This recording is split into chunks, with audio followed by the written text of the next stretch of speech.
If you keep your eyes peeled and your mind engaged, you'll find there's always a new story nearby just waiting to be discovered.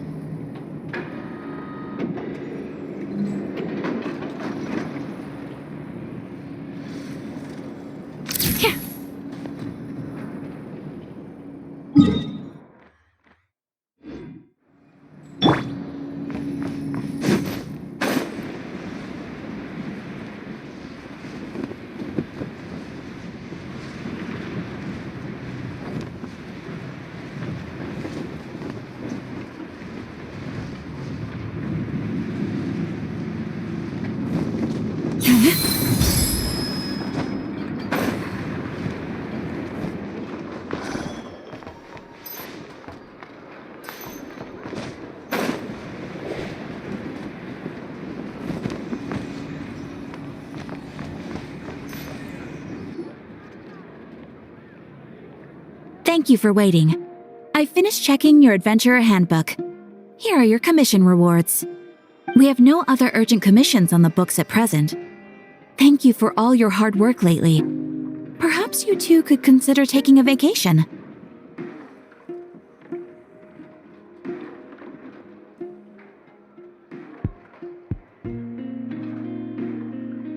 Amazing! Paimon never thought we'd end up having downtime and not cry. Things were pretty hectic when we first got here. Everywhere you looked, it was either the Wild Hunt causing chaos or the Fatui stirring up trouble. It felt like this whole region was one giant slime in a barrel, ready to go boom at any moment. That's right! Another win for Tibet's top duo! Ah, yes. Are you two aware that the Moon Prayer Night is soon to take place? Oh yeah! Lama told us that was coming up soon.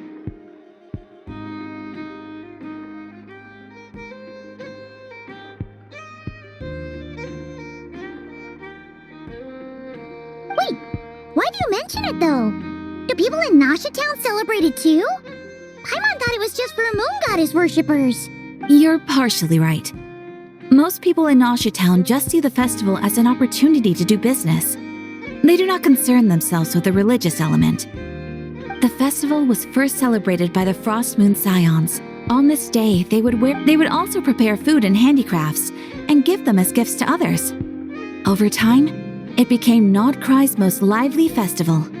Oh, sounds like fun! Great! Well, in the meantime, since Catherine doesn't have any commissions for us, let's focus on some personal business instead.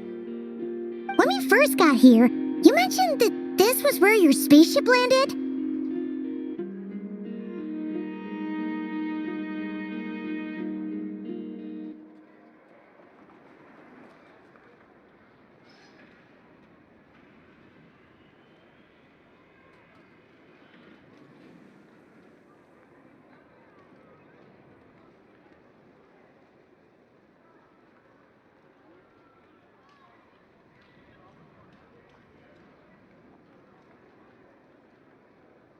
We didn't get to follow up on it at the time because we got wrapped up in that whole rare situation, but now we can finally start investigating it properly. Well, there's a saying Paimon's heard around these parts, which goes, if you lift up a rock, you'll find something you weren't looking for. By that logic, you'll never find what you're looking for while you're searching, but the moment you stop looking, it'll jump right out at you. Could be worth a try though, right? Anyway, Paimon suggests we focus on other stuff we want to do for now, and just keep an ear out for spaceship-related intel as we go.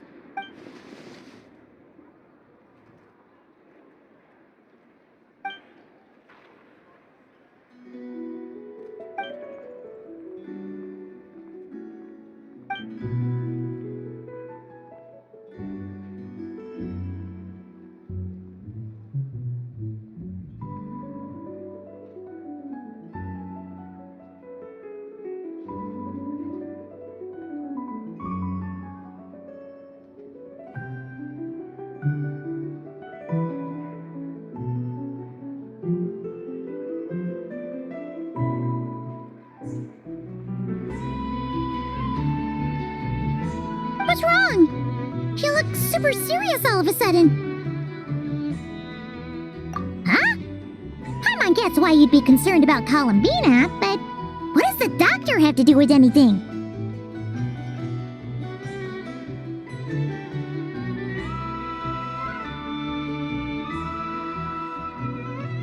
Oh, it's true.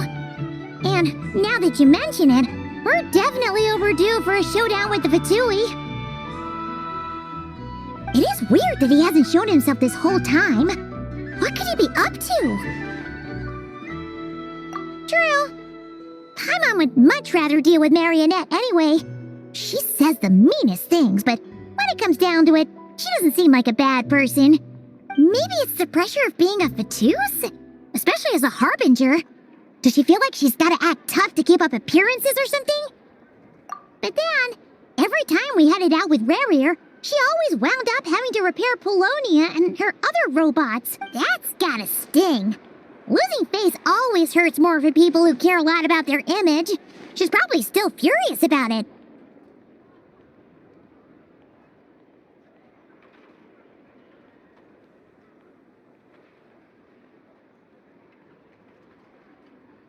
What?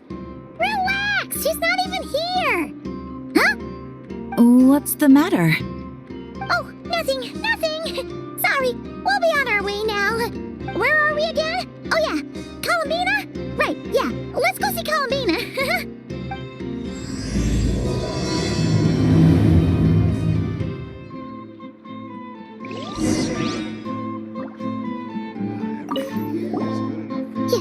You won't snitch on us, will you? I'm not entirely sure what you're talking about.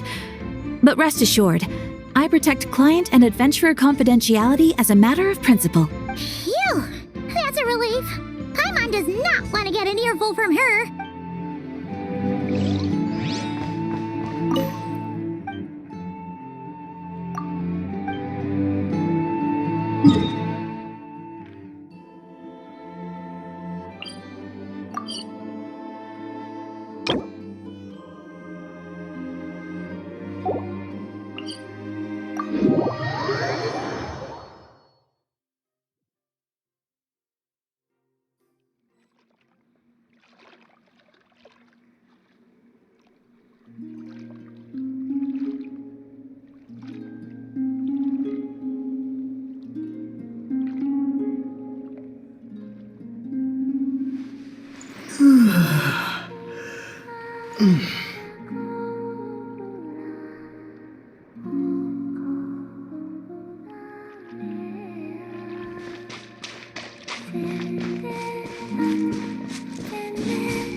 She's sitting up!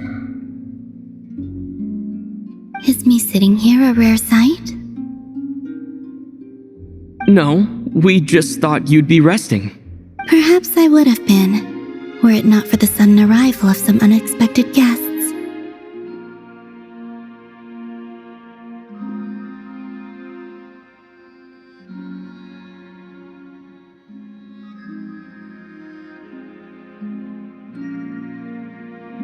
Not that I consider it a disturbance. After all, you are the only ones who are free to enter.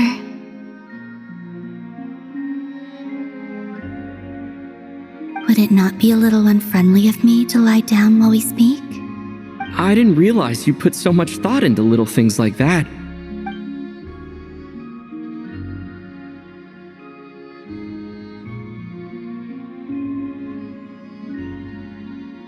Only sometimes.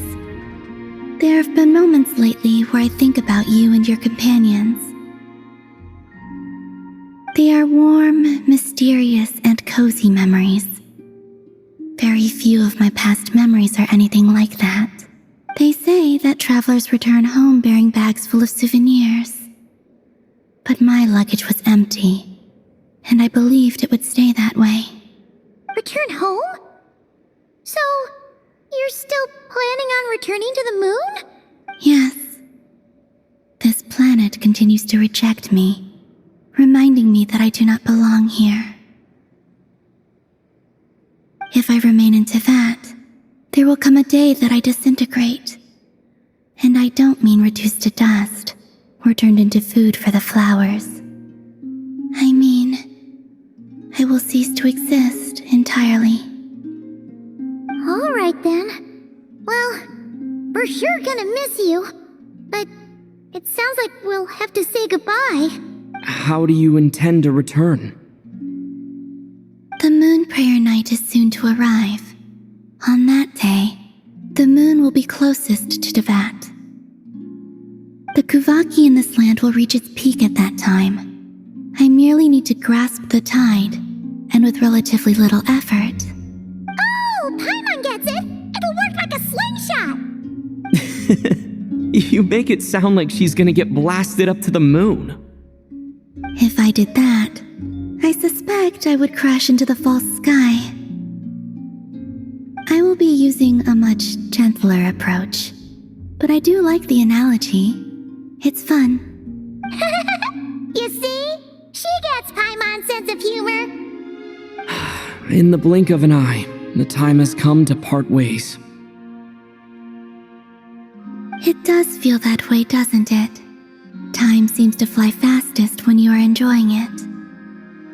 I have always thought of myself as a wanderer on this earth, and it has never expressed any desire to keep me here.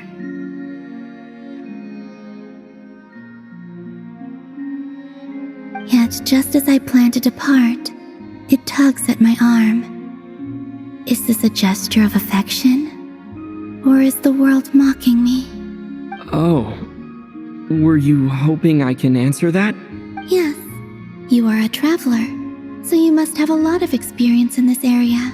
Then, what I would say is, enjoy the moment. That's right! Don't overthink it! Happiness is happiness and joy is joy! The point is to enjoy it, not analyze it! I see. Then what I would say is, even though I am very tired right now, I am still happy. I can't tell from the tone of your voice. Oh, really? You don't think I sound happy? I'm just kidding. I could tell you were in a good mood today from the moment we saw you.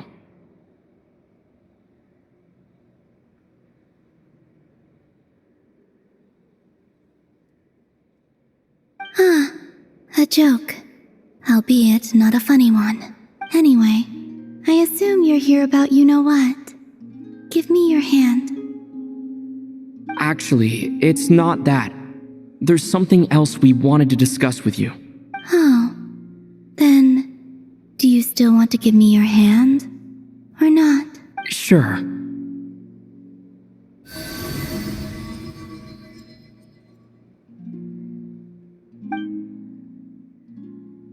Thank you. So, I've heard that in the moon prayer nights of the past, people here would hold celebrations in the moon goddess's honor. Since you helped so much in our fight against the Rehir of Solnari, I think you deserve a farewell party before you return home. I haven't asked everyone else for their opinions on this yet, but I'd like to invite you to join the upcoming moon prayer night.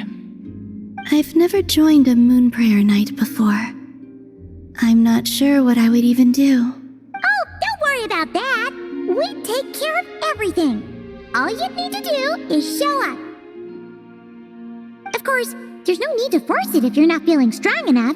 It's just, this kind of felt like a golden opportunity. But they call me Kutar, and the Fatui have an arrest warrant out for me. I shouldn't appear in public right now. I'll make it work. You have my word. Yeah, we got your back. Well, he does. Paimon's actually not too sure what he's planning. All right, if you're sure. I will not refuse your invitation. I suppose it wouldn't hurt to pack a few more sights from this world into my suitcase before finally learning what my homeland looks like.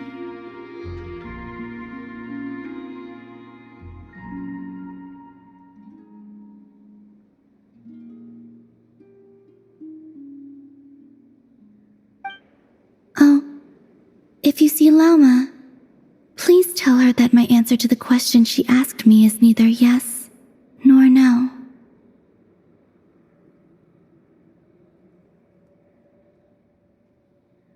Rather, it is. There is no need. That was kinda cryptic, but sure. Guess it's between the two of you. We'll pass along the message. Bye for now.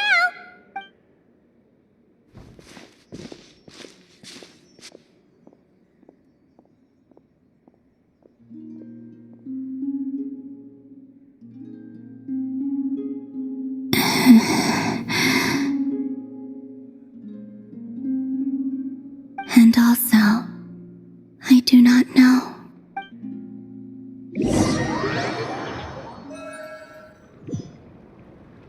Since she's agreed to join the festival, let's go see who else wants to take part. Lauma's gotta be the person most familiar with the Moon Prayer Night. We should start with her. Also, what exactly is your plan to keep her safe? Not sure yet. I'll figure something out. What? Are you serious? And Paimon even gave you her vote of confidence back there. When did you become so sneaky?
Huh? Varka? What are you doing here? Beats me.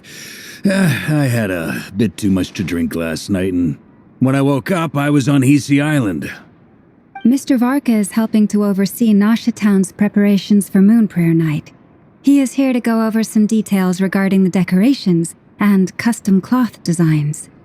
Right, yeah, that too. What do you mean, that too? Yes. Celebrating this festival is a long-held tradition here in Nodcry. On this day, the crescent moon at the top branches of the verdant crest turns into a full moon, and the moon prayer blossoms bloom with a special radiance. Our people take these to be blessed omens. It's an especially welcome event coming off the back of all that nasty business with Rare. Everyone got put through the ringer recently, and now they're looking to turn their fortunes around. The big shots in town all agree that a big, lively celebration is just what we need to rebuild people's faith in this place. No wonder Catherine said the people weren't so bothered about the religious element. That's right. It's become more of a local custom by this point. The celebrations have little to do with whether the religious stories behind this event are true or not.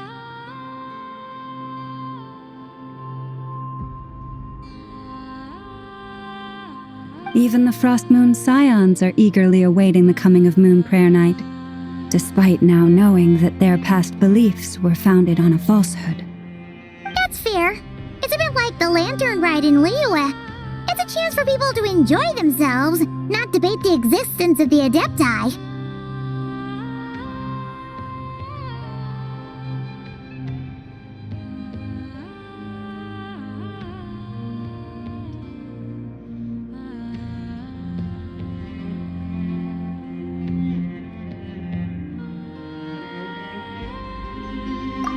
One other thing! We just went to see Columbina. We went ahead and invited her to take part in the festival this time.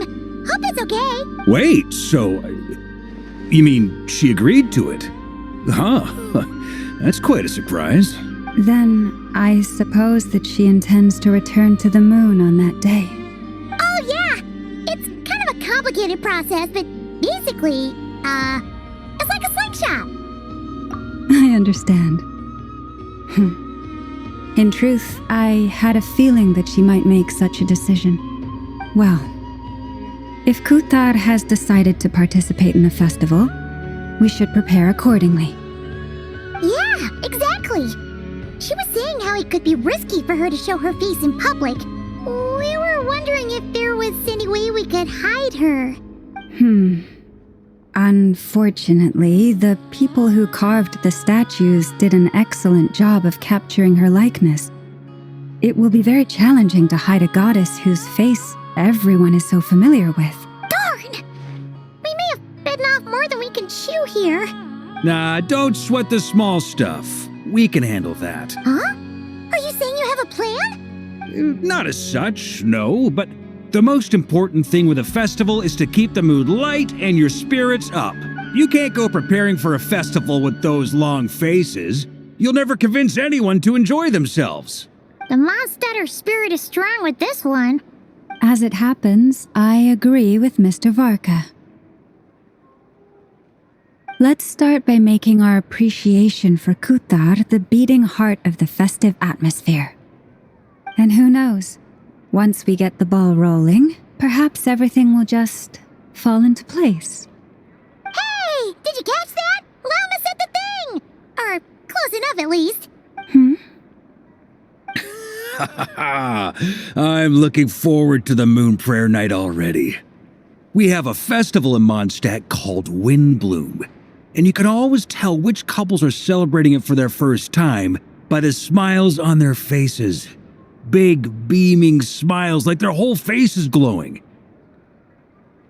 And I have a feeling we'll get to see that same smile on the moon goddess's face at this festival.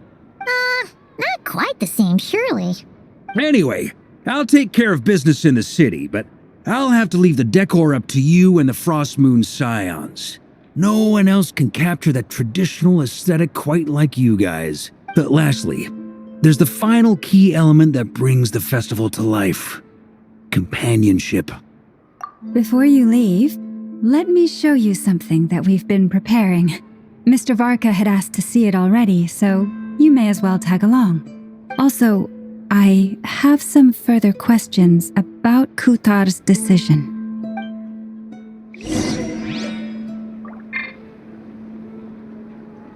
Hold that pose!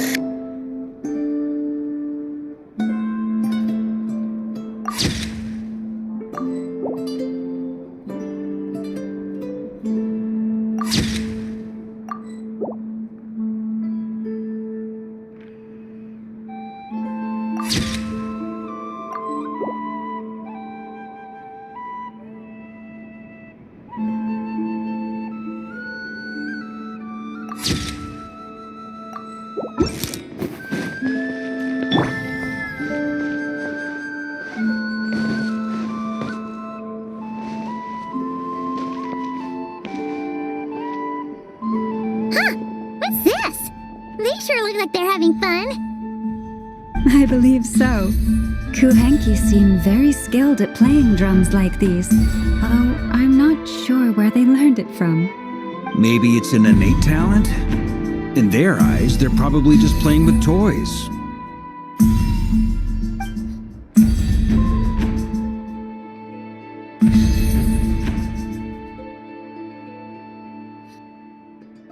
Wanatar! You want to play too? Yeah. She looks more confused than anything. Maybe we can teach her next time if we get the chance.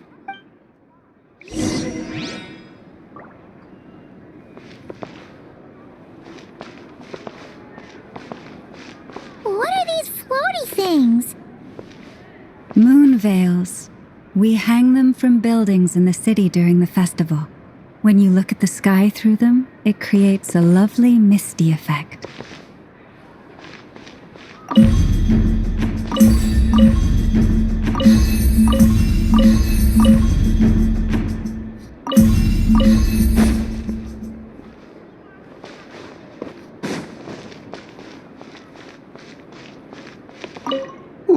This moon veil doesn't seem translucent enough. I think I should take it down and work on it some more.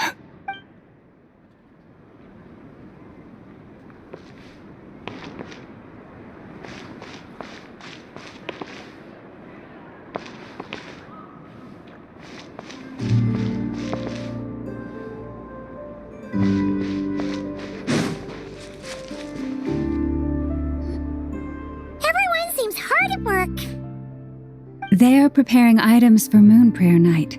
For instance, the sculpture being made over here, Mr. Varka and I were just finalizing the details of where it will be placed.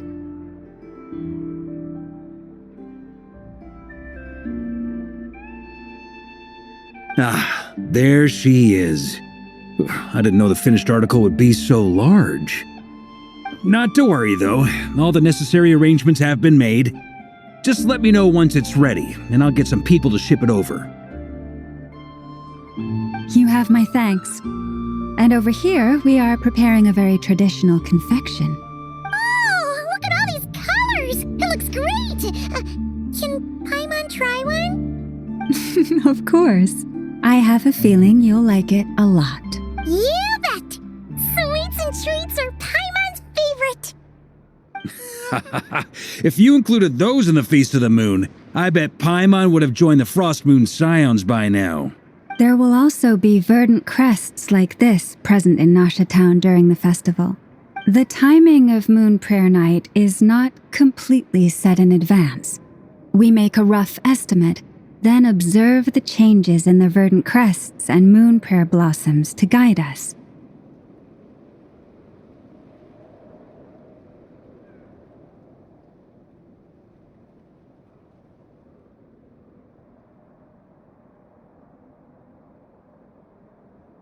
As such, the wait itself is a fun feature of this particular festival.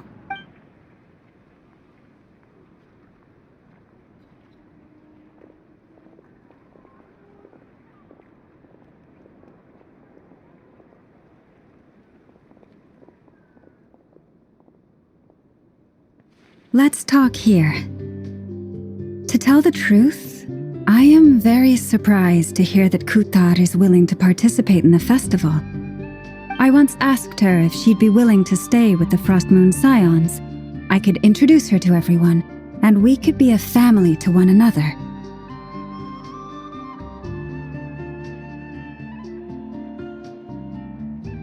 She did not answer, but she has not appeared here since. I took this to mean her answer was no, but if that were the case, she would not have accepted this invitation. Ah. I see. Maybe she is right. Maybe the Frost Moon Scions of today no longer need a moon goddess. But my wish was not for her to come here and be worshipped as a deity. I simply wanted to offer her a place to stay. I'm sure she believes that showing herself here might invite Fatui intervention, and as such she does not wish to cause us trouble. But what really pains me about all this is that this is her birthplace. She ought to belong here, yet no one has been able to grant her shelter.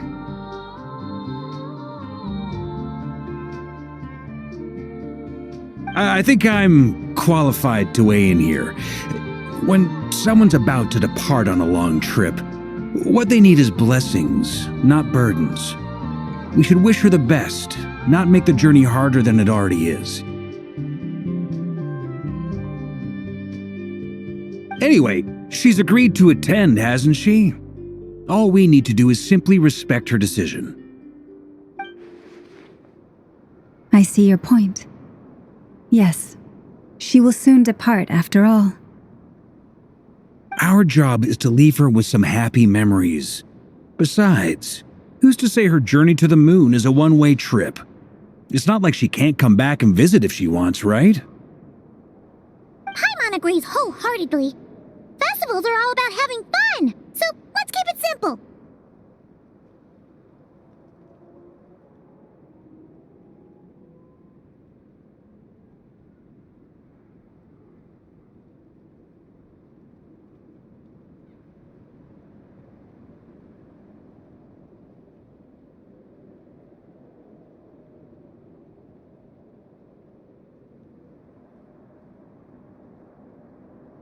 All right, I'm gonna head back to Nausea Town soon. Want to come with? I'm guessing you have some other folks to visit there. Sure thing, let's go! Bye for now, Wilma! Thank you all. Goodbye.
The frame is done, and I've got a nice new set of tools. Yeah, this is looking good.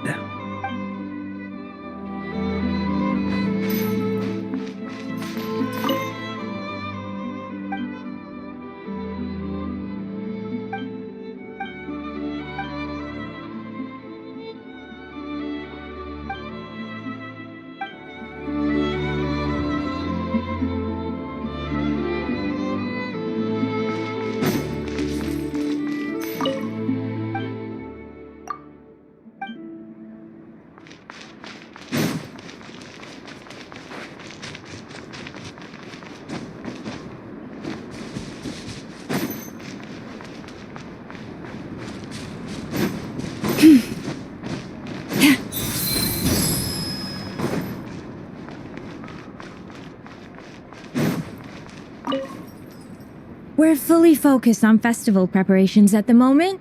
So far, it's all going well. Please have patience. The Moon Prayer Night will soon be upon us.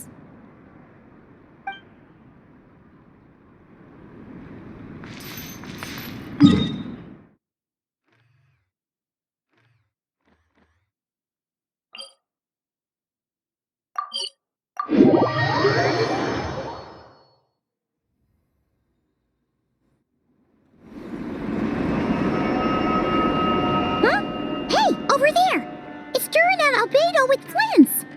What could they be chatting about? Your guess is as good as mine. Ah, Grand Master, and the Traveler and Paimon. Hello there. It's been a while. Perfect. We have some new volunteers for our investigation.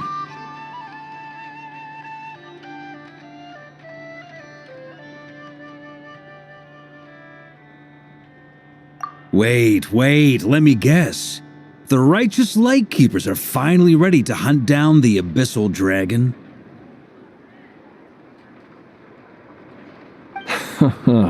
Yes, that too. Yeah, right! Oh, wait! Why does everyone keep saying that too? Well, to be precise, the facts match, but not the causality. Wait, so I guessed right? Half right! Don't act so impressed with yourself.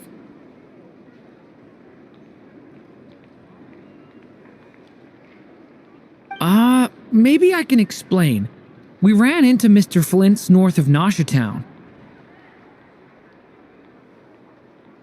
At that time, we just noticed a few abyssal creatures out in the wild, but the strange thing was, I didn't detect any traces of abyssal energy on them at all. On closer inspection, we realized that they were not real monsters. but something akin to reflections in the water, or perhaps a mirage. Huh? What do you mean? Like, you could see them but not touch them?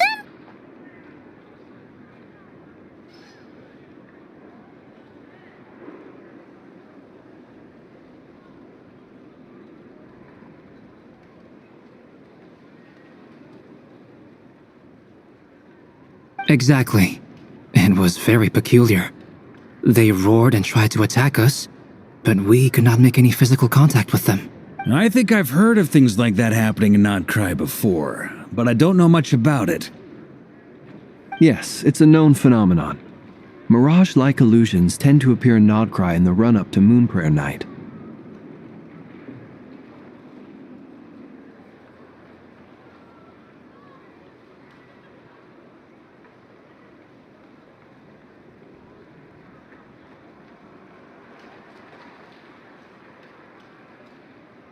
From a distance, they appear quite real. I myself thought that Misters Durin and Albedo were locked in battle with abyssal monsters when I first arrived.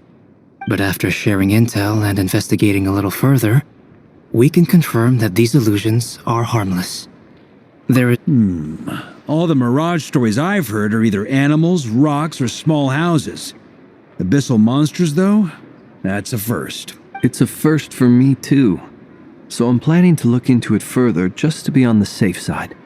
I intend to inspect a few more locations.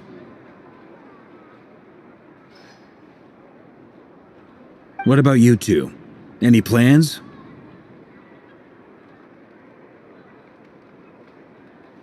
Alice contacted me a few days ago. She'd like me and Durin to assist her with an experiment. But we lost contact shortly after receiving the message. I'm sure that comes as no surprise to anyone familiar with her.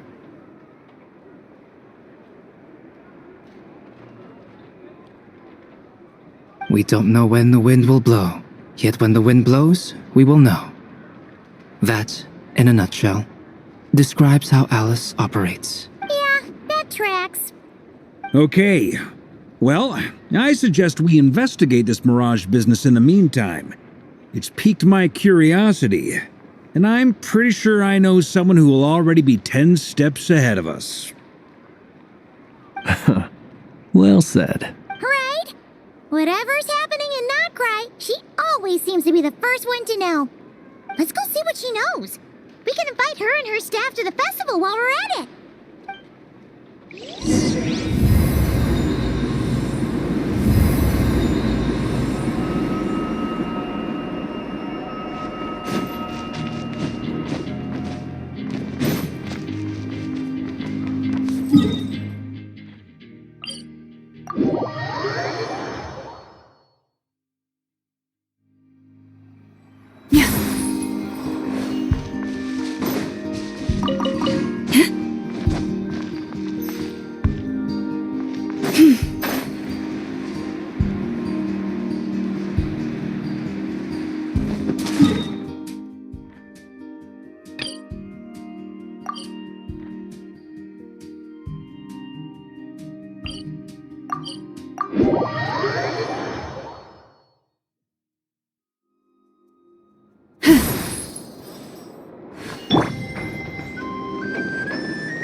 You're right, I have noticed.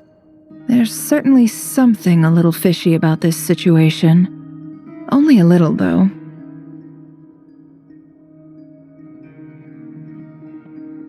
Records indicate that this phenomenon can occur in the days before and following Moonprayer Night. That said, it has always been a rare sight in the past.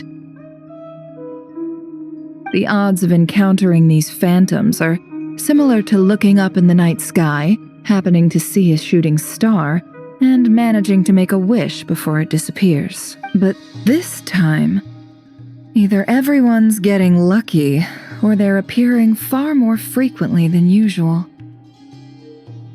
Yehoda's out gathering intel as we speak. In the meantime, let me check off some points of interest.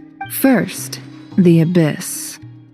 The ones we saw seem to be abyssal monsters. Indeed.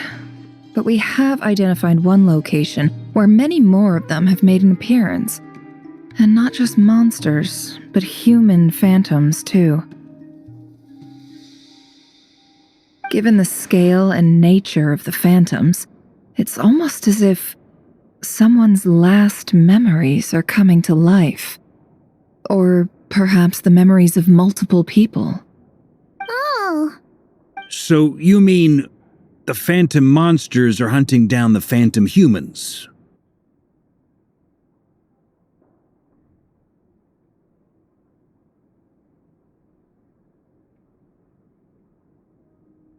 Exactly. The phantoms can interact with each other, but we have no means of intervening. In addition, some of the human phantoms would seem to be from the very distant past. This is clear both from the clothing they wear and the stories they tell.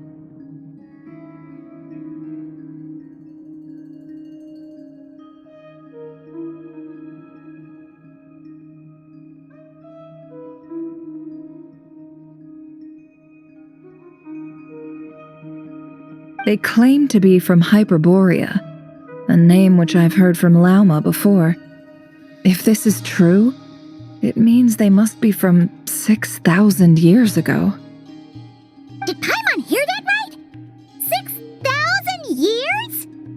It sounds like this merits further exploration. That'd be a big help. I'll leave it with you, Albedo. My knowledge of ancient history is non-existent. I used to doze off every time the pre-Knights of Favonius era came up in class.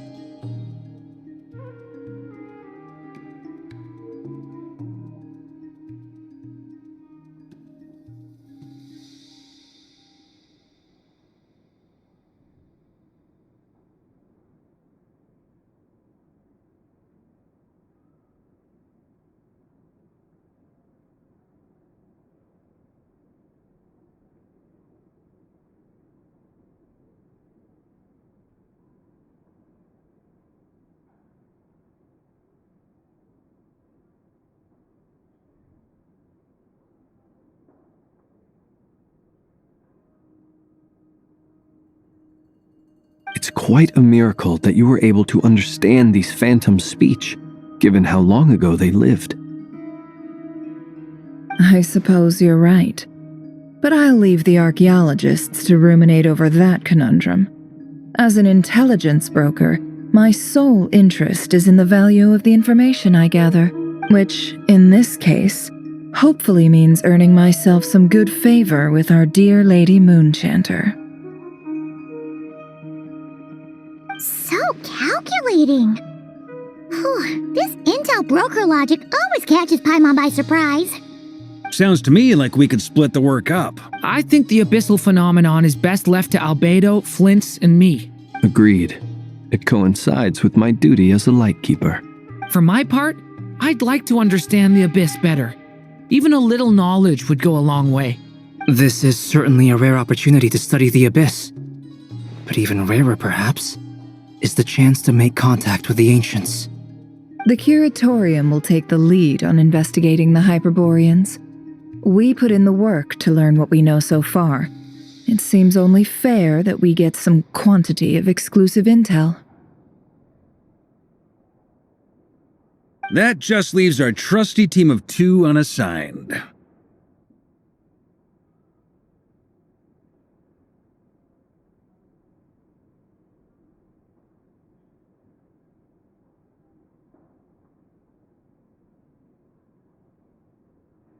Since you became an honorary knight, of course. This was part of my grand plan all along. Ha ha ha! Oh yeah, by the way, we managed to convince Columbina to come to the Moon Prayer Night celebrations. Would you and Yehoda like to join too?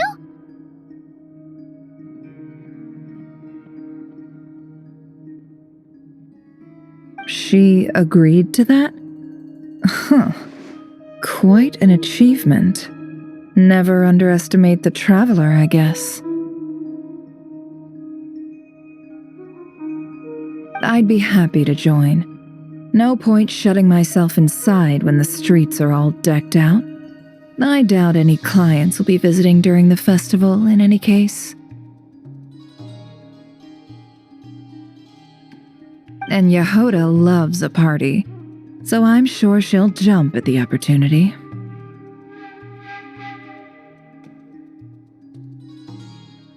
No, no, no, no, no, no, no, no, no,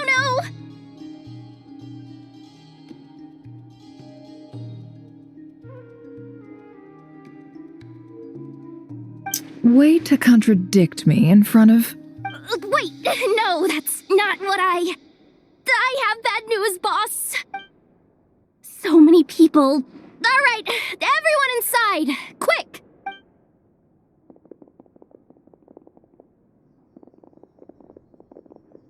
This is gonna sound crazy, but hear me out. I saw one of those phantoms at Star Sand Shoal, and it was some sort of flying ship.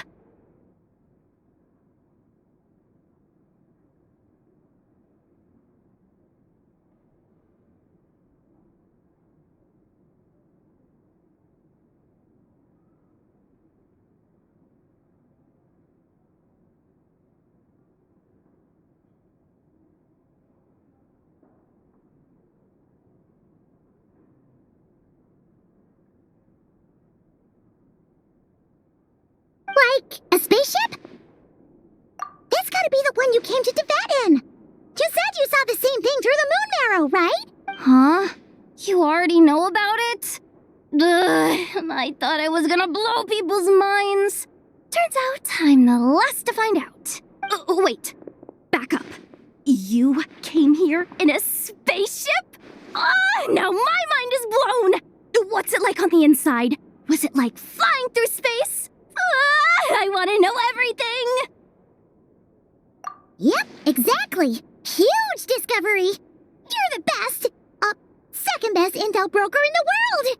After your boss, of course. Wow. Really? Well, I don't know if I'm all that, but... I guess that decides where we're heading next. Come on, don't look at me like that. I know the spaceship doesn't have anything to do with me, but you don't want to leave me as the only one twiddling my thumbs, do you? Please? Fair enough. You can tag along. In that case, let's meet back here to discuss our findings once we're done. I wish everyone a productive investigation.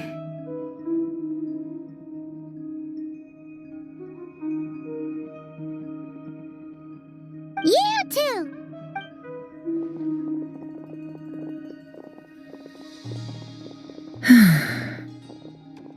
What's up, boss? Aren't we gonna head out? Tell me, Yehoda, when did the curatorium start giving out intel for free? Oh, sorry, boss.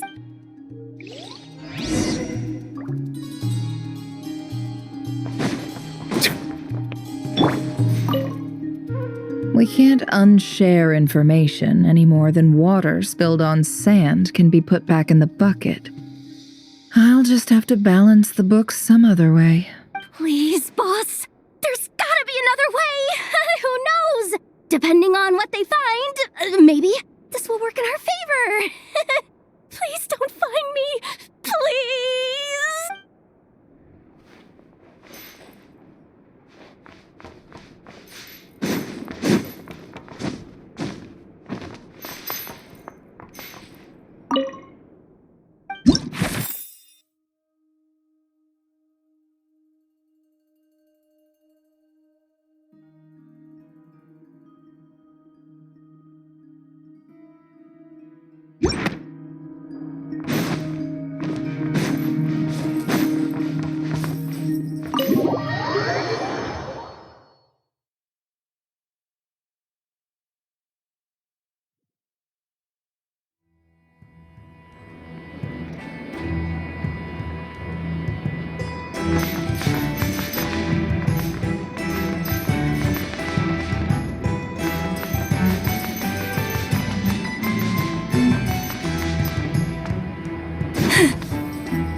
Say cheese!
Hold that pose!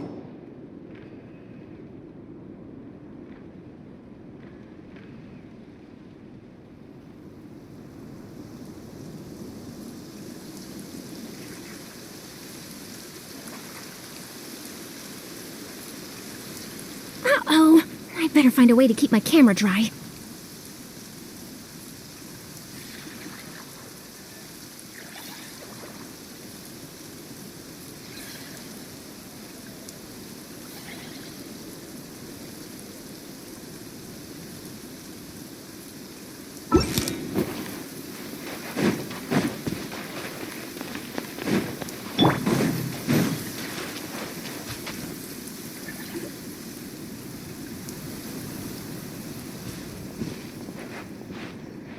Well, what do you know? Yehuda was right on the money.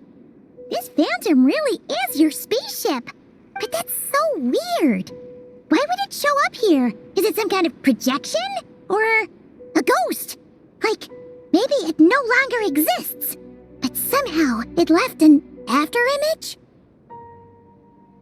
Ah, you're already here.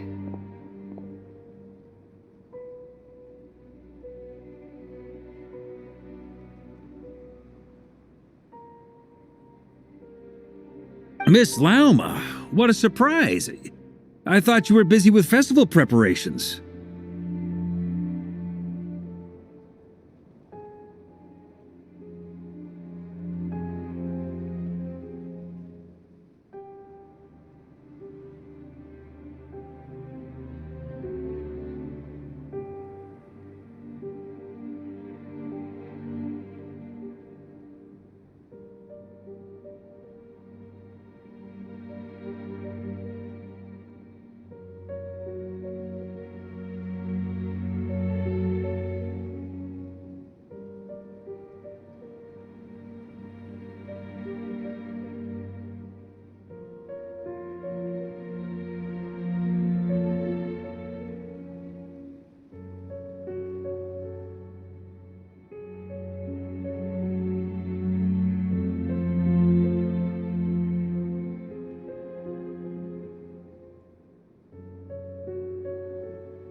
I was, until one of our people informed me that a strange sight had appeared at Star Sand Shoal.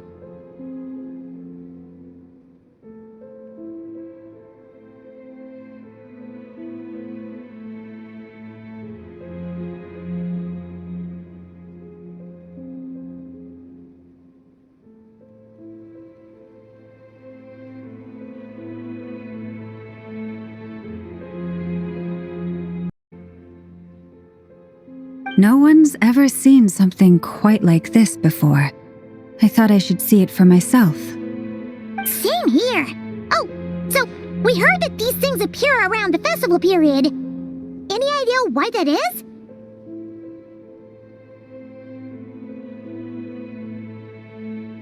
Unfortunately not.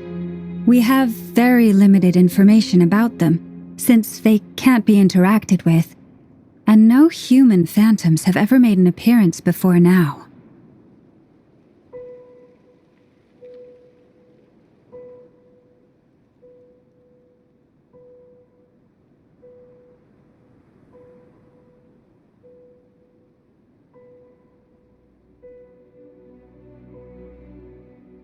The most we've been able to deduce is that these sightings appear to be connected to the increase in Kuvaki energy around this time.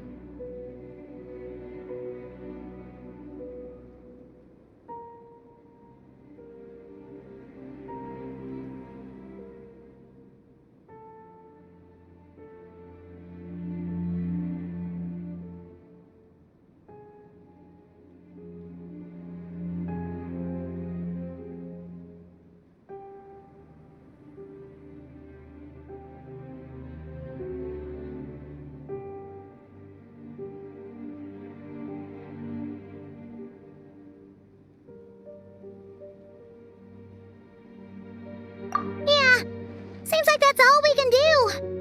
This is all so confusing. Allow me to lend you a hand.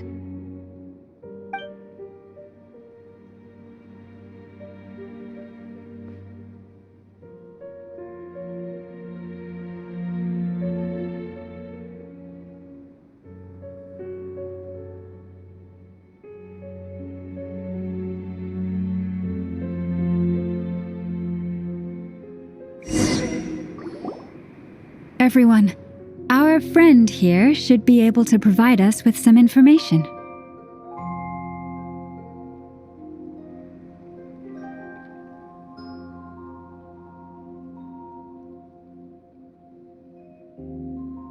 Is that a phantom rhymehorn deer? I've heard about how the Frost Moon Scions live in harmony with the animals and can even communicate with them. That's coming in handy now, for sure.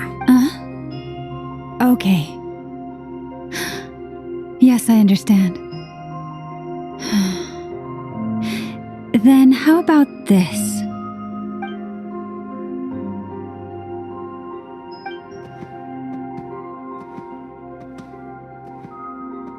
Oh, it's leaving.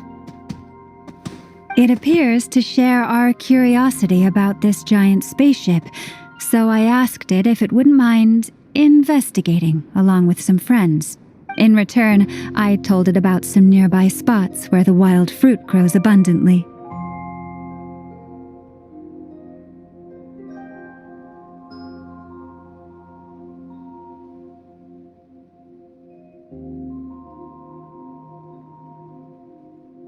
We may live in a different era from these phantoms, but I trust that the terrain, climate, and ecology here are more resistant to the effects of time than some things are.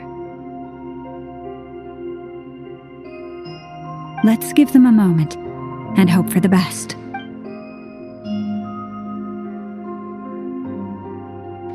All back together? Must have been a lot of fruit. Indeed. Now let me ask them some questions.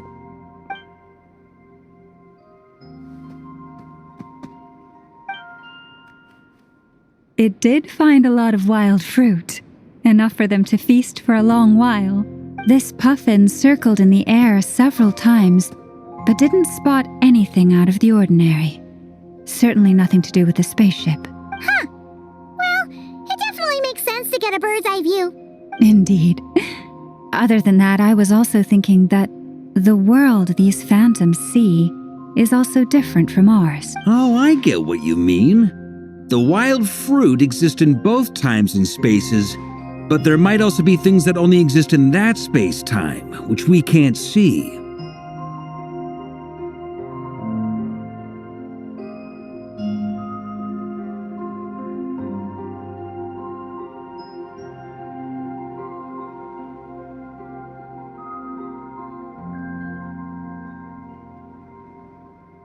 Good point. Great thinking, Lauma. Blunthorn rhinos can use Kuvaki to shift great rocks, but this one says it couldn't get that ship to budge by even an inch. The sniffer mole tried too, but despite being a skilled digger, it could not get through. They say that the spaceship looks robust and undamaged. It seems completely impervious to any and all attacks. Whatever lies within is well defended from harm. So, just like us humans, there was nothing they could do about this spaceship either. Yes. Still, They deserve our thanks. We are grateful for all your efforts, dear friends. Now go and enjoy your feast.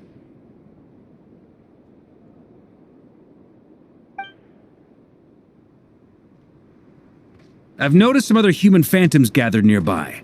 Come on, let's go talk to them.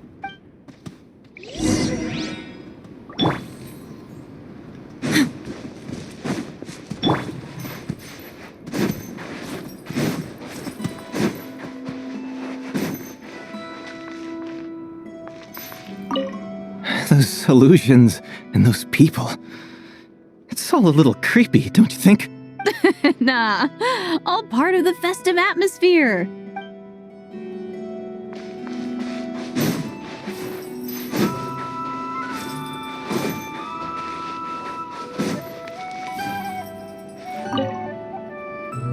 Have you ever seen anything like this? Nope. Never seen or heard anything this weird.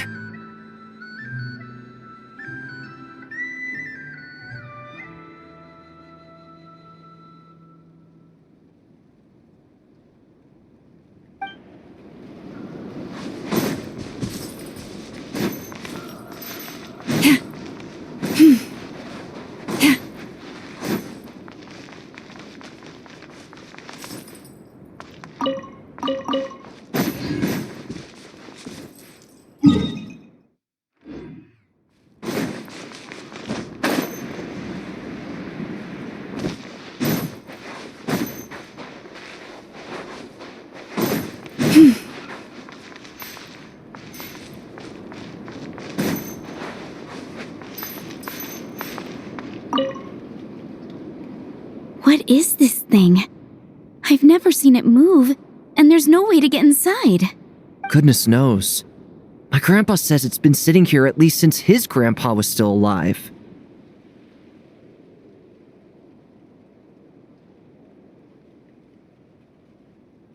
What about his grandpa? Did he say anything to your grandpa's grandpa about it? Huh? I don't know. In all likelihood, it was here back then too. Hard to imagine something this huge could move. Guess that means that as far as they're concerned, this ship's been around a long time.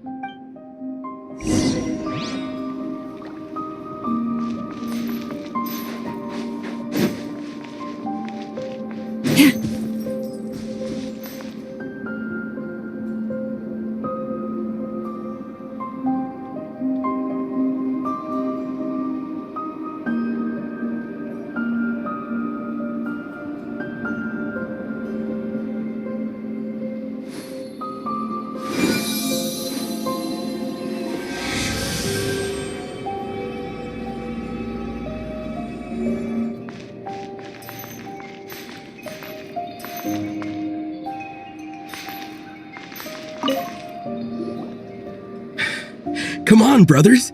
If we can get even a small chunk off of this thing, it's gotta be worth a fortune. Today is the day we strike it rich. Huh? You mean Paimon? Yes, brother, I shall join you. Let's make our fortune.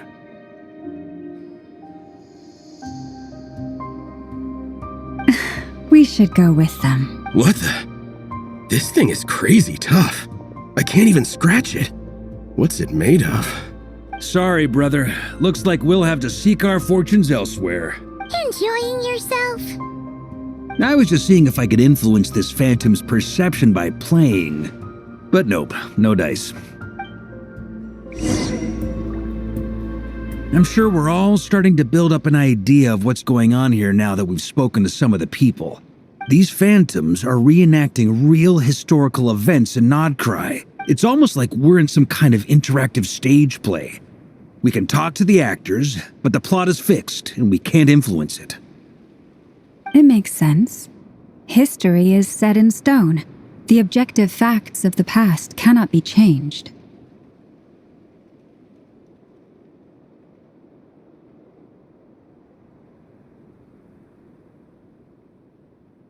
Paimon totally thought you were just goofing around earlier. But actually, you were doing some serious investigating. Of course I was. Anyway, at this point, I think we're forced to conclude that although the Phantom spaceship is right there in front of us, we aren't going to learn much about it from these people.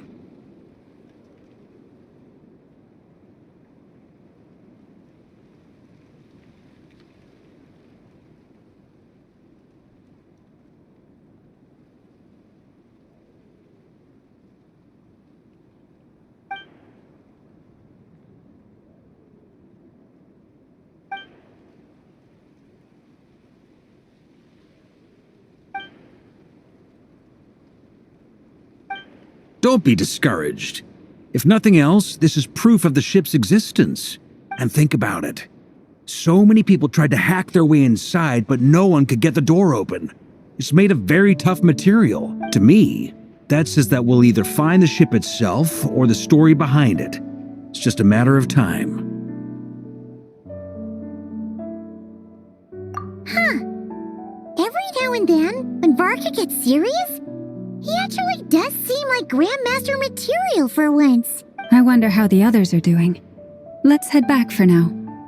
Sounds good. Also, drinks are on me if Team Knights of Favonius is the first to finish. Wait, we have a team name now? Am I in Team Knights of Favonius as well? You're very welcome to join. We've even got a cathedral ready for you.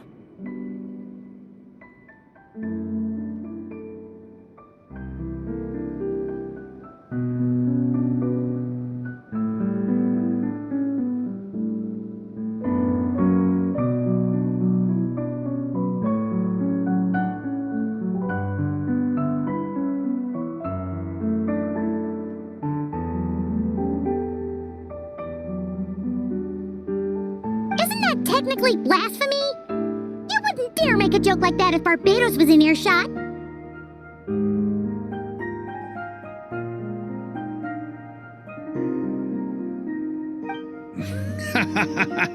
Nah, I'm sure Barbados doesn't mind a little harmless blasphemy once in a while.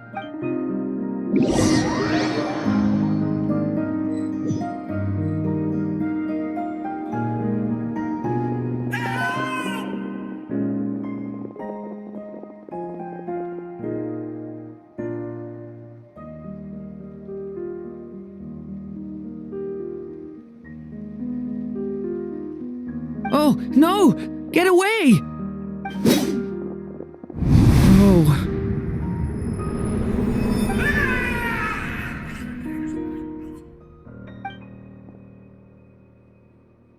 I know it's hard to stomach, Mr. Duran. But as I'm sure you've noticed, there is nothing we can do to intervene in that which unfolds before us. But we have to at least try. And try you have. But are you aware of how many unsuccessful attempts you've made now? I wasn't keeping count. I'm afraid this is the 39th failure so far. Or the 5th if we're only counting this particular victim.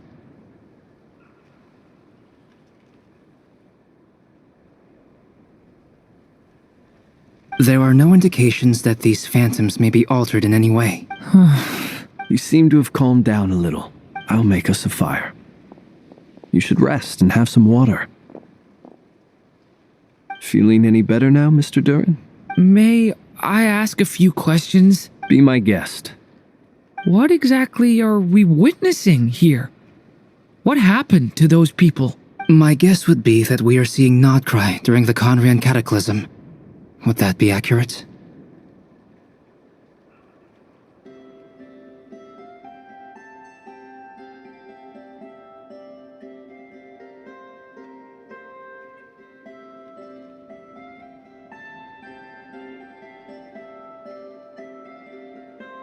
Conria. That is correct. As you know, once the abyss senses even the tiniest crack, it floods in and spreads like wildfire. There was a time in the distant past when it permeated all of Nodcry, causing immeasurable harm. The people paid a terrible price to heal this land. Then 500 years ago, the whole of Tevat suffered an abyssal disaster. Once more, Nodcry was dealt a devastating blow. I see. In the face of the abyssal onslaught, all were like grains of sand tossed around by a tidal wave. Be they human, fae, or God.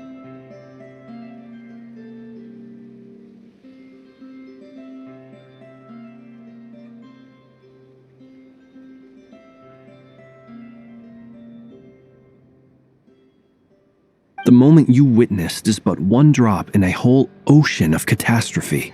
All right. I guess that answers my second question, too. I wanted to know why there's nothing I could do to help them, and that's because what we are seeing is history. That would be my guess as well. As I understand it, history and fate are not all that dissimilar. The latter may be unseen to us, but both are immutable. Yes. Fate was determined long, long ago. I still have a couple of other questions for you, Mr. Flint's. You mentioned more than one abyssal disaster that has struck this land in the past. How can you be sure that what we're seeing is from the Conrian incident?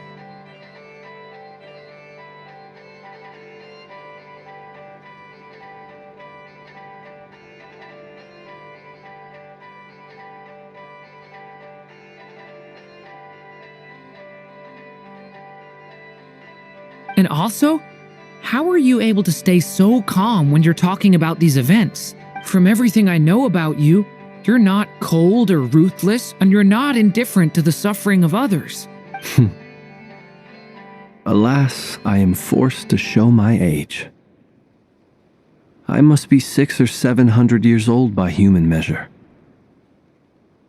Wait, so you... One is not easily moved by history when one has witnessed the truth firsthand. I'm sorry.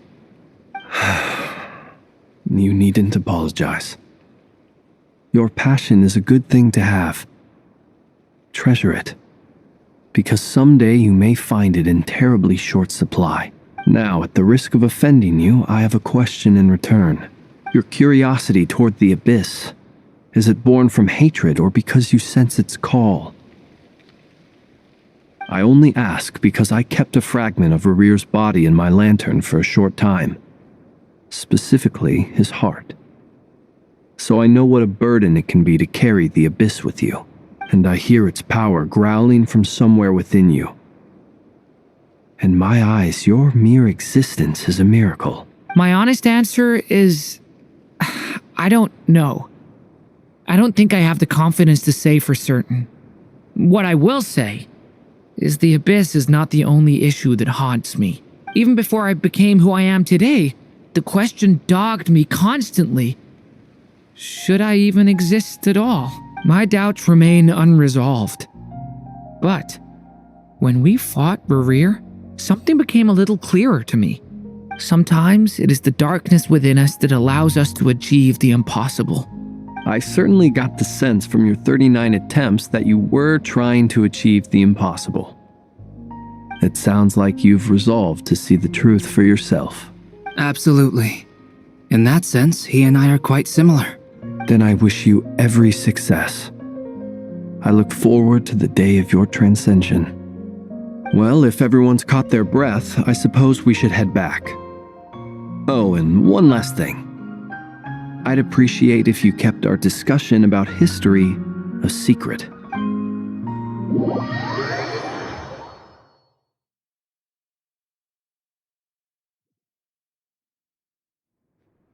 Incredibly, our separate investigations led us all to the same conclusion. Hooray for consensus! Yeah, but we barely learned anything, though.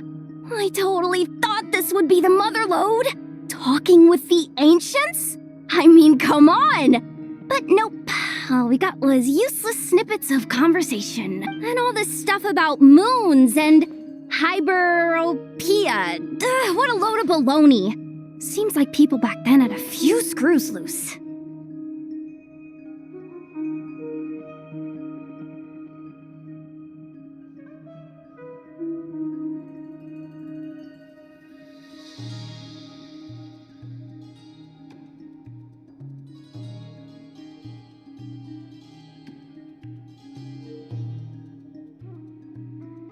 I understand your frustration. We found the same issue. Each phantom only showed a very brief moment in time. There isn't much value to be found in these miscellaneous fragments of a civilization's history, no matter how glorious it may have been. If there's a silver lining, it's that these phantoms are harmless to the present reality.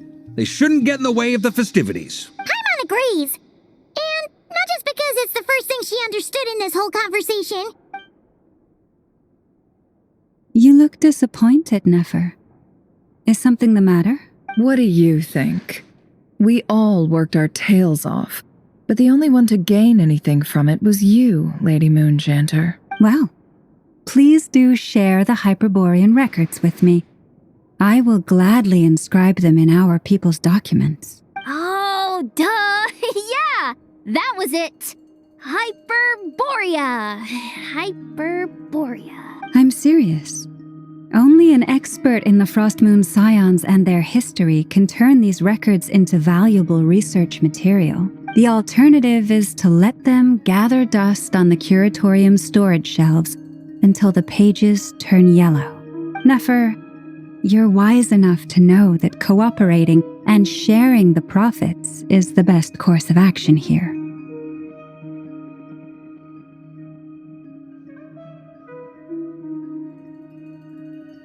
Well, that goes without saying. Sure, let's do that. Huh? But didn't you say we aren't supposed to give out intel for free? Sorry. Shutting up. Now is not a good time to push Nefer's buttons. Anyway, back to Moon Prayer Night. I'm thinking that we should prepare something a little special, aside from the usual decorations and so on. You mean a parting gift? Can't go wrong with food. Although, does food go bad on the moon? Perhaps a lantern would be a better choice. It might be dark up there. It could prove difficult to light a lantern on the moon. Magical stones might serve that purpose better. What about a clockwork mecha model from Fontaine? I've got a whole bunch at home. I use them for fighting practice in my free time. None of these sound like things she would be even remotely interested in. But we don't interact with her enough to know what she likes. Yeah. It would really save us the guesswork if someone could find out what she's into. Wait, what the? Traveler? They're all looking at you.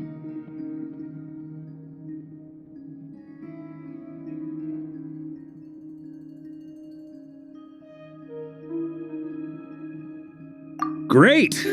Haha, problem solved. Now, I need to stop by Dory's. Gonna need her help sourcing a bunch of stuff for the festival. Then let's leave it there for now. We all have our own business to attend to. Traveler, if you find out what Kutar likes, let us know right away.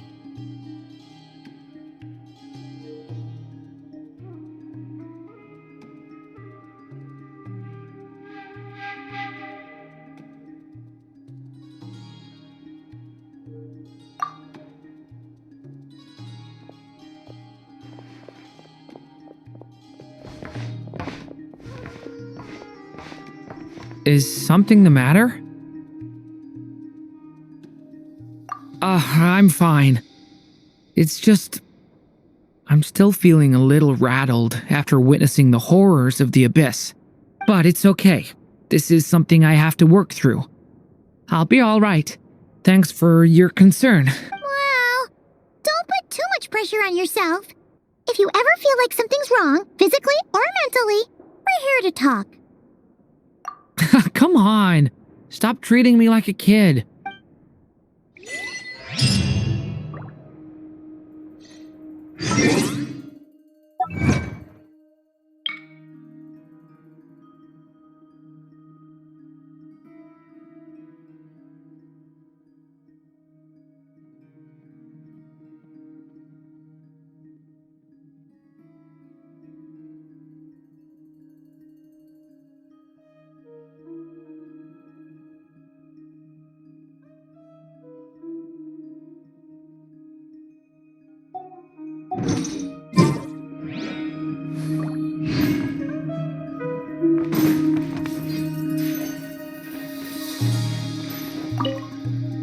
you should get going.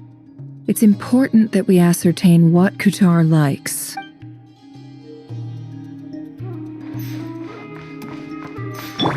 Say cheese!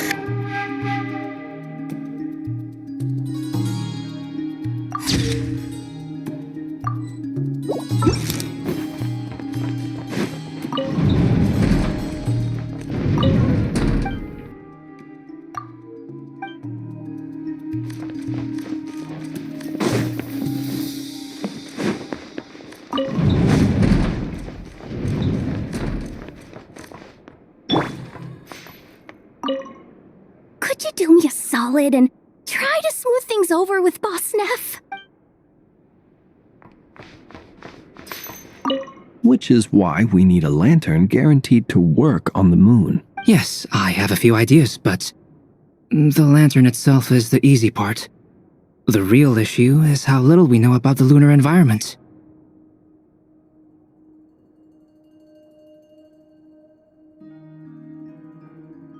Wait, you two are serious about this? Let's just say I'm intrigued by the shining magical stones that Mr. Albedo has mentioned.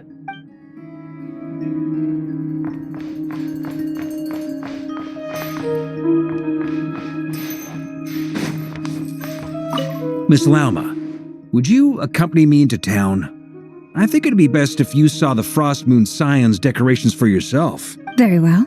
Let's go.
Hold that pose!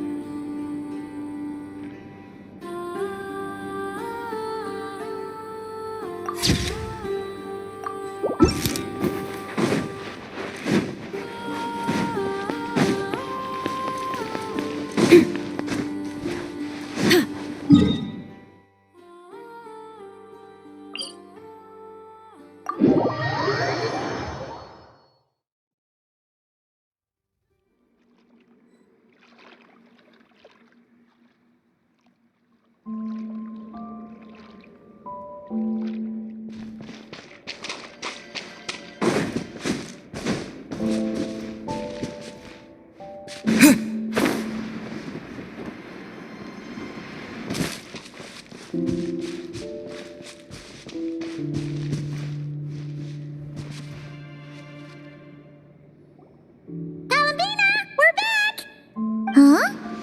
She's not here. Weren't there a few Kuhenki here last time too? Where did they all go? Walkies? For Kuhenki? You're not pets, you know. Oh well, looks like we just came at a bad time. Let's try again tomorrow. There's still a few days until Moon Prayer Night, so we're in no rush. Besides, she needs time to rest anyway.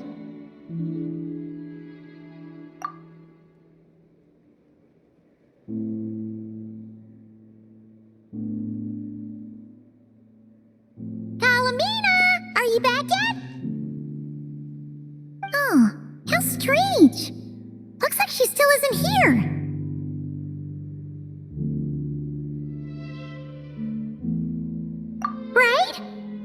like her to spend so much time outside, especially since she's worried about attracting unwanted attention. What about Luanatar? Luanatar, you there?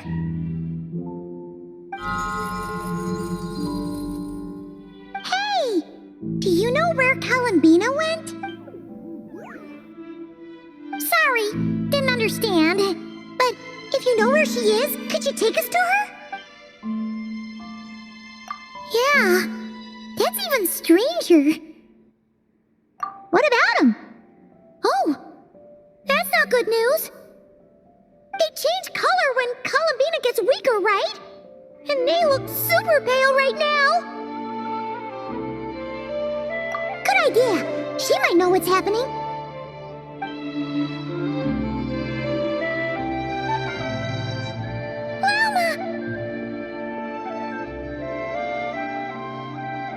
Ah, it's you. How is Kutar? Is she okay? No, she hasn't. I came here to check on her after I noticed the flowers had changed color.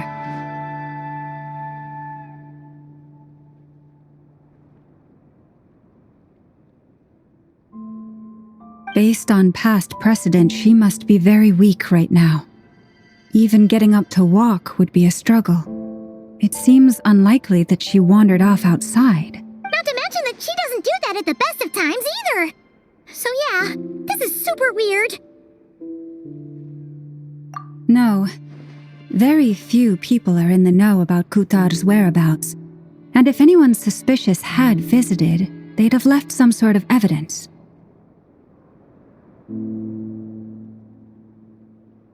Come on, let's go to Nasha Town. If anyone has seen her, someone there will know about it. It's not Cry's information hub after all. Makes sense. Let's go!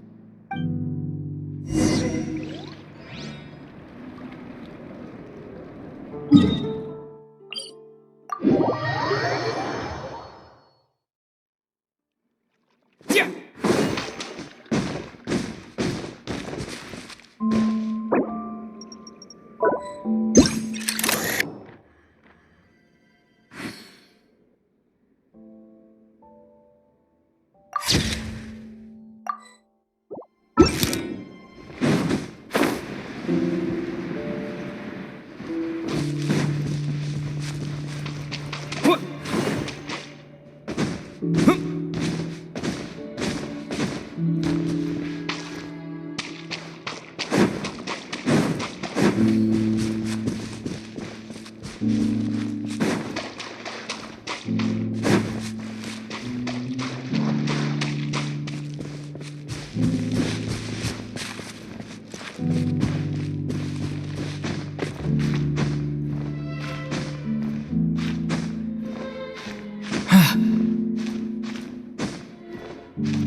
Suspicious. Has never been here before, right? No, I don't recognize it. Alas, your free and easy adventure time is over. Now, prepare to face the final boss of Nod Cry. Whoa! Where'd that voice come from? Not sure. but it's definitely hostile. No, no, no, not that way. The final boss is right here. The sniffer mole? That's the final boss? Surely not. Okay, the jig is up. I'll stop teasing you. Turn around. I'm right behind you.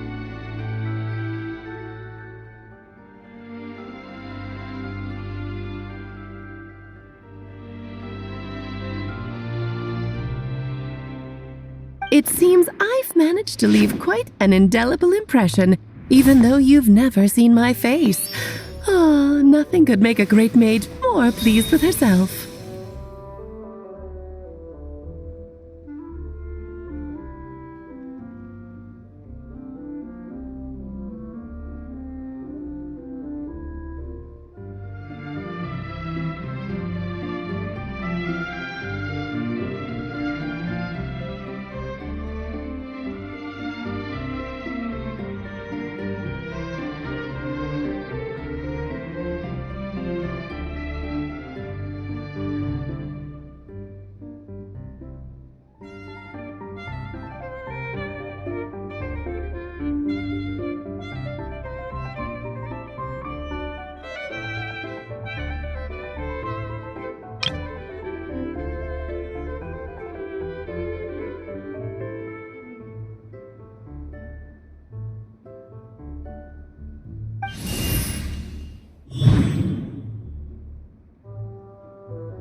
What is going on? I've heard that all the big shots in Teyvat have long, wordy titles that stun people speechless when they make their entrance. Unfortunately, none of them are affiliated with the Hexen Circle, and we ourselves keep a very low profile. The notorious name-dropping doesn't quite work for us. Still, I, for one, think I'm really quite amazing. So that didn't stop me from coming up with a title anyway. Alice? It's really you this time? Not a lantern or a dodo but Alice in the flesh? Oh, that's right. So, what do you think? How does it feel to finally meet me? You look like... Oh, that's the first thing you thought. A little surprising, but that actually makes me very happy. Because that means that when Klee grows up, she'll be just as stunningly beautiful as her mother. So she's a friend of yours?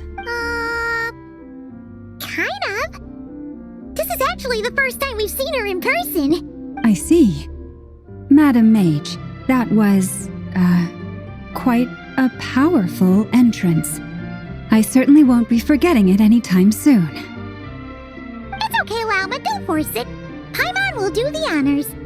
This is Alice from the Hexen Circle. She's a friend of ours. And of Arcus, too. That's right.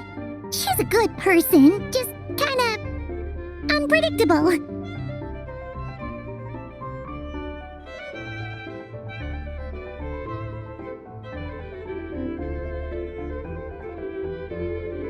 Well, what is the human heart if not unpredictable?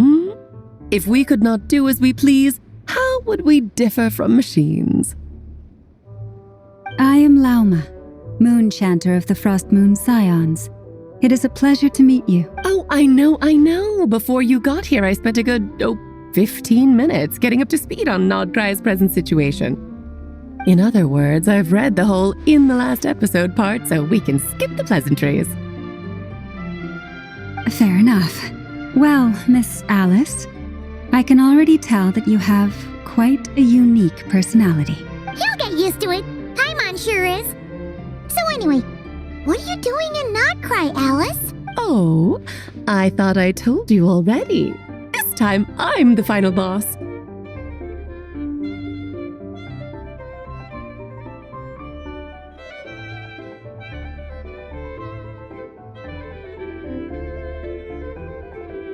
And what a formidable foe I shall be. Powerful, confident, decisive, and good luck finding my weak spot. You will never succeed. that? My one weakness, and you found it in an instant. Fate has been dealt a devastating blow. Thus falls the great Dodo King. Why are you playing along with this nonsense? For funsies, of course. What's wrong, Paimon? Are you disappointed in me? Am I a gigantic letdown? No, it's just... You seem like a busy lady. And this is the one time you've shown up in person. Paimon figured it would be for something more high stakes than just goofing around. You're quite right. I'm here in Not Cry because something big happened. Something big enough it caught the attention of the Hexen Circle. It concerns the 3 moons, Tevat's borders, and of course, the moon goddess you are currently searching for. Kind of. Why don't we discuss this over a pot of tea? My main reason for coming on this trip to Tevat was, of course, to have some fun.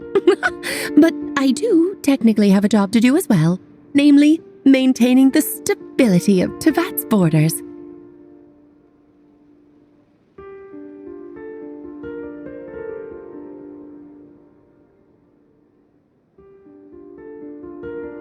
I'll skip over the complicated parts, but to sum it up, abyssal energies are all that lie beyond Tevat's border.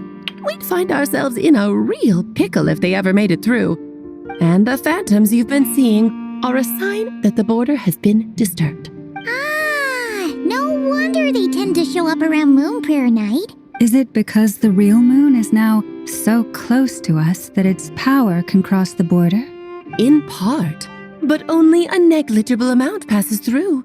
Just enough to influence the verdant crests and so on. And as you've noticed, there has been an unprecedented number of phantoms appearing this year. The influence of the moon beyond the border cannot explain this. No, there is another far greater factor at play. The trilunar syzygy.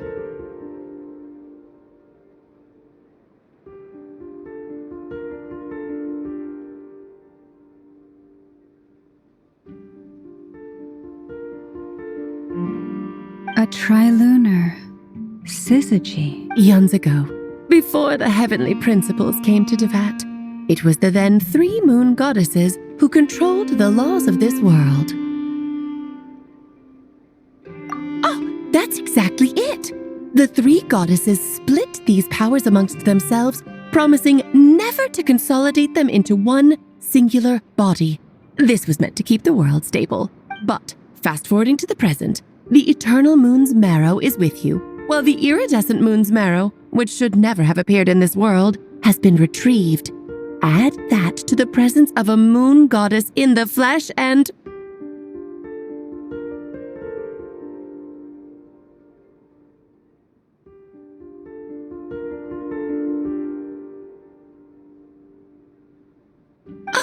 The power of all 3 moons is gathered here in Not Cry. There hasn't been an event like this since the War of Funerary Flame.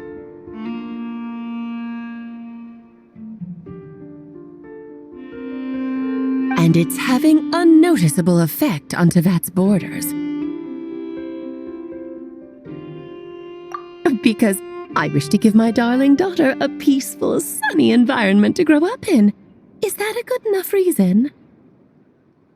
Kinda sounds like you're dodging the question, but it does make sense. Well, that's one reason anyway, and the most important one. The others are a little complicated to explain. For instance, cleaning up after dearest Miss R. Albedo could tell you more about that if you're curious, but right now, I have a more important question to ask you. Why are you collecting the moon marrows? I see. Nicole told me about that legend once. Nicole? You mean Mage Anne? Oh, so you remember.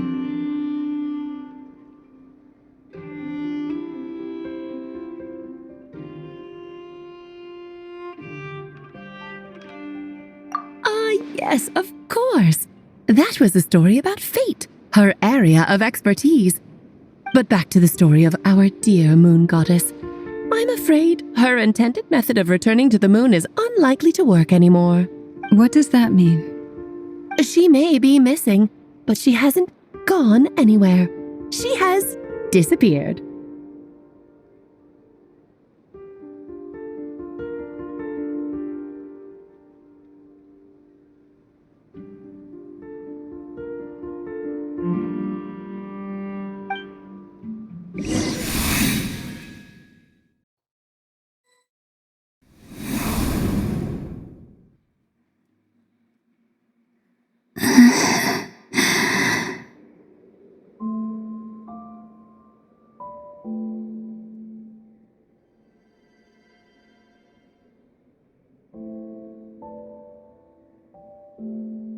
My body is so heavy. Wait, no. It's my mind that's heavy. My arms and legs are as light as a feather. What's happening to me? I feel drowsy, like I've been asleep for too long. Is it daytime or nighttime? Is the moon out?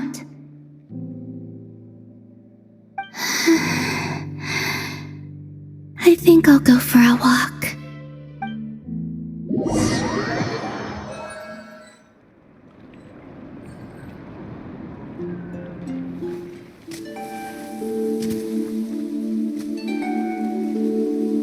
Are you out for a walk too?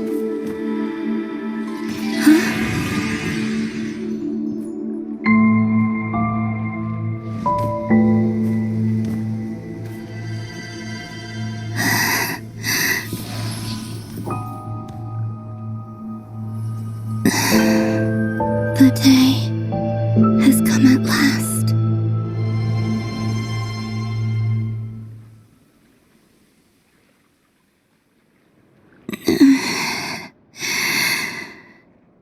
Have I grown so weak that I can't even sustain my physical form?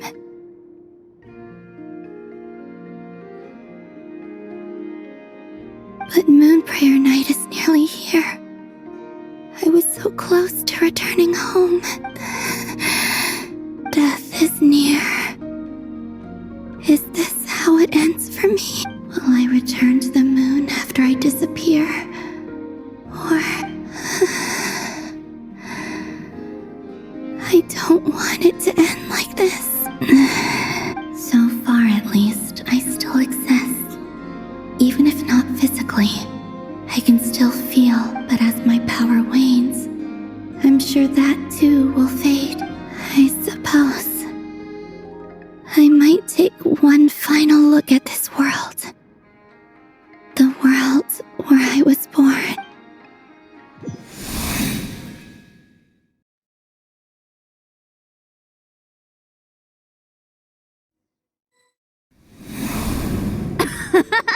Come on! Come on! Wait for me! The Frost Moon Enclave. How much it has changed since I was born. These decorations, they're so heavy. It's times like this when you kind of wish men could be priestesses and acolytes.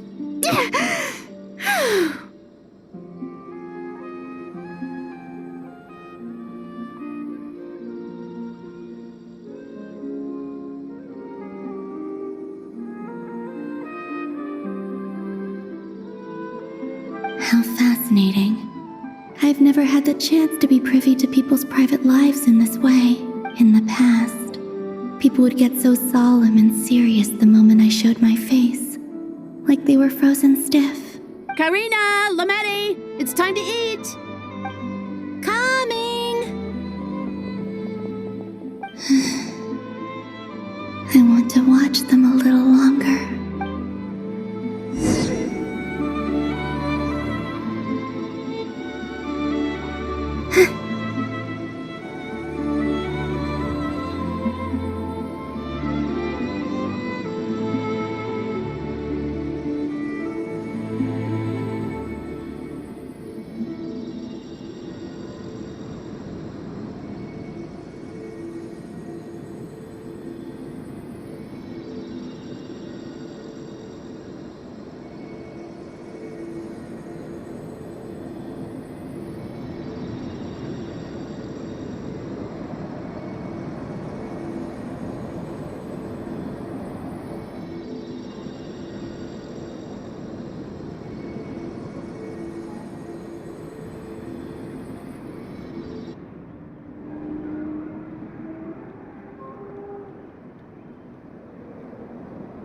I'm sure you're both tired from playing all day. Come on, eat up. A plain, humble meal. That has always been the way of the Frost Moon Scions.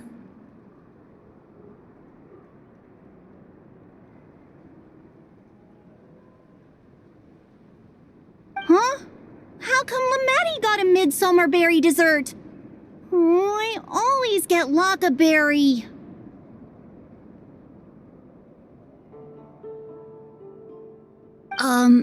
I don't mind sharing.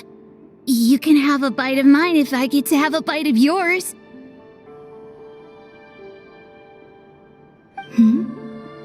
They're sharing food?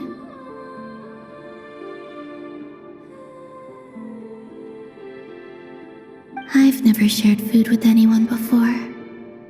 Even at the Harbinger tea parties, everyone just ate off their own plate. And when I couldn't finish my food offerings from the Frost Moon Scions, they'd leave the leftovers out under the moonlight for the animals to claim. Hey! That was 2 bites! Then you can have another bite of mine. Oh, you too. Oh, don't fret now. Here, have some of Granny's too. So this is what it means to be family.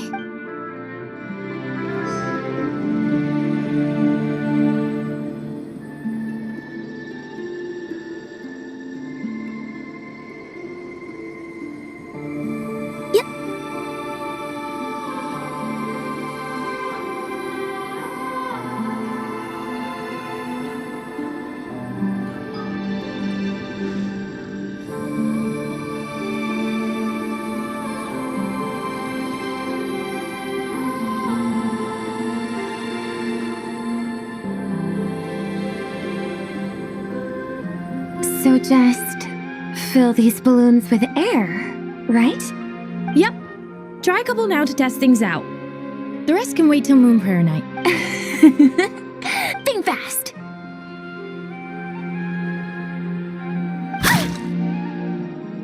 Rada! Teasing an acolyte of the Frost Moon Scions? Surely that's a punishable offense.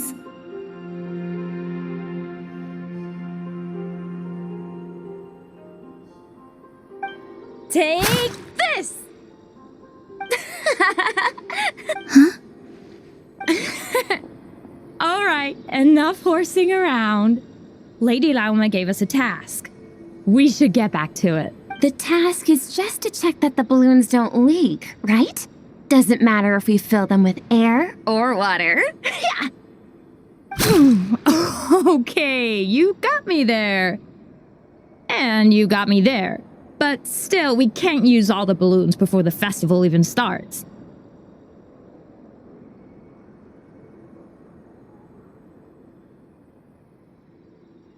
We won't use all of them. And as long as Lady Lauma's trusted acolyte doesn't snitch, this can stay as a little secret between friends. A couple more can't do any harm, right? Oh, you menace. Then, think fast!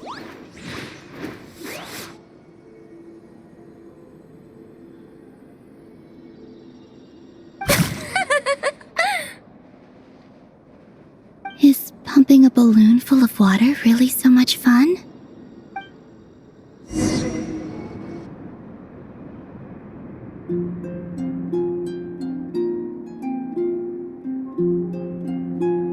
I'm seeing so much that I'd never usually get to see. They'd never act like this when I was around. It's nice, being able to just watch people in peace in these final moments. What a rare opportunity. I think I'll go take a look around Nasha Town, too. Maybe the Traveler will be there.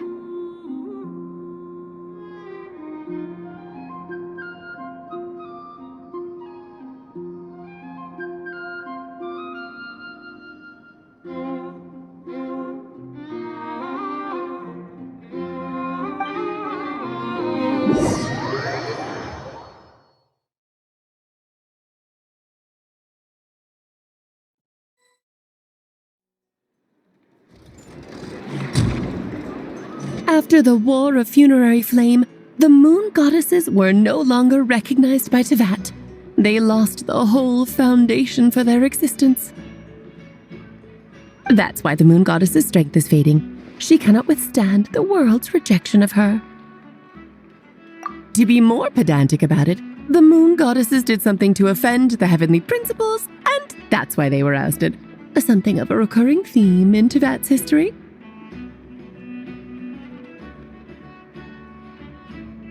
Theoretically, speaking so candidly should put me in their crosshairs too, but they can't tell me what to do. I'll say whatever I want.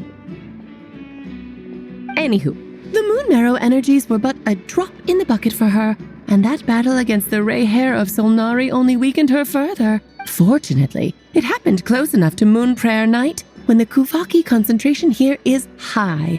That's the only reason she managed to survive this long. What do you mean, fortunately? You said she disappeared. We're too late. Oh, what a headache. I thought this was all common knowledge. I guess I have some more explaining to do. Okay, buckle up. It's time for another lecture.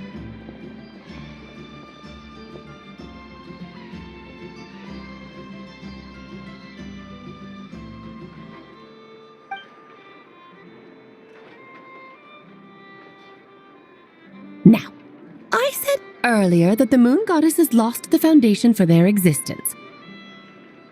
The reason for that has to do with the natural order. Basically, the rationale for their existence in Tevat was lost. The same logic applies to the present moon goddess too.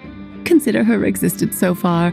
Her comrades in the Fatui called her Damselette, and she was worshipped as Kutar by the Frost Moon Scions. But these connections have now been severed, whether by her hand or yours.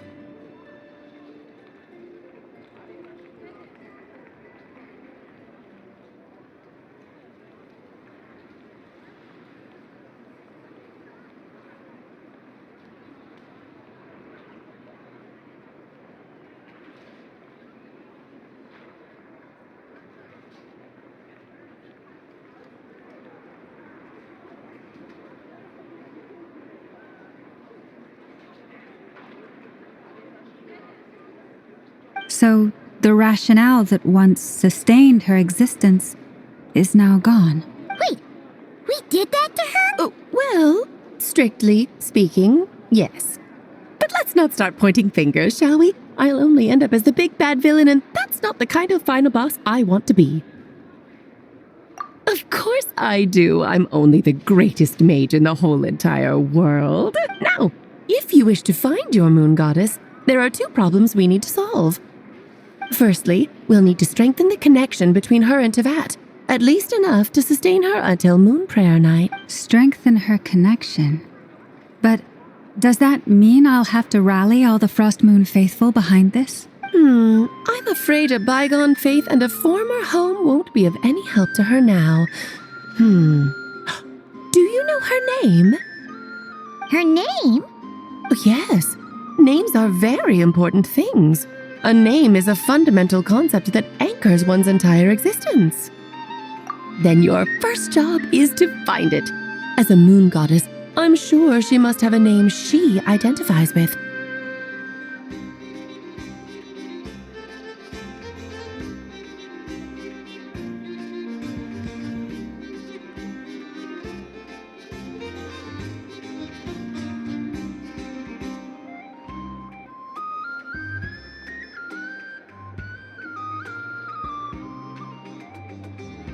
Neither Columbina nor Kutar is her true name, and she's never really accepted either of them. So, finding out her real name is enough to sustain her existence?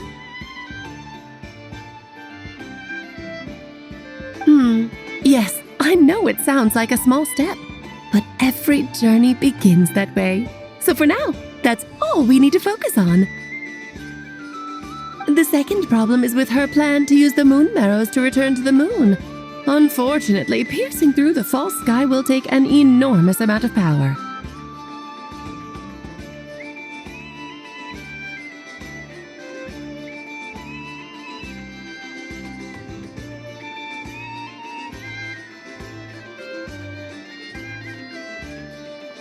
Given her current condition, she won't be able to provide anywhere near enough power, even if she recovers her physical form. But no need to fret. Nicole's the expert in this field, and I'm sure she'll figure something out.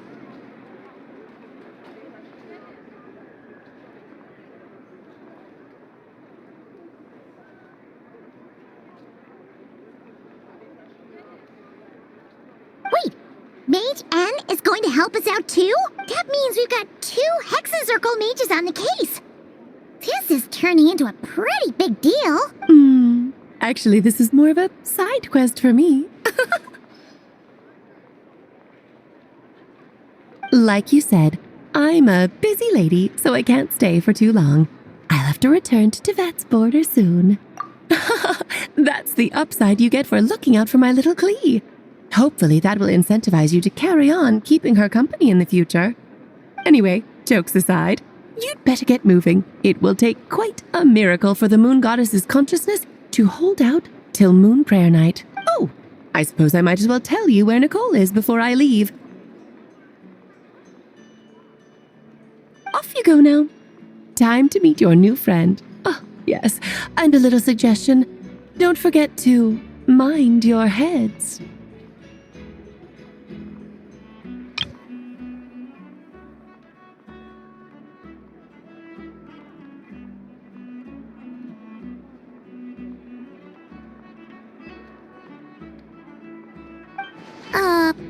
What? I wonder how Durin's doing. I should really go see him before I head back. You really are super busy. I most certainly am. There's so many children I have to keep tabs on just in Mondstadt. Durin, Albedo, Venti, Varka. Klee didn't make the list, huh? Of course not. Klee is my pride and joy. I have no qualms about her, because she's the best child in the whole wide world. Yep. Klee's a little angel. I'm glad you agree. Well, all the best. See you when I see you.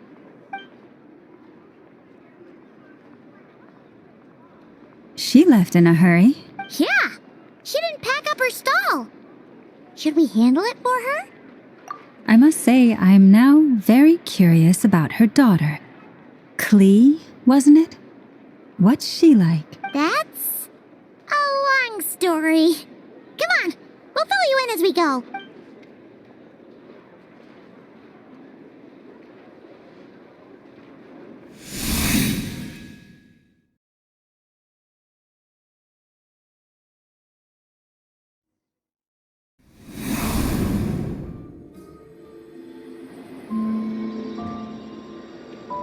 What a lively place. I've never experienced Nasha Town like this before. Hey, you old geezer! Your hammer's rusted through! Who are you calling old geezer? Are they quarreling? I'm looking right at him! You've really gone downhill since giving your daughter free rein in the workshop. Can you even swing a hammer anymore? It shouldn't take you days just to fix a single chair. You might as well use that hammer to massage my back for all the good it's doing. Don't run your mouth, or you'll get a back massage that'll put you in bed for the rest of your life. Look, the materials haven't arrived yet, all right? You know how busy it gets in the days before moon prayer night.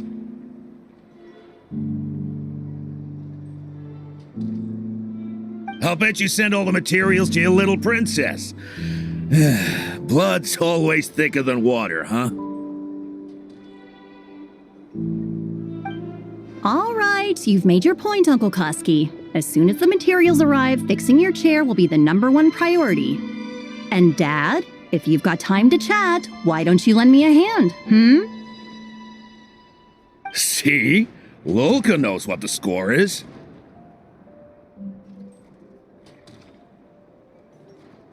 I guess they're friends. But the way they spoke to each other was so ugly. Then again, it wouldn't be the first time I've seen something like this.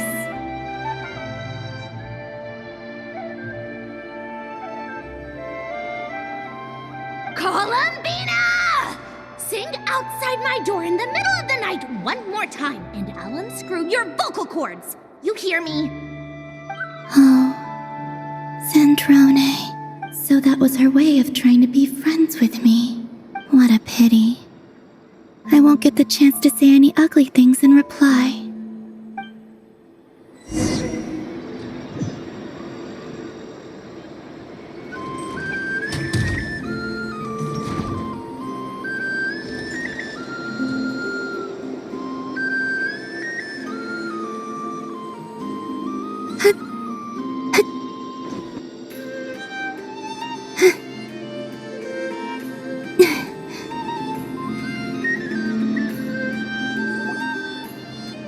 Hey, have you decided what to give her for Moon Prayer Night?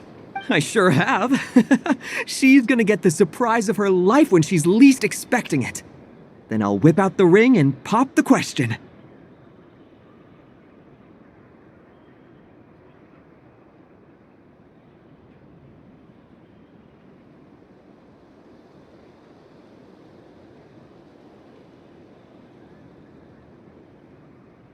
The surprise of her life. What a fun turn of phrase. Cool, I get the picture. You can spare me the gushy details. Ooh, looks like we have a customer. Hello there, ma'am. Would you like some Moon Prayer Night candy? Huh? Is he talking to me? Can he see me? Here you go. Oh. Come back anytime. Right. Now, where were we? I don't know why, but I still held out hope.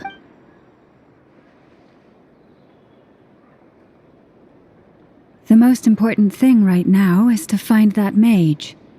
This name thing seems super important too, but where do we even start looking? I'd better go pay the Fatui a visit.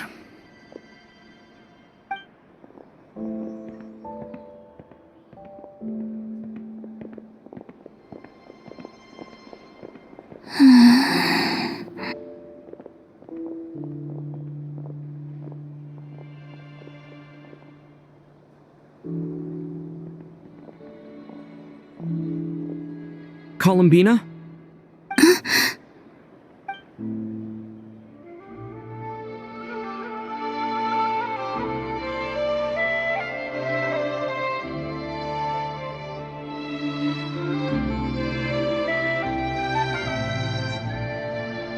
Traveler? Let's go! This is no time to be spacing out!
There we go.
So, Mr. Varka, are you acquainted with this Nicole? Or should I call her Mage N? Not really. We've never met, though she has come up in conversation.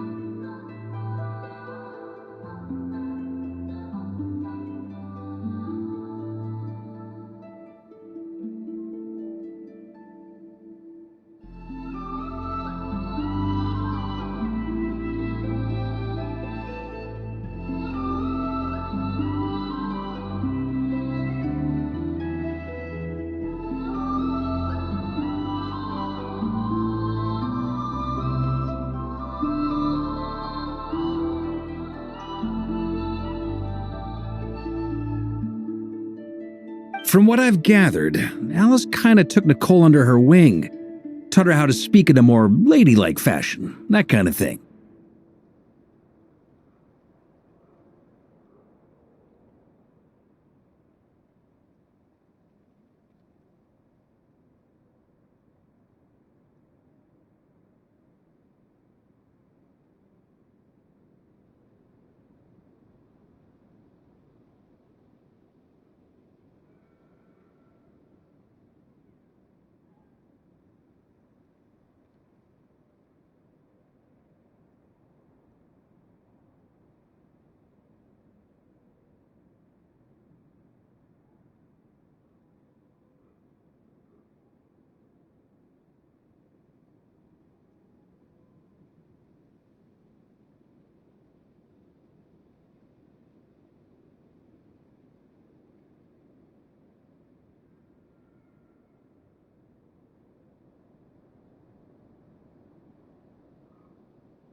Hard to imagine Alice as an etiquette coach.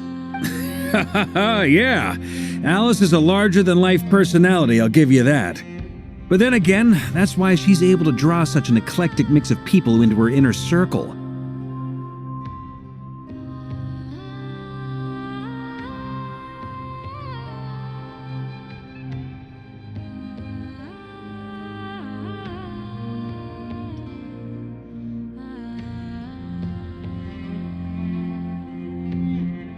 If I remember correctly, being an interesting person is actually one of her main entry requirements.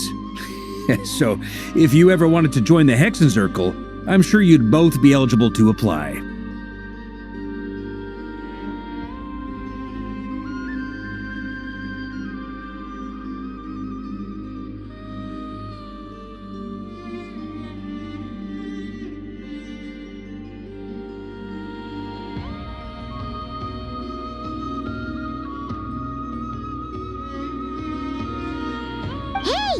Don't go around making promises on Alice's behalf. I wouldn't dare. I'm just trying to paint a picture of the Hexen Circle for you. Okay, sure. Anyway, since none of us have ever met Nicole, how are we supposed to find her? We can't just go up to every woman in sight and ask, "Hey, are you Nicole?" Maybe something she's wearing will give it away? Like a wind bloom pinned to her chest or something. Wait a minute. Alice never said Nicole was from Mondstadt. Oh, true. That would be this young lady, then?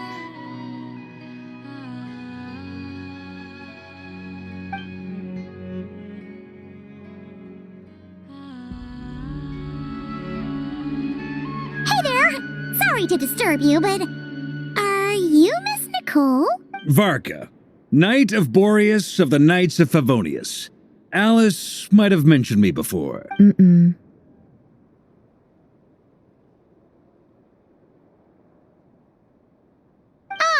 Have we got the wrong person? Sorry. Well, this is awkward. When I shook my head, I meant, no, Alice hasn't mentioned you before.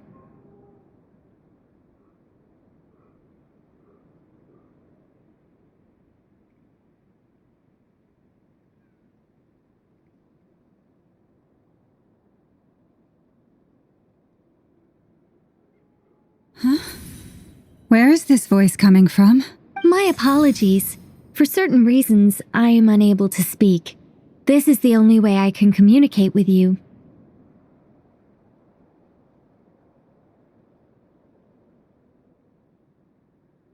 It might take some getting used to, but I hope you can understand. Hey, it's fine. I'm more shocked by the fact that Alice never speaks about me. As for you two, we have crossed paths twice before, but it is nonetheless a pleasure to finally meet you.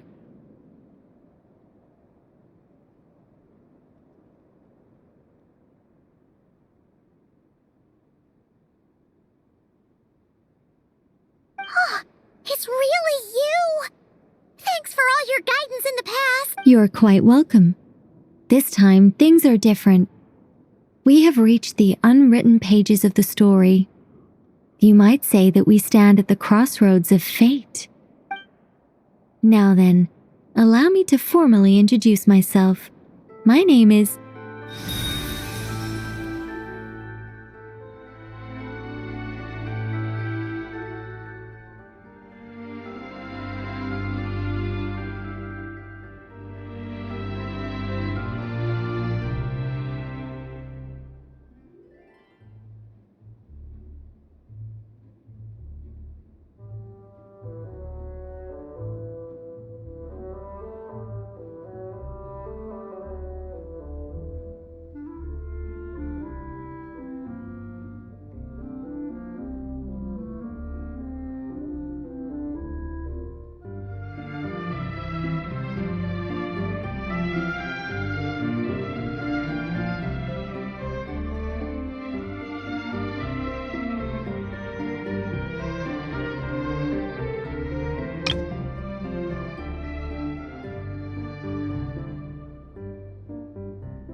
No, stop! Alice! I can't believe it!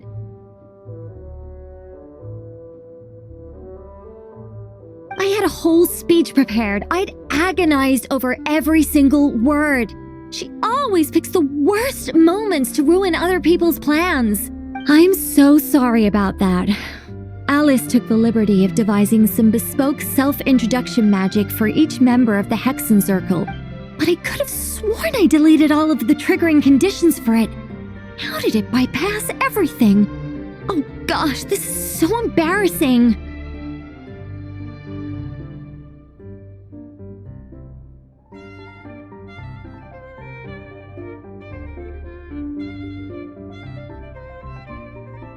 This is a very different side of Nicole than what we're used to. Is she not used to face-to-face interactions?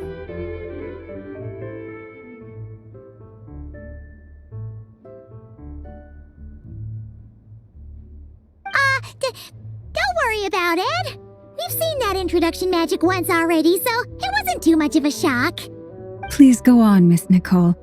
We'd love to hear what you have to say, or, well, communicate. Huh? Are they talking to this lady? But...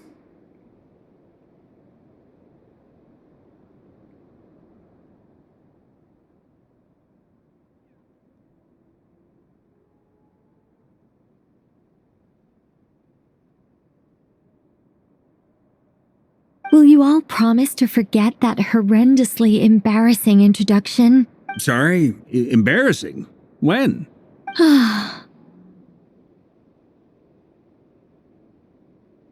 Yes, my name is Nicole, and I am one of a very few angels who have retained both their preferred form and their power.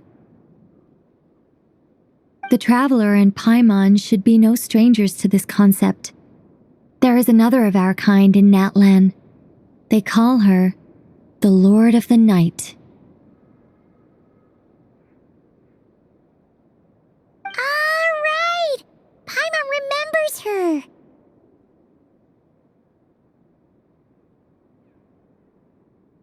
Yes. Well, I have retained more of my power than she. It's because I don't have a long-term duty to fulfill. To be more specific, no. We'll be here all day if I get into the specifics. Moving on. If I'm not mistaken, you are here because you wish to learn how one might reach the moon beyond the sky. That's right. Is that something you can give us any guidance on? Yes, I do know a way. It began with the Hyperboreans, who lived after the War of Funerary Flame. Blank looks. Maybe I should start with the background of the war, or maybe not. It shouldn't be an issue. I'll fill in the gaps for you when we have more time. Anyway, after that war ended, the three moons retreated to beyond the false sky.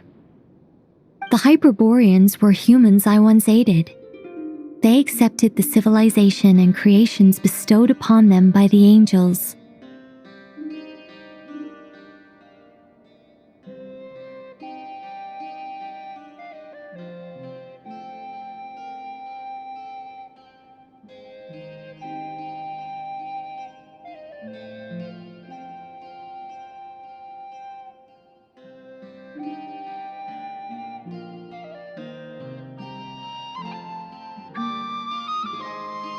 But despite accepting many blessings of the angels, many among them still held on to their faith in the moons. They were reluctant to accept the new order, even after the War of Funerary Flame. They sought to contact the moon goddesses beyond the sky and receive their guidance. But all three had passed away by that point. This mage has a unique method of communicating. Is she talking about the moons?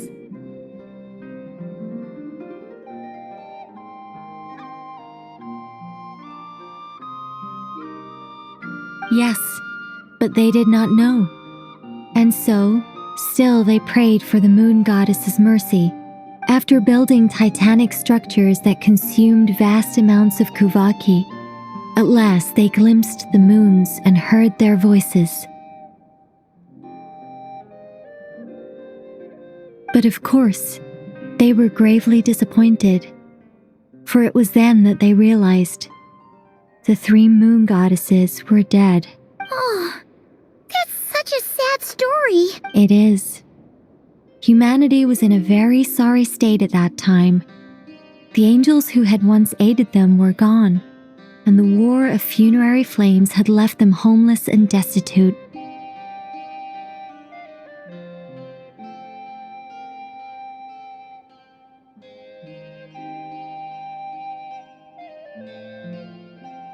Just a second, I gotta ask. How relevant is all this history to the task at hand?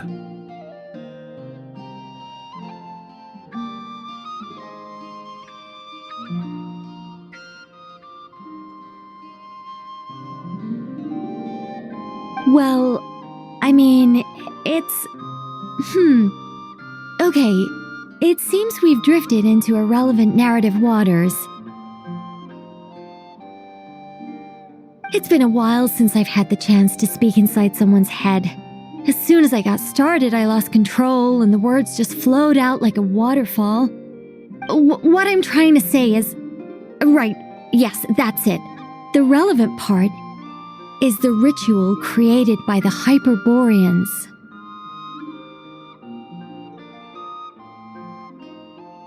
The fact that they bypassed the false sky and saw the true moons implies that they successfully built a connection between Tevat and the outside world, which means, with enough Kuvaki and a sufficiently stable connection, it should be feasible to send one person over the border. Okay, so they built some kind of portal? Oh, yes. A portal.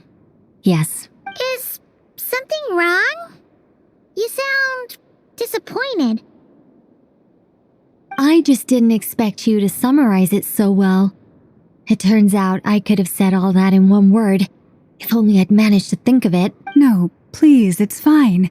This is invaluable knowledge. I'll be sure to record and preserve everything in writing.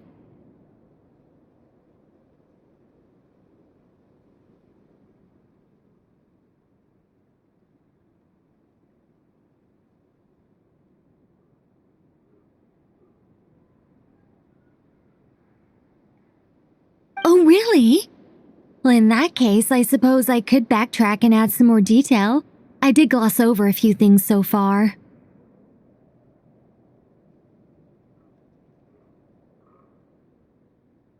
Whoa, time out. Let's summarize what we've got first. The Hyperboreans were the last ones to use this method, right? So we somehow need to find whatever structure they built and make sure there's enough Kuvaki to power it up. Luckily, we have the moon marrow of both the eternal and iridescent moons, so we're all good for Kuvaki. Which means the key issue we need to focus on is finding the place. Am I right so far? Yes. Although I expect the structure is long gone by now. That said, what if we could take advantage of the phantoms to travel back to a time when it still existed? Well, travel back isn't quite accurate. It's more like we'd be creating a handshake between 2 points in space-time. We wouldn't even have to pick a time when it still existed. It could just be a time when it still appeared in phantom form via projection, or we could project our own phantoms, fold them together at... You look lost. Was that too hard to follow?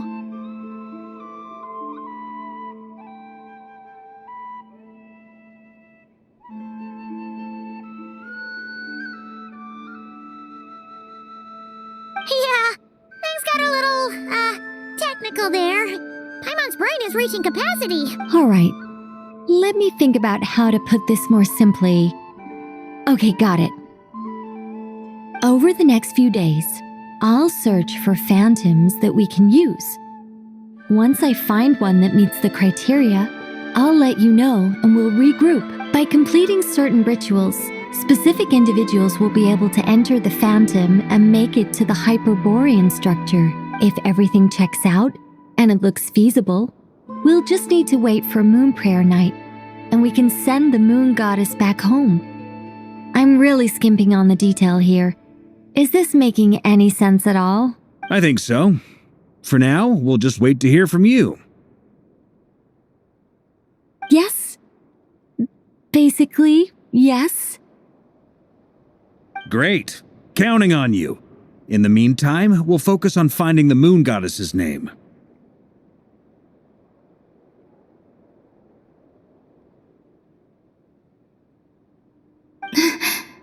My name? Are they looking for a way to stop me from disappearing?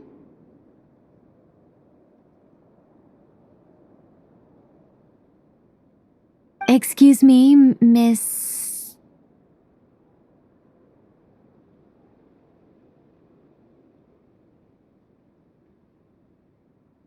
Go on, Miss Nicole. This conversation was a little all over the place. I didn't catch your name. I am Lauma, of the Frost Moon Scions. Ah, I did wonder. I noticed that you listened very intently when I spoke about Hyperborea and the moon's history.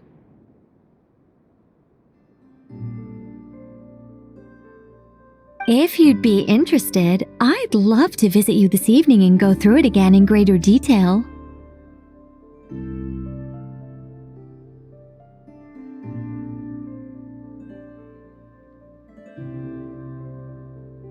Also, if you were serious about making a record, it would be too risky to simply write down the raw details as is. I would suggest some tweaks. Maybe rewrite the stories as fairy tales or fables, perhaps even prayers.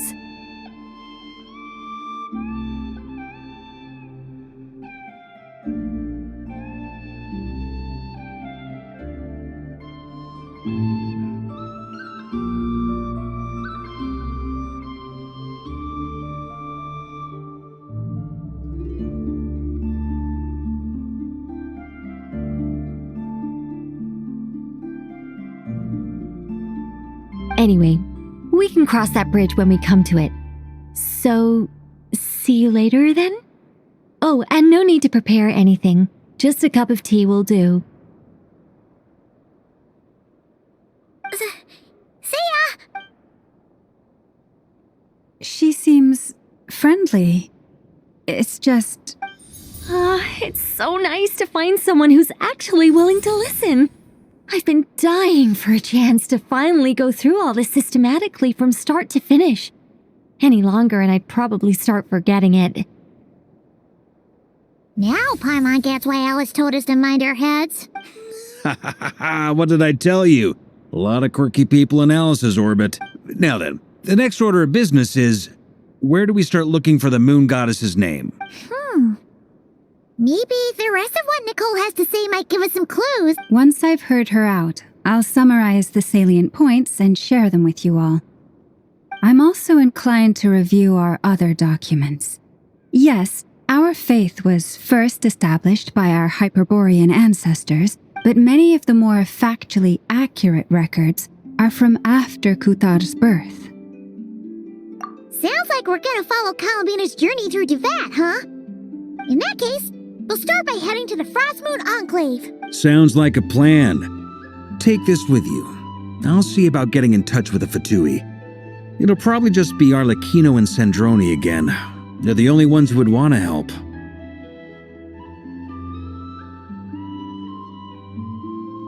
Thank you, Mr. Varka.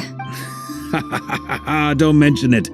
Honestly, I'm more comfortable dealing with the Fatui than prying into the details of a young lady's childhood. Catch you later. I should follow them, just in case there's some way that I can help.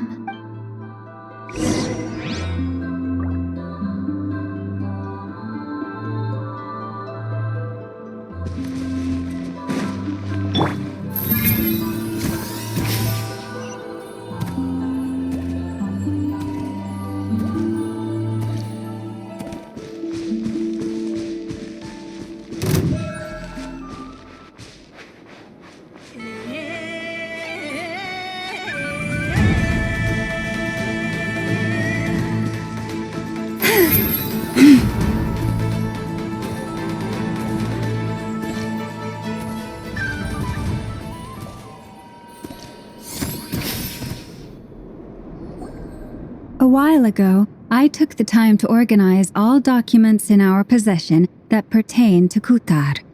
What you see here is the material I consider reliable.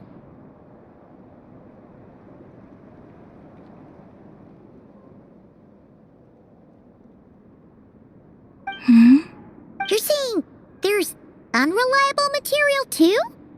Yes. Most of the information we have was transmitted through an oral tradition. Inevitably, some of her stories were mythologized and deified over the years through countless retellings. That's why I organized them into reliable and unreliable. There's no sense seeking answers in history unless we can ensure the veracity of the historical record. Makes sense. All right, let's take a look through.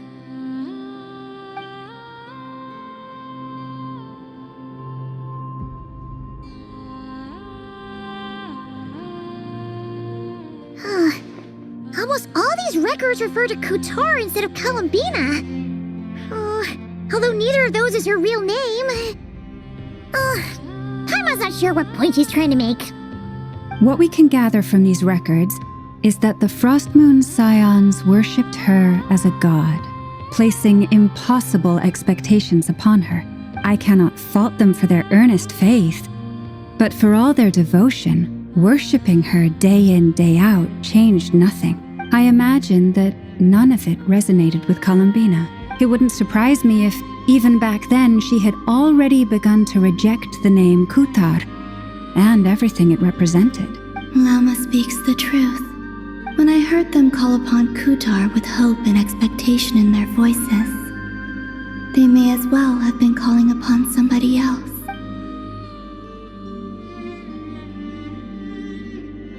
Well, that's a bit complicated. I looked at the level of detail, perceived authenticity, prose style, and how realistic their portrayal of Kutar seemed to be. Amongst the Frostmoon Scions of today, only I know of her existence, and I alone have spoken to her face to face. As such, I know that there are certain things she simply would never do.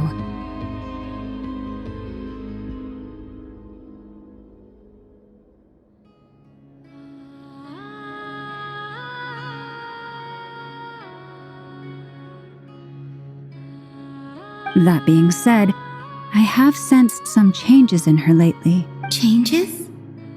Me? Oh, seems like this is getting us nowhere. Oh, for what it's worth, why don't we check the unreliable sources too? Sure. Give me a moment.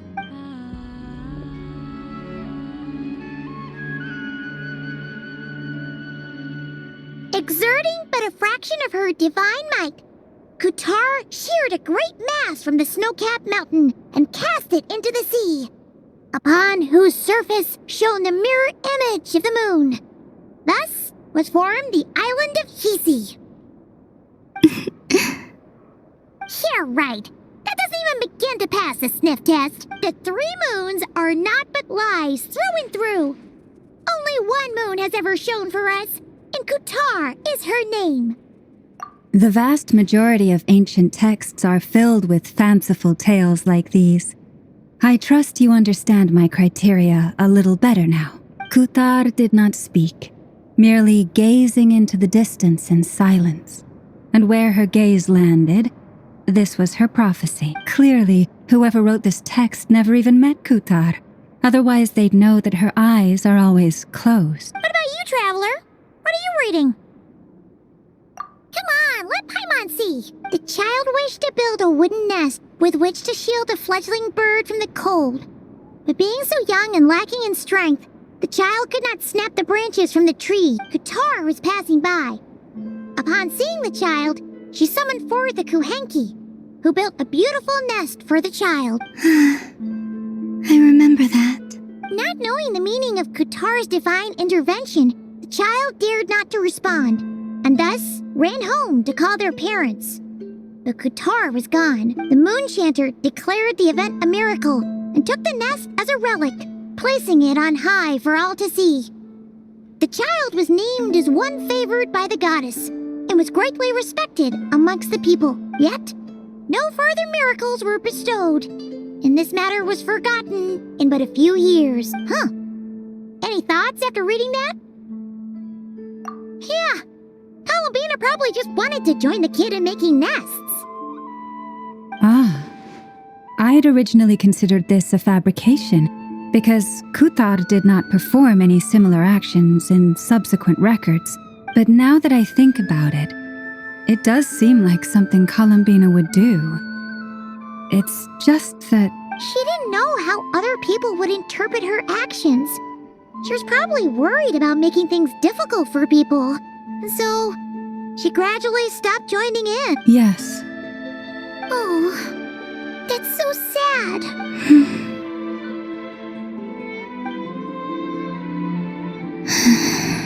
And now, I can make no such gestures of warmth, even if I want to.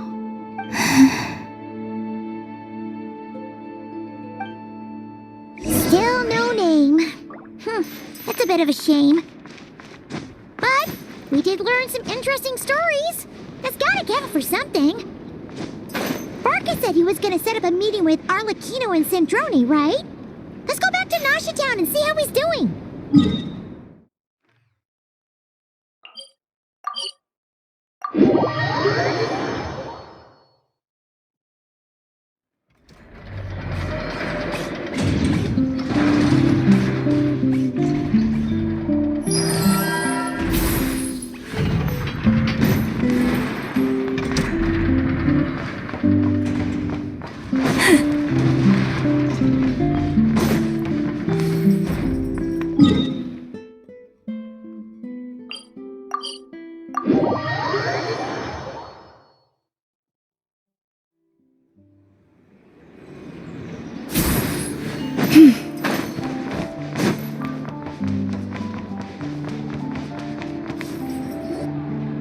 Let's see. There's Varka. Oh, and it's Durin and Albedo too. Yeah, this is pretty much the same place we bumped into each other last time.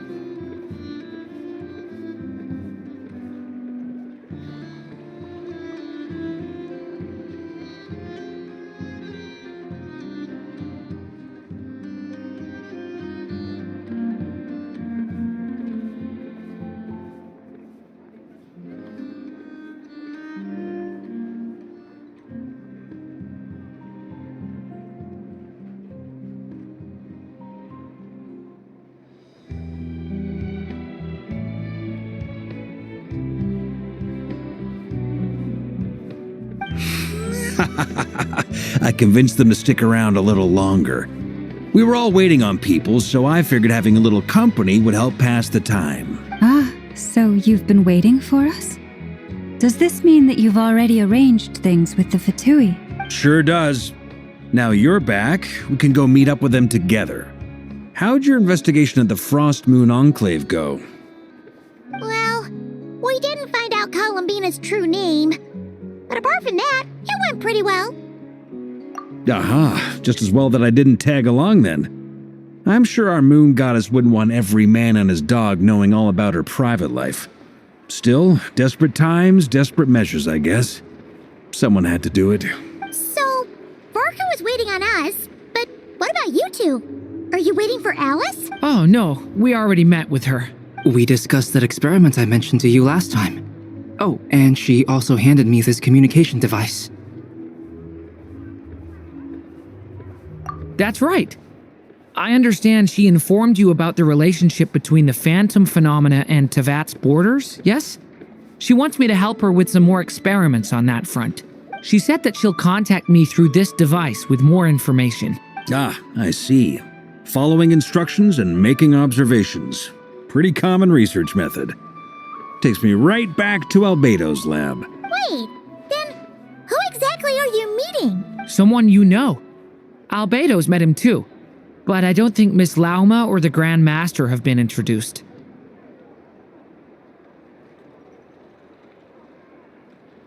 Introductions are overrated, especially in cases like this.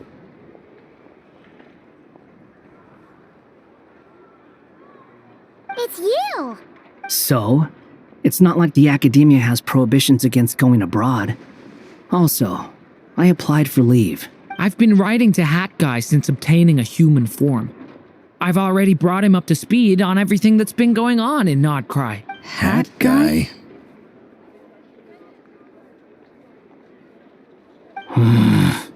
Turns out, I actually have heard that name before. Oh?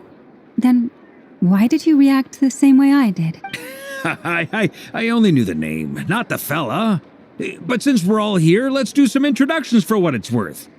I'm Varka, Grand Master of the Knights of Favonius. Lauma, Moon Chanter of the Frost Moon Scions. And I'm a Driosh from the Vahumana Darshan of the Sumero Academia. Hat Guy. Good to see you again, Mr. Guy. I believe we last saw each other on the boat ride here.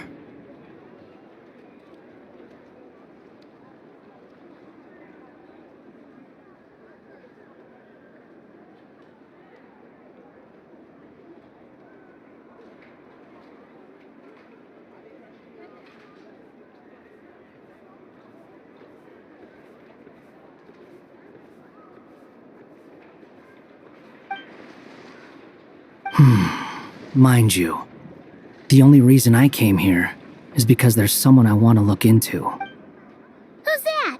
The Doctor, also known as Dottore, second of the Fatui Harbingers. From the tone of your voice, it sounds like there is bad blood between you. I was reviewing our archives and noticed that a lot of information about him was missing. Left a bad taste in my mouth. That's all there is to it.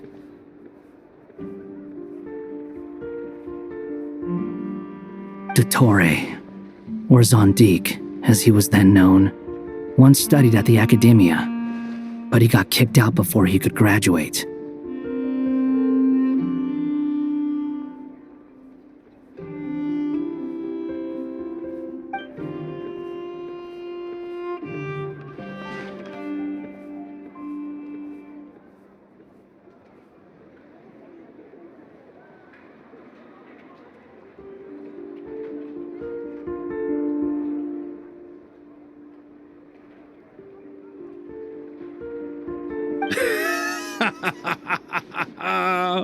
So the Harbinger's #2 man is a college dropout? How embarrassing for them. Last we heard, he was planning something. We actually heard that a few times before, even coming to Nodcry. But we haven't seen a trace of him since we got here. He only appears when something interests him. For all we know, he might have left already, but the fact he did something here at all is worth noting. It'll fill a couple extra lines in his file. Why does it sound less like a file you're writing and more like a criminal record? Anyway, we were just about to meet 2 of the other Harbingers. Want to come along? You might learn a thing or two about him there. Sure. Even though they're Harbingers, well, they're old acquaintances of ours, so, you know, when you talk to them, try to be...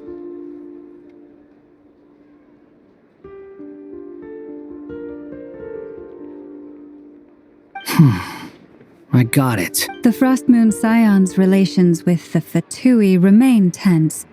Forgive me if I do not attend. In that case, we'll continue assisting Miss Alice with her experiments. Good stuff. Everyone's having a fruitful time. All right, we better get going. I'll lead the way.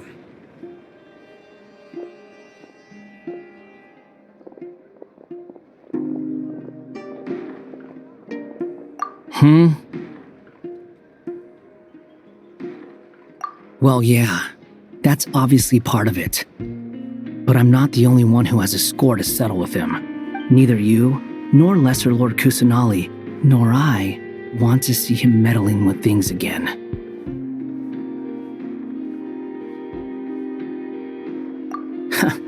What's the hurry? Don't worry. Pigeons always know which way home is.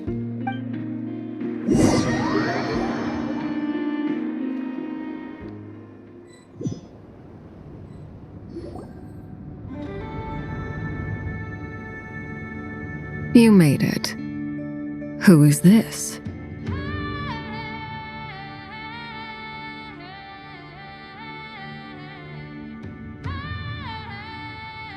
A scholar from Sumeru.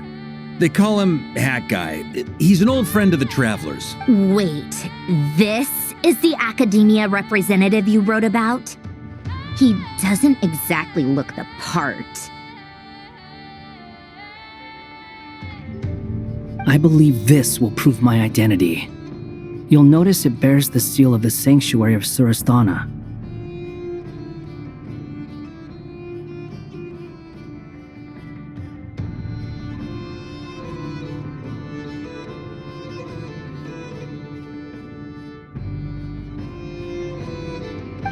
Well, what do you know? So it does. All right then. My mistake. It's fine. I expected as much. What? So as I mentioned in my letter, the Academia's got its eyes on Dottore, but this matter remains top secret. Apart from those assisting in the investigation, the fewer people who know, the better. If anyone asks, I'm here in Notcry to pursue my personal academic interests. Gotta say, Marka, you did pretty well to keep all this under wraps for so long. Sounds like you got in touch with the Academia about this way back.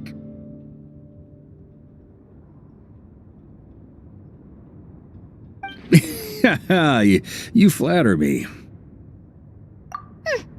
Where do I even start? Remember that time we fought Rerir at Star Sand Shoal? He sure let me have it then, didn't he?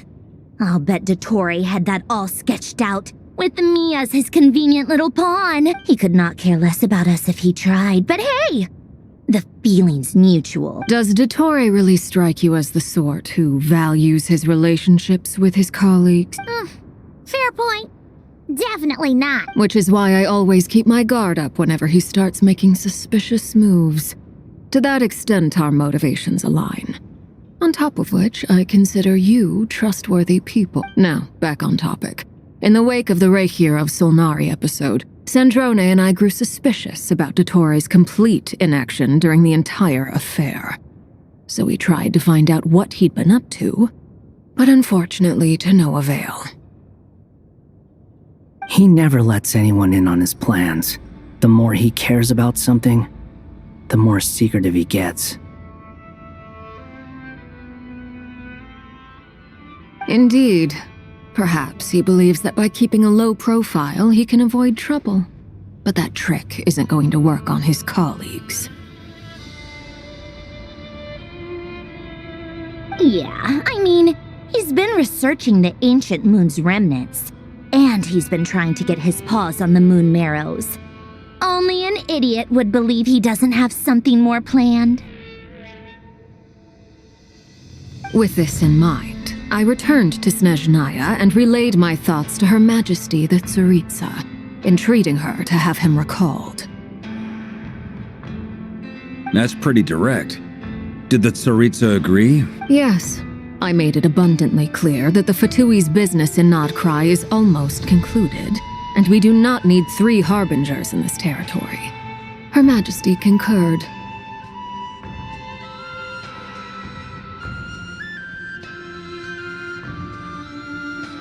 Accordingly, Dottore has returned at her orders. I imagine he is continuing with experiments, which no one besides he would ever have any interest in. Common sense might mean nothing to him, but he's not stupid. He knows that no good can come from opposing the Tsaritsa. Smarts alone won't get him all the way. He needs the Rooster's resources and Regrator's Mora, both of which the Tsaritsa can strip from him by waggling a finger. But doesn't he have a track record of publicly following orders while going against them in private? He probably has it down to a fine art by now. Wouldn't put it past him. We worked together on a research project once. Only briefly, but it was enough to show me that we're fundamentally different people. He has no interest in doing things methodically, stage by stage. His thoughts jump all over the place, and the moment his curiosity is satisfied, or he gets the results he wants, he disappears. The only similarity we share is that, once we set our minds on doing something, we will see it done, whatever it takes. Oh, we definitely saw some of that in your battle with Rerir. You got so competitive. Ugh, do not remind me. Then I believe we all concur. Dottore will not simply give up. Fantastic. Now this is turning into a whole day of unpleasant memories. Ugh. Are you talking about the moon marrow stuff? He also strikes me as the kind of person to disregard experimental regulations, ruin all the equipment, and go way over budget. Then leave the first person he can find to deal with the fallout. Exactly. This one time, he was running some high-temperature experiment and the substance exploded. But does he care? No. He orders his subordinates to open the device so he can observe the results, which causes the gas inside to leak out. That gas was poisonous. If I hadn't been there, who knows how many people might have died. And after all that, he left while I was still cleaning up after his mess. What a waste of time, he said. Waste of time? The nerve! He wasted my time! You've been bottling that up for a while, huh? Hat guy, I must say, you seem awfully familiar with internal Fatui affairs, especially when it comes to Dottore. Thank you, Lady Harbingers, for providing such valuable information. I have no other questions for now, so I'll be on my way. Wait, what? You're just gonna leave? You're welcome to join if you want. Ugh. Just when Paimon thought he'd finally mellowed out. He makes quite the impression. I'll say. I've met tons of headstrong people, but not many of them would join me in bad-mouthing Dottore. Anyway, back to the main agenda. Barca, you said that Columbina has gone missing? Or rather, disappeared. Yeah. We're working on building a connection between her and this world. The simplest method is to find out her real name. I've actually asked her that question before, but she said she didn't know. Considering our relationship, I doubt she was lying to me. As far as I recall, she was never dispatched by Her Majesty to claim a gnosis or anything like that. The Tsaritsa's plans had long contained a place specifically for her. I always thought that was weird. What could she do that the rest of us couldn't? Knowing what we do now, It's probably something related to Kavaki, right? More than likely. When she first arrived, Columbina would often go to Her Majesty and ask when she could start the task assigned to her. But Her Majesty always gave the same reply. The time has not yet come. So she spent her days in Snezhnaya doing basically nothing. The Tsaritsa has summoned a beautiful blind maiden to be a harbinger, giving her the third seat by virtue only of her enchanting voice. It was a dumb and stupid rumor, but the reality of the situation made it hard to refute. And what happened after that? I imagine she stopped caring. She no longer seemed to care why she had been recruited, and Her Majesty never gave her any missions, so she just continued to sing in the flower garden. For my part, I was busy. So busy, in fact, that watching someone be that idol had me fuming. But still, I got the sense that she had long been used to a life of other people claiming she was needed when she wasn't.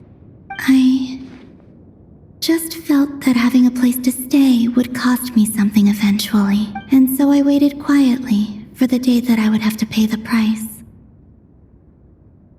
And on the other end of that spectrum, you had me. Someone once told me that I had the lousiest work and the toughest luck. That's a good way of putting it. I forget who said it, but those words have always stuck with me.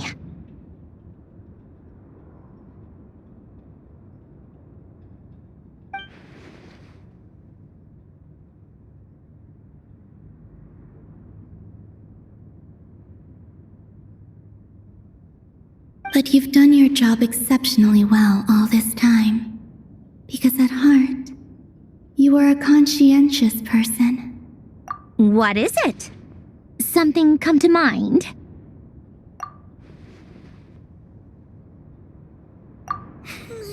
That makes sense. Nothing screams you are needed like your name shouted from across the town. Well, good luck with it. But if you ask me, Columbina is still the most shoutable name. I'm just so used to it now. After all the arguments we've had, I can't be bothered trying to remember another name for her. Nor I. Sandrone.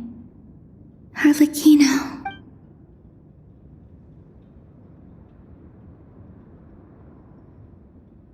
Huh! It's a Sealy! Does that mean Nicole has news for us? Ladies, I thank you for your hospitality. If the chance ever comes up, I definitely owe you both a drink sometime. I'm sure it will. You can make your own way out.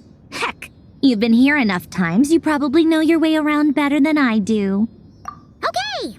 Time to do what adventurers do best. Follow that Sealy!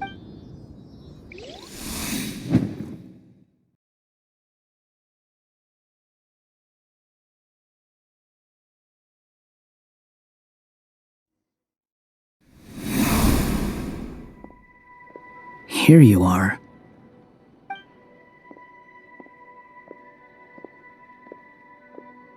Oh, that guy.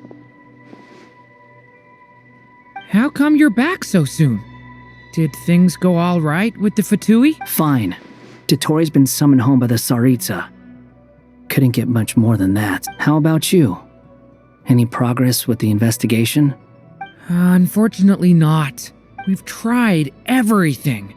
Different phantoms, different locations, different points in history. But the results are the same each time. Abyssal monsters roaming the land. People crying out in despair, with no hope of being rescued. Every time I see it, I can't help but think, is this what it was like in Mondstadt when Dragonspine Durin attacked?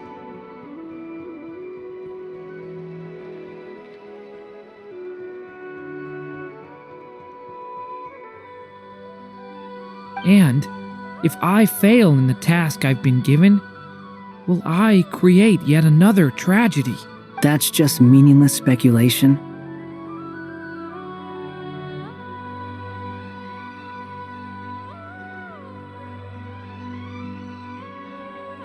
When we encountered similar phenomena previously, I tried to interfere with those illusions.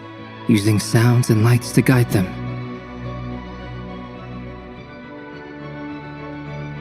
However, we could not change their fates. At most, we were able to extend their existences.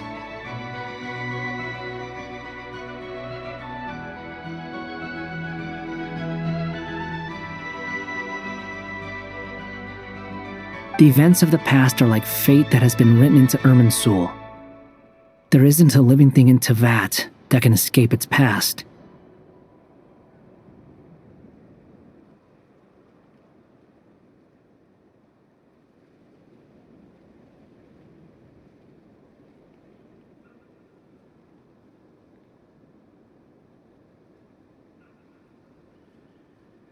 But Miss Alice instructed us to try to find ways to change the outcome that these phantoms face. It's an impossible task. Can't you just refuse? Since she asked us to do this, I feel like it can't truly be impossible. Or if it is, well, mages can make the impossible possible. I could not have been born as Durin otherwise. But you also said that your past 39 attempts were fruitless. That's true.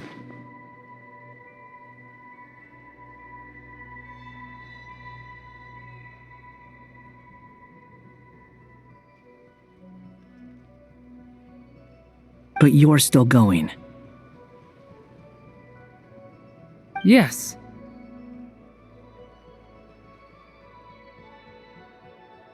After this many futile attempts, surely you realize that you're not doing this because you still believe what some mage told you. It's because you want her hypothesis to come true. It's something you wish for deep inside.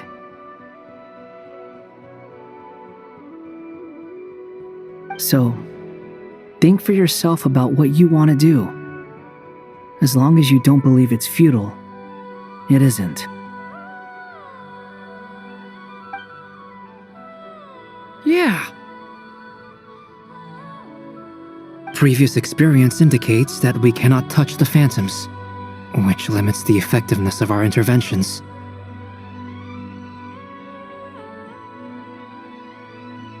If we want to clear this hurdle, we need to break this rule somehow.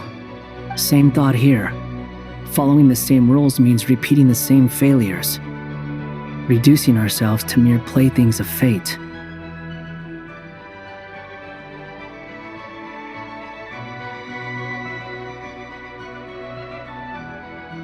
So you mean we need to figure out a way to make contact with them despite knowing that we can't?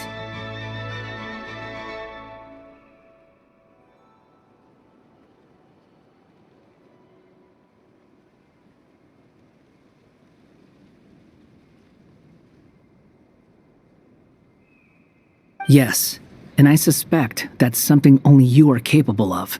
Everything in Tevat is logged in Irminsul, but the withering that once occurred in Sumeru was a sign that the Great World Tree was being corrupted. This corruption allowed things that should not have existed in Tevat to appear. This is tantamount to rewriting reality to an extent. You're saying abyssal power might be able to affect those phantoms? No one's ever tried it before. If you're gonna try it, it'll take courage. And you have to be confident that you can control it. Is anyone there? Has anyone seen my daughter? She's missing. I have to find her. I hear someone inside. Spargana? Are you in there? If I can use my abyssal powers to warn him that there is danger here, maybe it'll change his decision. Maybe he'll stay away. Yes. The important thing is not the nature of the power, but rather how you use it. To intimidate and obstruct. Sounds about right for the Abyss. Let me try. I should be able to influence that thing. Have you seen a little girl? What? This isn't the time for that! Just run!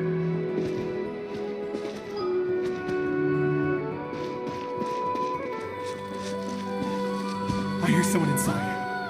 Spargana? Are you in there?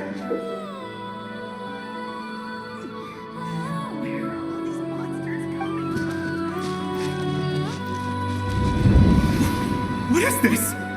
Looks dangerous. I should get out of here.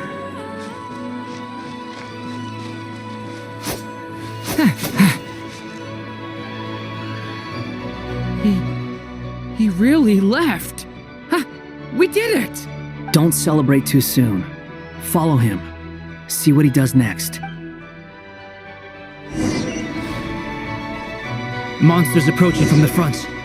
You need to stop them and create an opportunity for him to hide.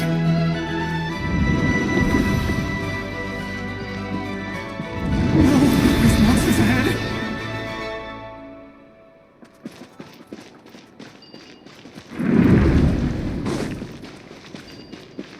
Wait, is that the barrier I saw earlier?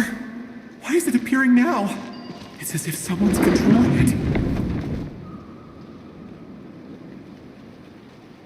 The monsters are gone.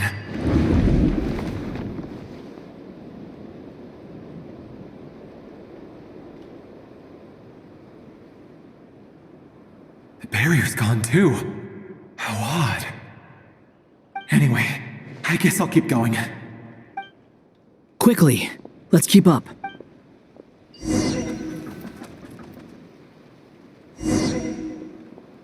Wait, there was someone else here?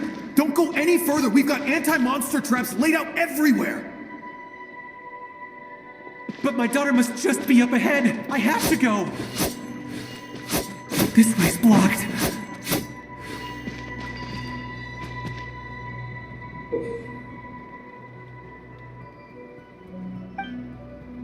We might be able to use the explosives over there, but we need to take care not to hurt him. I'll use the barrier to keep him at a safe distance.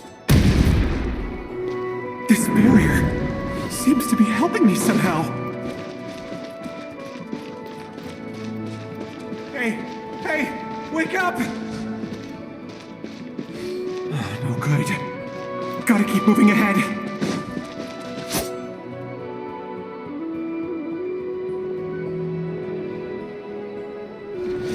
So many monsters! There's still a chance, Durin. Use the traps.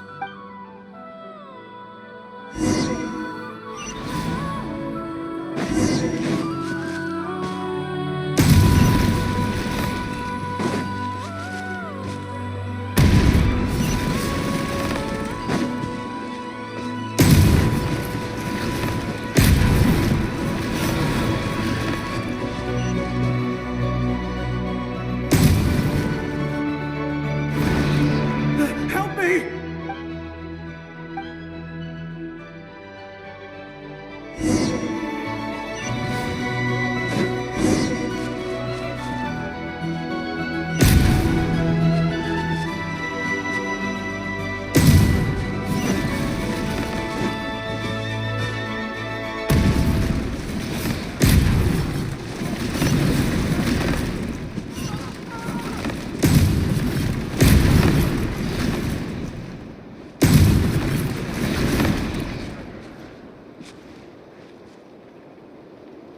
This is a new development. I've never seen this happen before.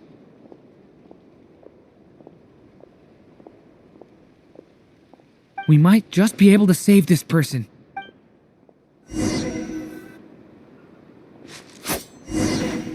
Hey!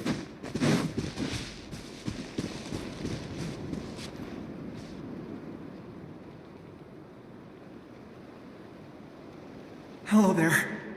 Have you seen my daughter? Spargana is her name. She's carrying a large backpack.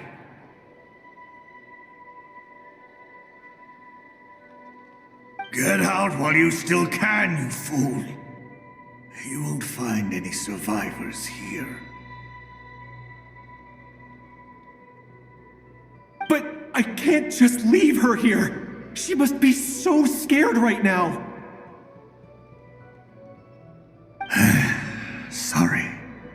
Wish I could help, but I haven't seen her. You'll just have to keep looking. Okay, thank you.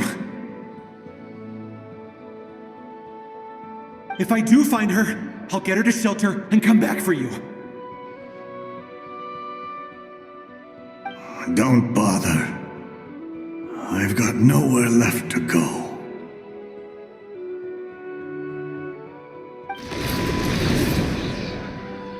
What's that noise?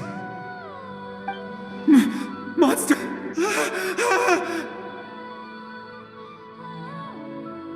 No, if he goes inside, he'll be walking into a trap. Let's try this once more. This time, we have to stop him.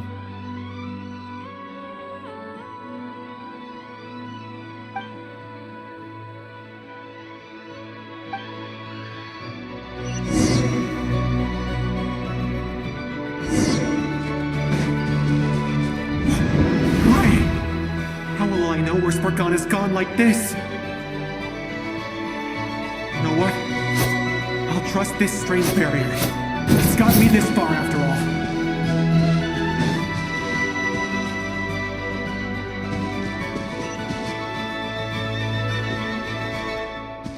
Spargana! What? Hey! Let us out!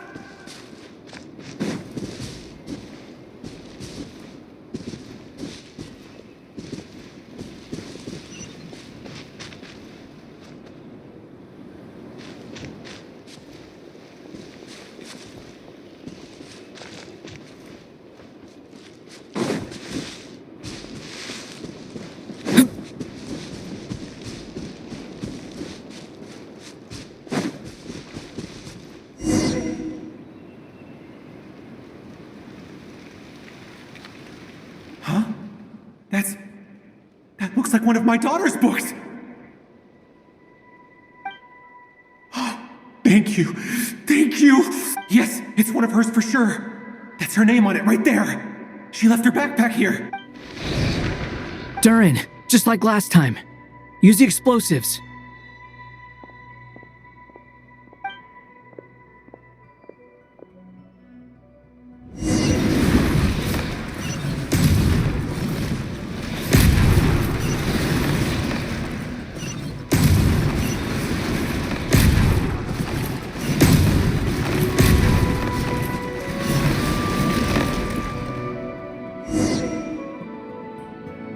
It won't work. There's not enough left. If he makes it in, he'll die. But then, this clue could be the key to him finding his daughter. It might not be the only one. Better he misses that clue than loses his life. I guess so.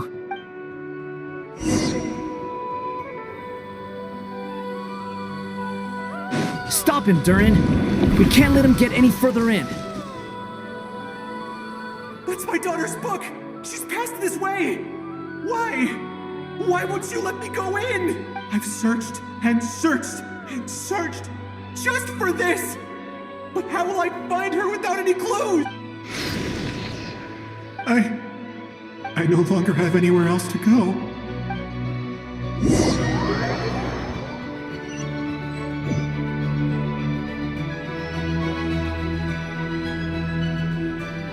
I'm sorry. I'm so sorry. He refuses to go anywhere else. Whether he opens this door or not, all that awaits him now is death. We couldn't change his fate.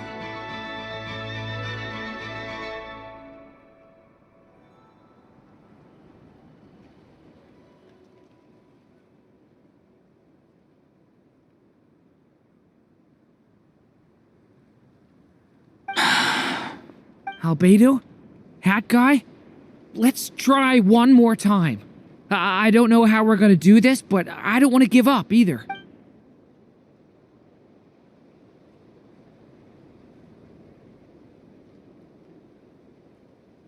Why am I here? What's going on? All these scenes running through my head. Where are they from? Huh?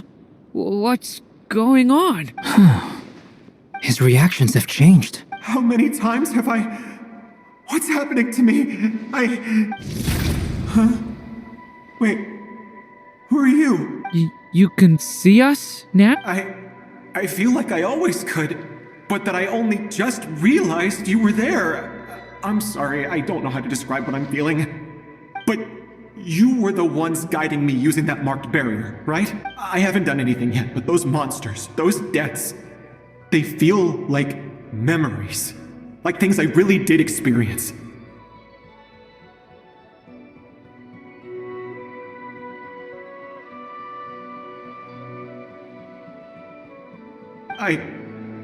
I won't find my daughter. In fact, I'll ultimately die trying to find her. Isn't that right? Well, no, it isn't. Yes, it is. Even so, we're trying to find a way out of this. You've not seen my daughter either. It seems she really isn't here. I'm sorry we couldn't help you. I'm just tired. Maybe this is destiny. Maybe it doesn't matter how hard I search.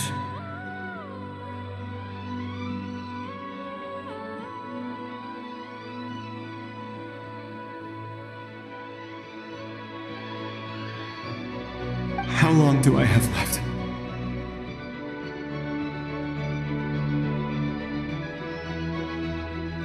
Experience says 15 to 20 minutes. 15 to 20. Thank you for all your help. Let's rest a while. You look exhausted too. Now's not the time for you to start pitying us. It's not pity. I'm just realizing that I've only got 10 or so minutes left. You know?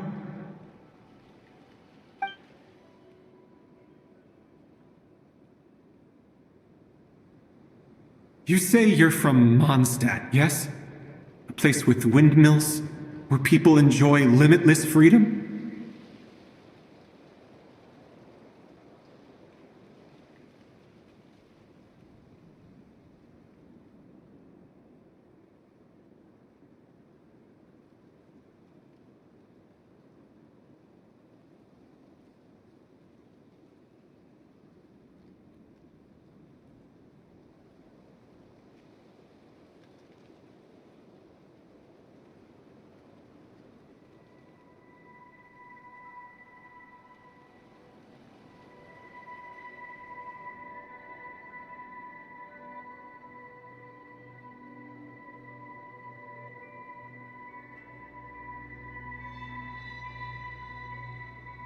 And you're from Sumeru, where they've built an academy into a giant tree? Yes.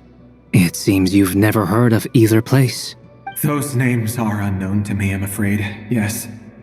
Have you heard of Hyperborea? I have, but I heard that it was destroyed in the distant past. I see.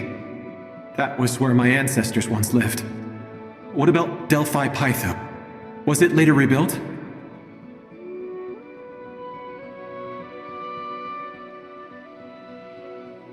I've never heard that name. Then what about Sal Vindaknir?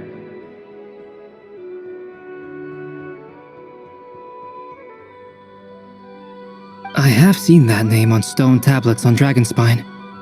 But I'm afraid the only things left of that place are its ruins. I see. Sure enough, there was no way to turn this around. I'm sorry. I was the one who asked to chat, but it seems like we're too many ages apart. There's barely any common ground to start from. It's all right. We did hear something new, at least. From how you speak of your lives, things must be going all right for you, I guess. They are. Mondstadt is a place of freedom and happiness. There's a lot of good people in the church and the Knights of Favonius, and even outsiders find that it's an easy place to feel at home. We have festivals a few times a year. Everyone gets together to drink, sing, and be merry. Sumeru is a lot more uptight. Not really the kind of place where you can relax. It's a nation fraught with problems wherever you look. But if all you want in life is to seek knowledge, I guess it's pretty much paradise. That's wonderful. In other words, after this all-devouring black tide passed, humanity did not merely avoid extinction, but rose to build prosperous civilizations anew. I mean, I can see you all right now. That must mean the future isn't a total mess, right? That's true. Well, time's almost up. let's part ways, I think. Might be best if you don't waste too much time on me.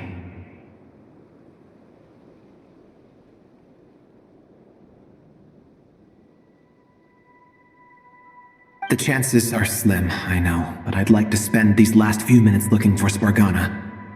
If things work out, I'd love to tell her about what I've heard. May we meet again. Well, or not, most probably. In that case, may your wishes come true.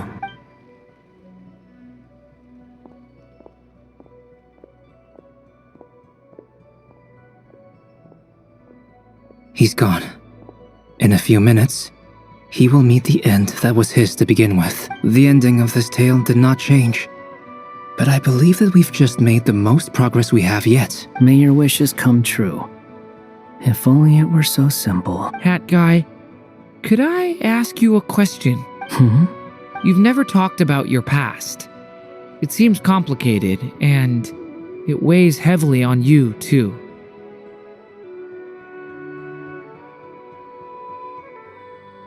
Would you be willing to tell me about it? I mean, sometimes it's better to get things out in the open. Take that guy we try to help, for instance. At least he said goodbye with a smile. I know about Albedo's past. Our experiences are very similar, and he created me. As for you, you're my first friend, and you've witnessed every step I've taken.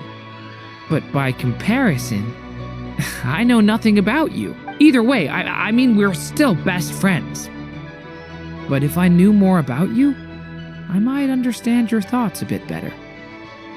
I've told you about myself. I'm a student at the academia. And what did you do before that? Prepared for the entrance exam. All right. If you really don't want to talk about it, I won't press you any further. I was a puppet built from the branches of a white tree, using technology left behind by the Conrian schools of mechanical engineering.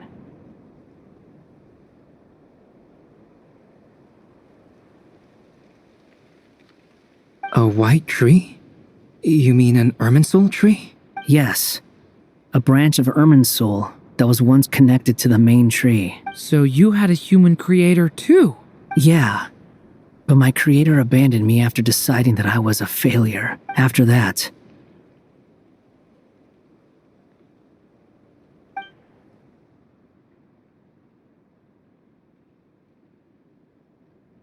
Durin. Resisting the influence of the abyss, suppressing the urge to destroy, trying to do the right thing. None of these things are easy.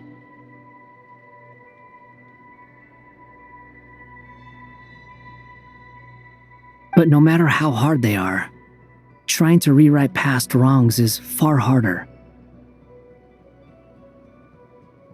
You asked me if you would create a new tragedy if you failed.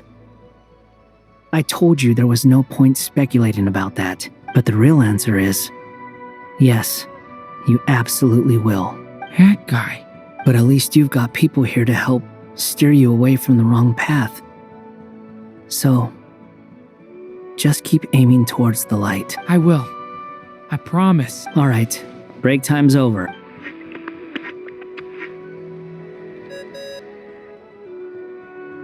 Hello? Durin speaking. Hello, friends, it's me. What have you been up to, I'm detecting some unmistakable fluctuations here at the border. The amplitude isn't particularly high, but they're completely different signals from the ones before. And the scale is comparable to those I've detected previously. Alice, we were unable to save that person. However, he appears to have retained a portion of the memories gained through that cycle, and was able to hold a conversation with us. I see. Well, that is rather odd indeed. It definitely merits further attention. Could I trouble you to keep trying the same approach? I need to gather some more data. Counting on you. I should probably have Nicole come and check this out as well.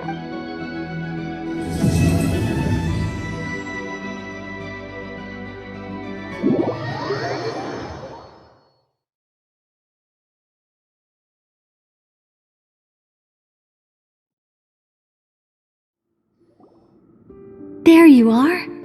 I was worried you might stop to collect treasure chests opened by the Seelie along the way. It would have taken you so much longer to get here.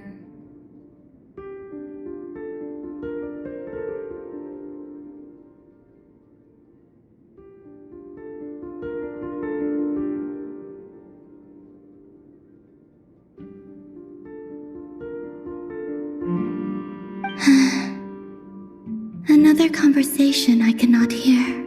I am delighted to see that you understand what takes priority and that your adventurer's instinct has not swayed your resolve. Really, I must applaud you for it. You should know. Paimon's head. Okay, I'll try and keep it short. My senses are telling me that this is where we shall find the entrance to the ruins.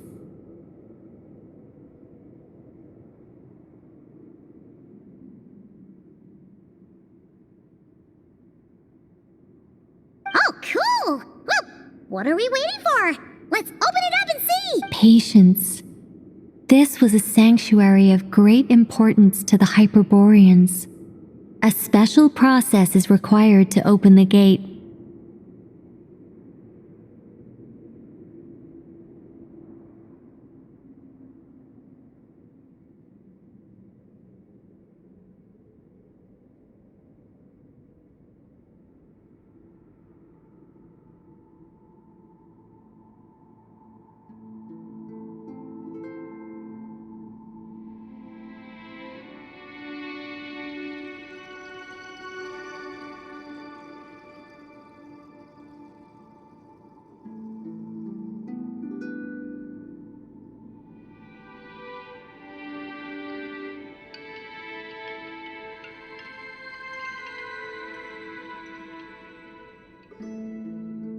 Oh!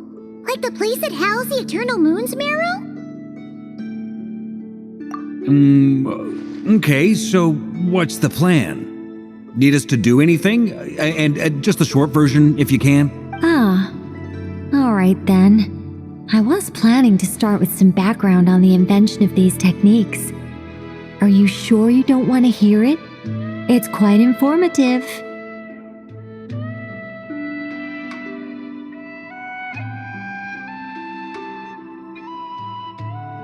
Remember what you were saying about priorities? Fine. Simply put, we need 3 human representatives to successfully undergo a process of Kuvaki resonance.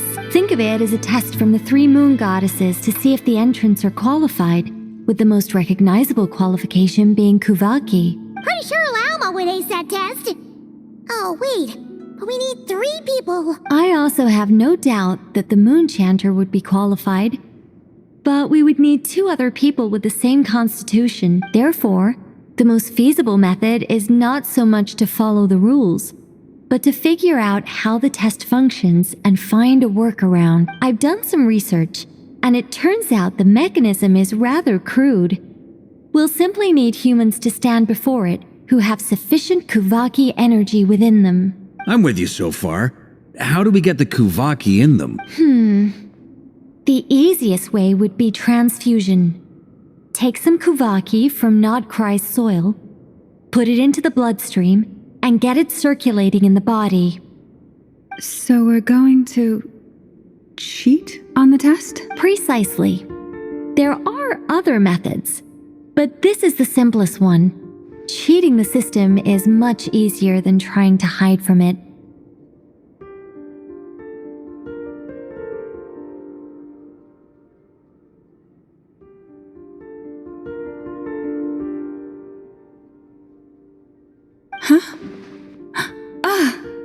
Sorry? Does the idea of cheating upset you, Miss Lauma? No, that's not it. I suddenly had an idea. Oh, what is it? It's about Moon Prayer Night. I figured out a way for Kuthar to join in the festivities. But as Paimon said, we need to have our priorities straight. Let's get back to the test. I'll follow up with Nefer on the festival arrangements. Oh, okay. Anyway, is this really the best method we have? A Kuvaki transfusion sounds dangerous, no matter how you slice it.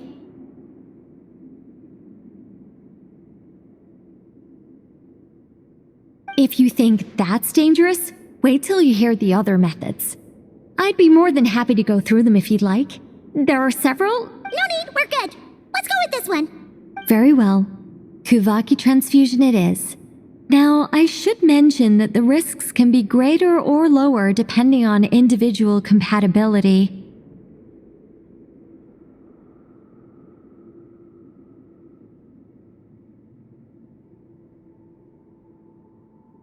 It would be rash to simply infuse the Kuvaki and hope for the best. If the body rejects it, the reaction can be quite severe.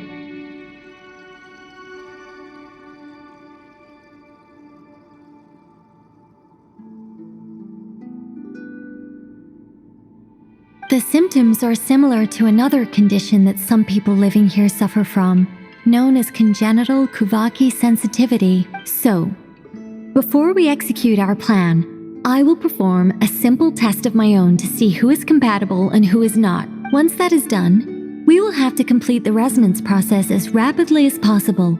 The participants must remain stationary while the Kuvaki circulates and bonds with them, and they mustn't eat or drink anything.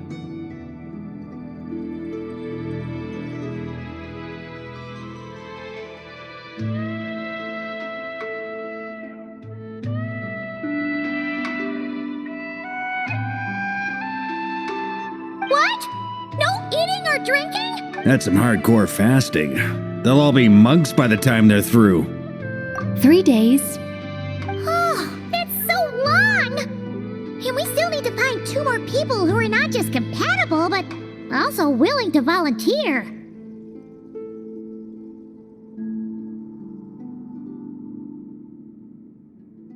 Fasting? What are they talking about? Really? Don't you want to think this through? Haha, count me in too. 3 days without food? I can handle that. Miss Nicole has made it clear that this is the easiest way. The way I see it, there's nothing else to discuss. It's time to step up.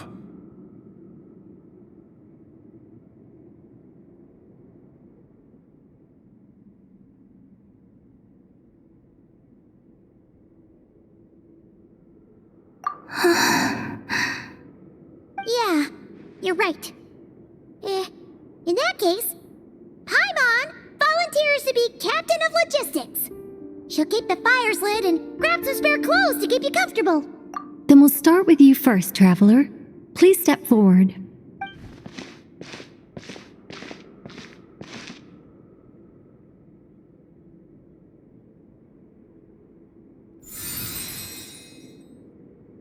How's it going? Do you feel anything? How about now?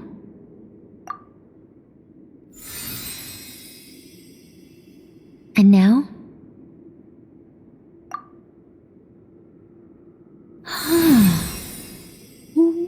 What about now? You guys, it's not a competition, you know. All right, I'm officially impressed. Even as a descender, you can withstand far more than I imagined. It's like I summoned a giant stone titan to arm wrestle you, and your arm hasn't even moved an inch. In my last attempt, I infused 5 times the amount of Kuvaki required. Yes, safe to say, compatibility won't be an issue for you. You're eligible to join. You're next, Mr. Varka. Sure, here goes nothing.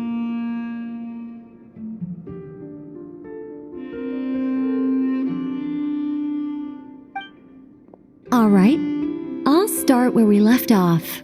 5 times the required Kuvaki dose. Whoa, whoa, whoa, hey, wait a minute.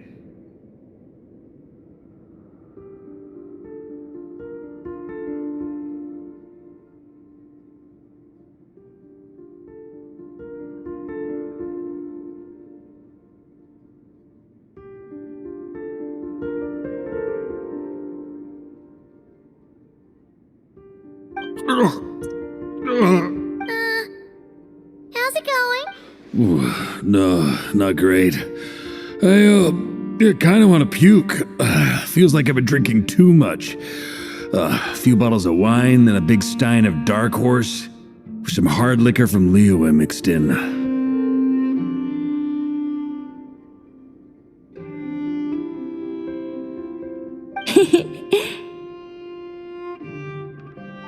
You think this is funny? I just lost to a young lady in an arm wrestling contest. I'm never gonna live that down.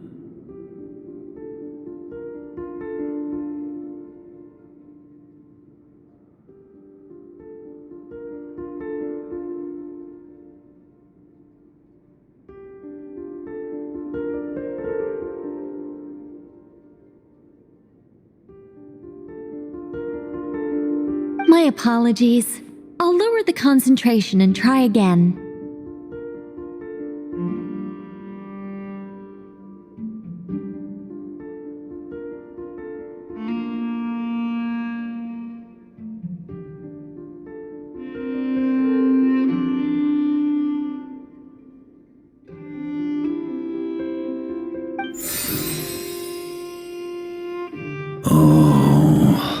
How's it going now? I'm not as dizzy as last time, but I can still feel it pulsing around. In that case, you wouldn't be an ideal choice, Mr. Varka. Let's try someone else. Okay. Let's go ask some of our other friends then.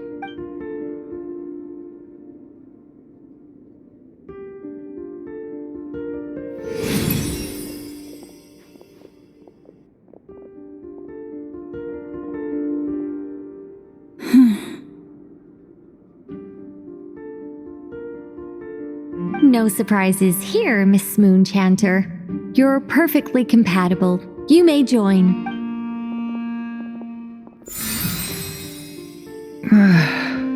I'm getting a slight headache. Shame. You were so close. Whoa, I'm itching all over. Allergic reaction. We can't have that. Huh? Well, are you gonna start a what? The Hexenzirkel is an organization that cares for and protects children. We will not have them do dangerous things. Not even tests.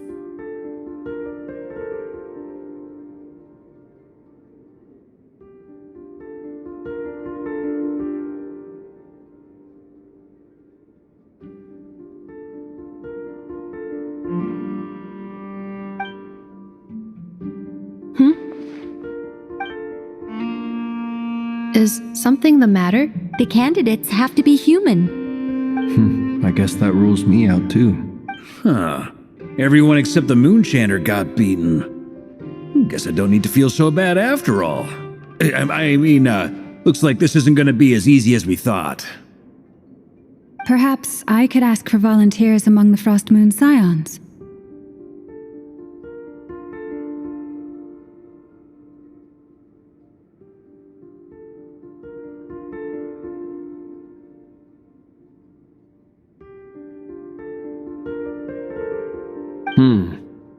I'll see about talking to some trusted Lightkeeper colleagues. Itlua springs to mind.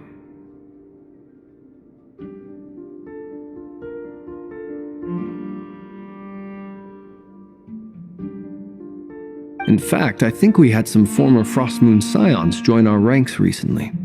Can you give me the scientific explanation for how the test works? I can probably make some kind of test bot. Then we can just zip through Nasha Town, going up to people and pressing a button to check their status. Wouldn't that be way easier? No. Wow. No elaboration for once. How about I contact the Knights of Favonia's garrison in the Wave Chaser plane? Shame that Lohan's already left.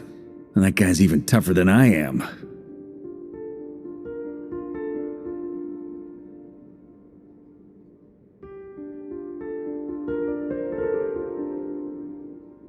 Strange. The moon goddess is clearly revered by many people.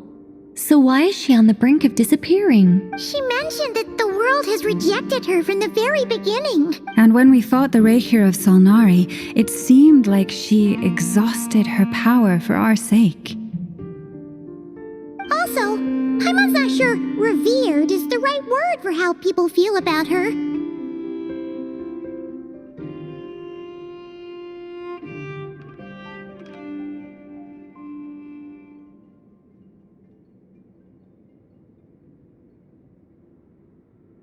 Gratitude, certainly. For my part, anyway. It's basic reciprocity. She helped us, so she deserves our help in return. Yeah. Even though she looked like she didn't care, she still saved a ton of people, including me.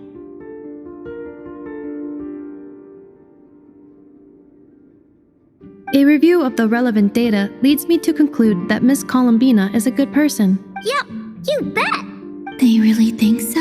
I'm super surprised that Columbina isn't her actual name, though. I think it really suits her. It's light and graceful and... yeah, just a really pretty name. I know, right?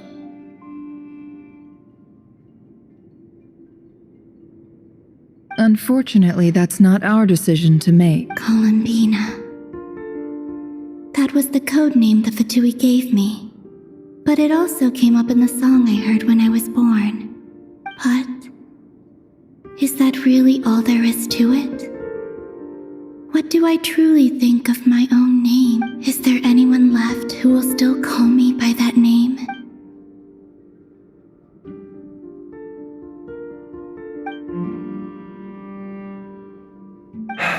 Moon Prayer Night is getting closer by the day. We're running out of time. We need to look for other candidates.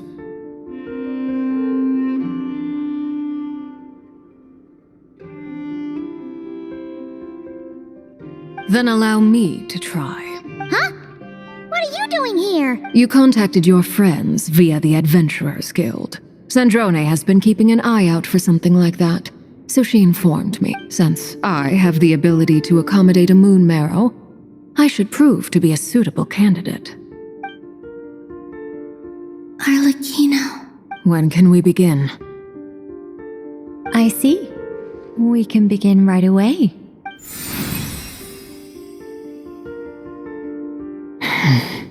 How was it? Did you feel any discomfort? Not at all.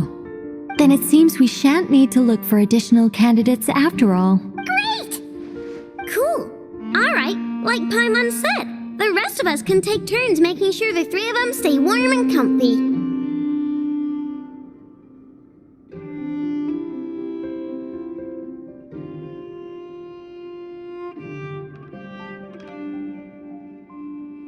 Then, my job is to take care of the caretakers. I will ensure everyone receives food and accommodation.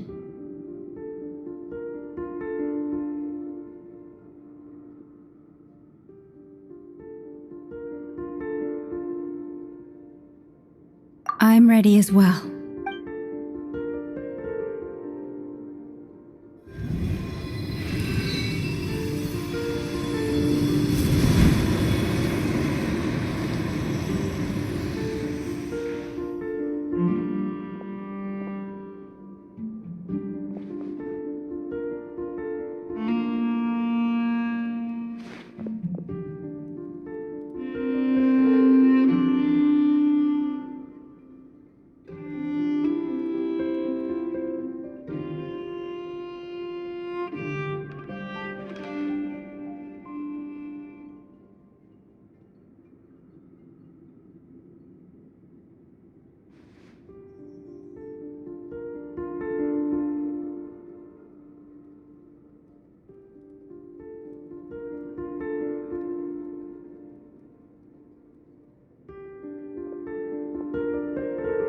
The work is done. The sacred scroll shut. The stars grow dim, the people silent. The white sun sets, the silver moon rises. O path to the temple, appear now before us.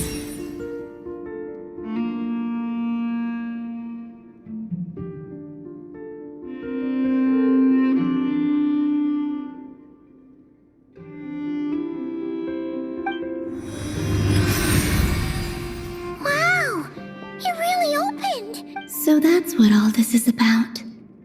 They've been trying to open this gate. Come, let us enter. It might be best to eat something first.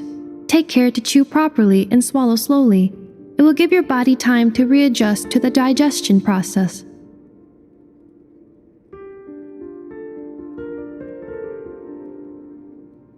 They will head in soon.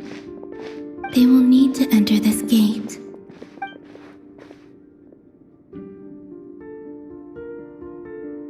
Huh? I cannot pass through. Is it because I have no physical body? It has been 3 days. My strength has all but completely faded.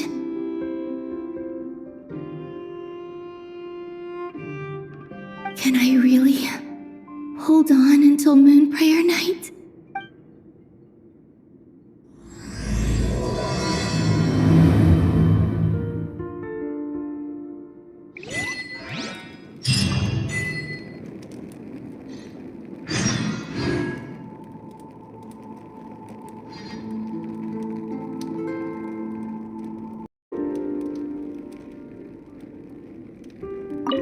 I have confirmed that you are all in good health.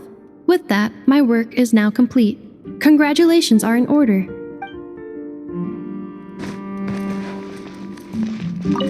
It's good to know you're all well.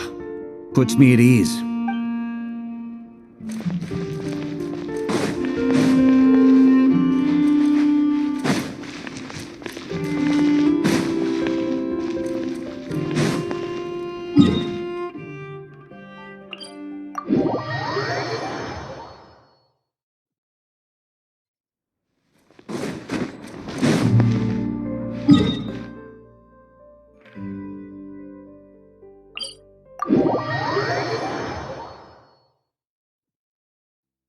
Oh, I better find a way to keep my camera dry.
You poor lost insulation chamber deployed.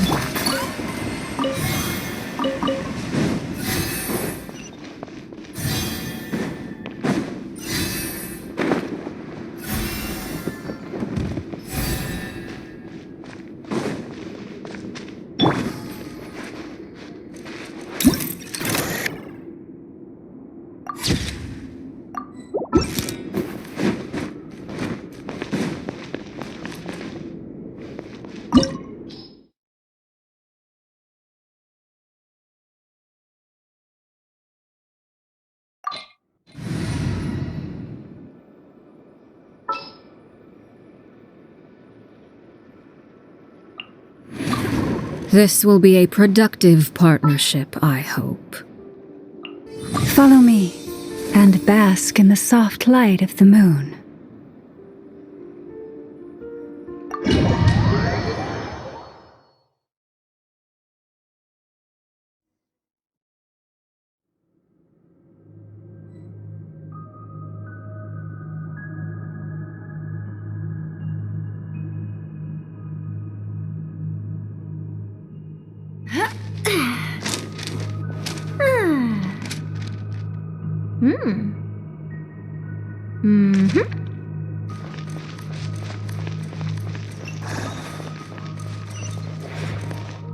Say cheese!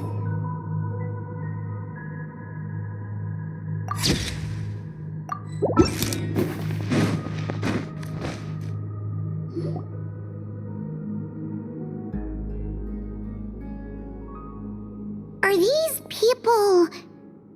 Judging by their clothes, they appear to be phantom Hyperboreans from the distant past.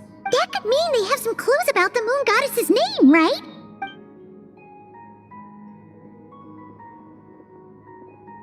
Hey there! Could you tell us what the moon goddess's name is?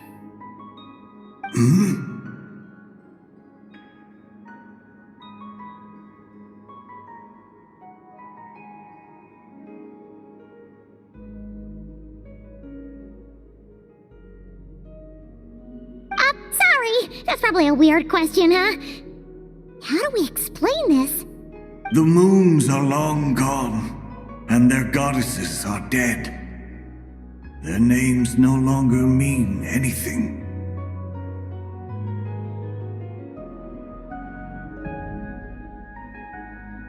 When a new moon goddess is born, we will surely know her name. We have used every last resource at our disposal. All that remains is to wait, patiently and quietly.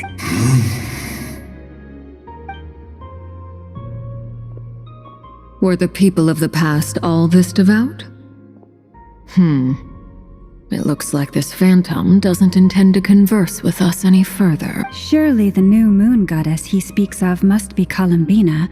Alas, Kuthar's birth came long after the age in which he lived. But, maybe if we find a phantom from a more recent age, they might know Columbina's real name.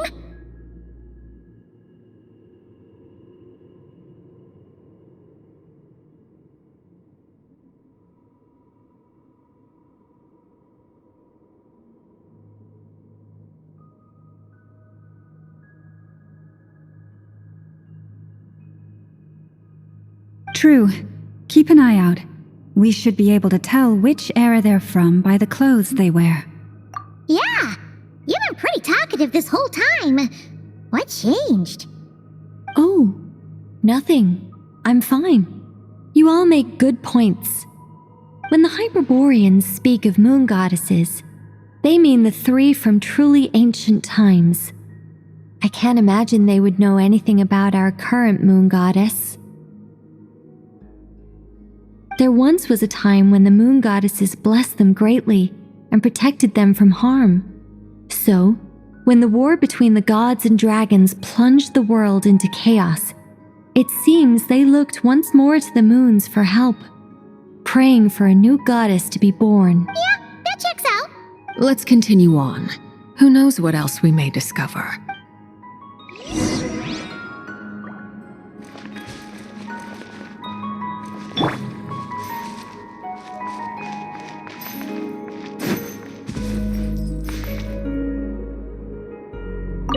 The moons have left for now, but they would not abandon us forever.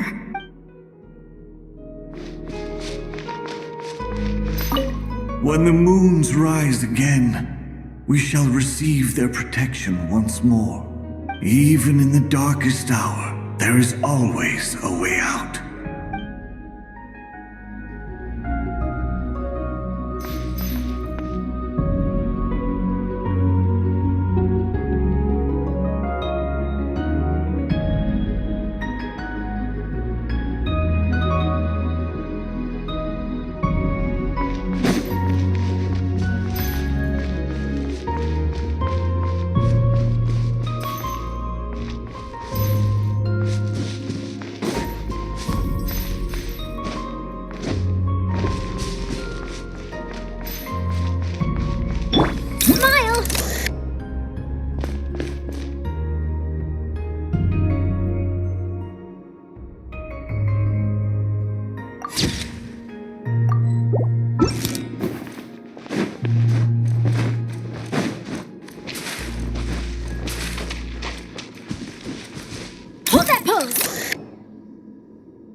Not a problem. Try this.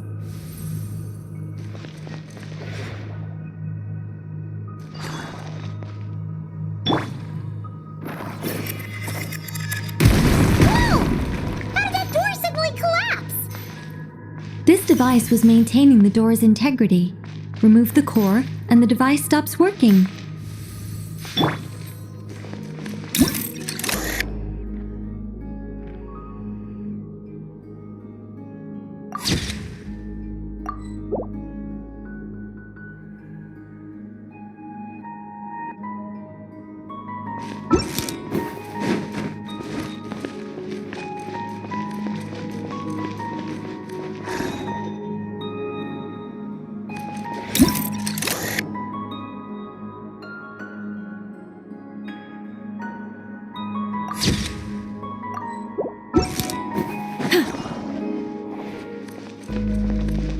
Is this our destination?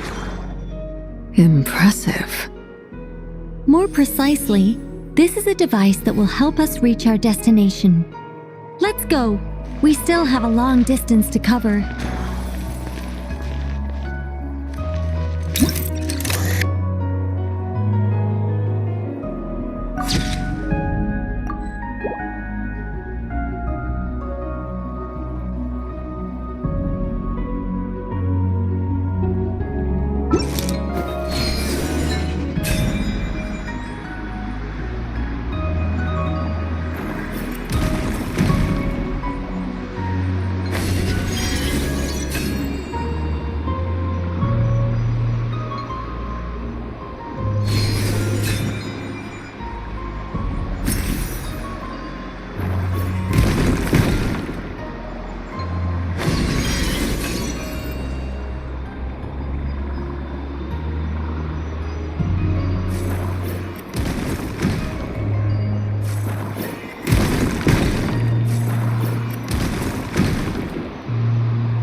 Let's try that device again.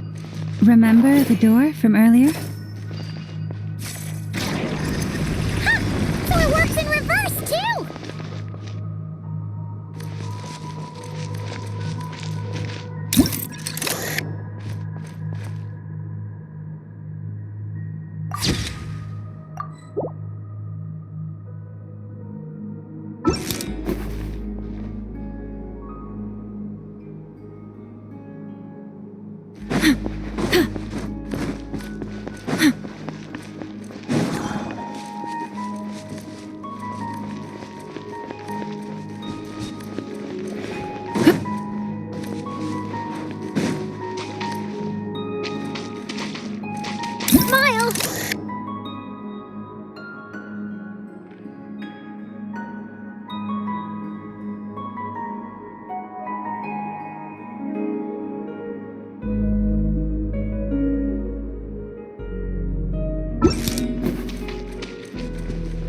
The humans we see are all phantoms, but the monsters are real. What a fascinating place. There'll be plenty of time to admire it later.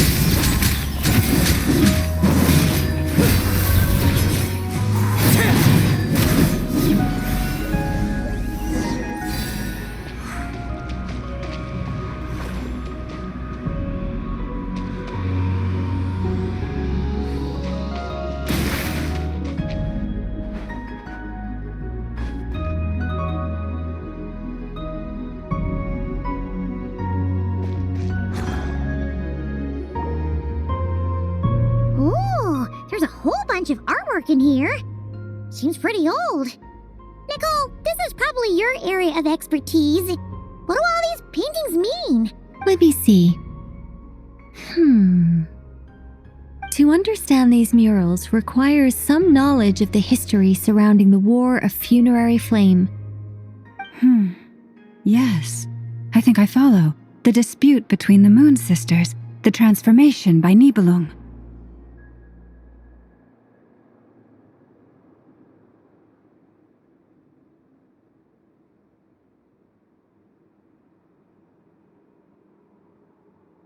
Oh no, it's no trouble. I'd be delighted to share the tale again.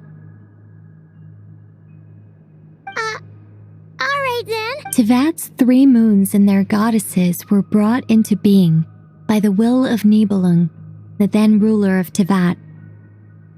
But when the heavenly principles came, they changed the world completely, down to its very foundations. The moon goddesses were nowhere near strong enough to challenge this entity.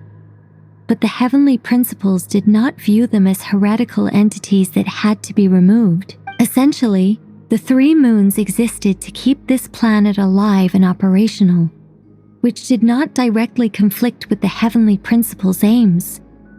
Nevertheless, the inherent precariousness of this arrangement would soon be revealed.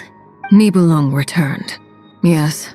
He did, and thus began the War of Funerary Flame, a battle for dominance between Nibelung and the heavenly principles.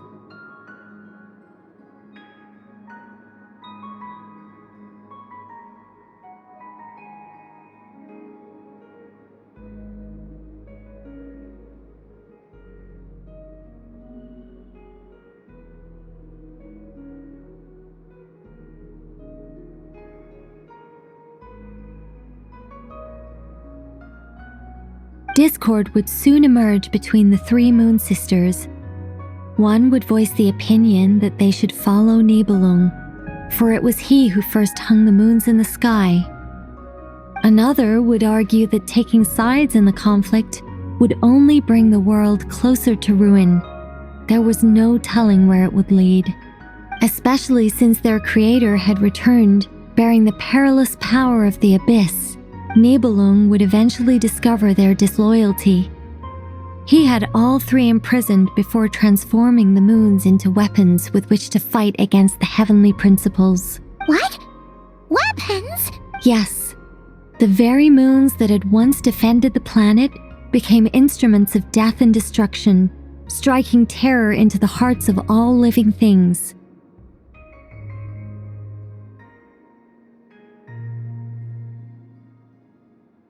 And although the heavenly principles and the 3 Moon Sisters had once been at peace, it now seemed that the moons posed an unacceptable threat to Tevat. It is possible that the heavenly principles did not know of the goddess's imprisonment. If so, the weaponization of the moons would surely have been viewed as an intentional breach of the peace agreement.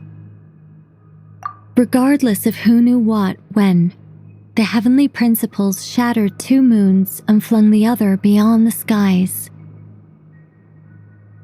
Whether the goddesses managed to escape Nibelung's captivity after his fall, nobody knows.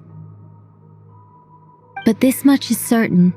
From that day on, the moons no longer belonged to Tevat.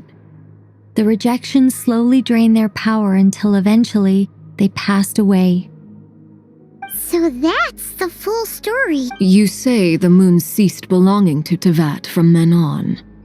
Why then would Columbina be born here?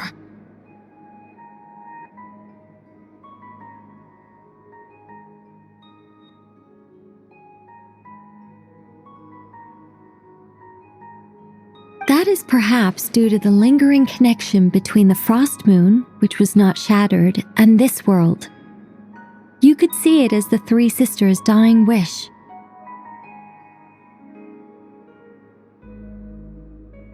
They never desired war. All they ever wished for was to protect this land. I see. If the final fate of the 3 goddesses is as you say, then Columbina faces the same grave danger. Our investigation has yet to bear fruit. We must hurry. Yeah, you're right. Let's keep going.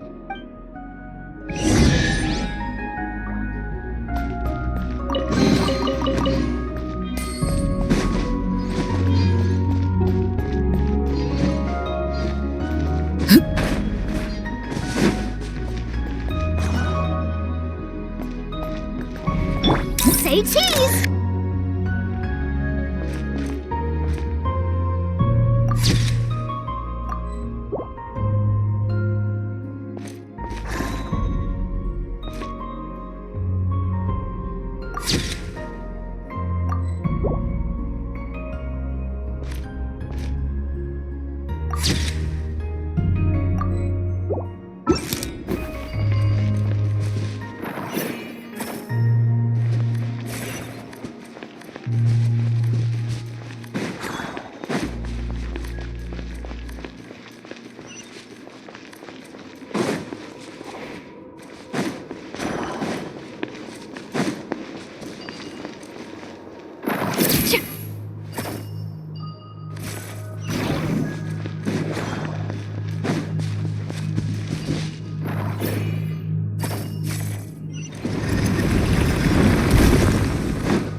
Why do the creators of this world no longer show mercy upon their people? Remember his words.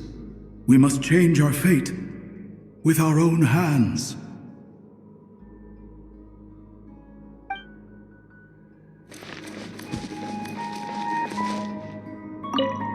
Should we trust him to keep his promise?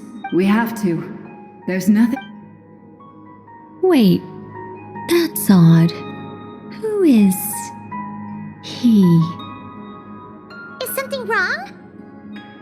No, not really. It's just that over 30 possibilities emerged in my head, so I can't be sure who he is. It's been too long.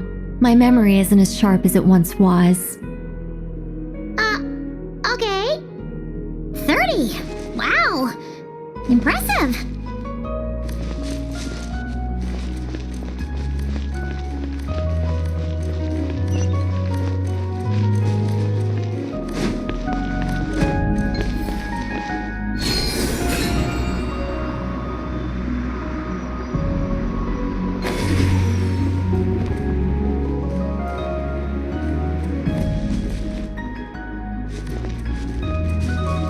Hold that pose!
We're finally here!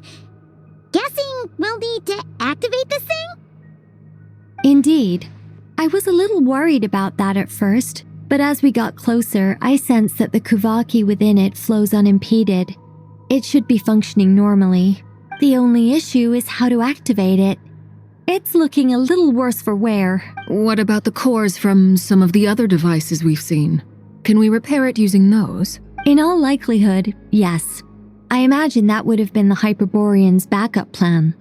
Let's look for some cores.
Walk up, then jump down.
That should be enough cores. Let's head back.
The device is up and running.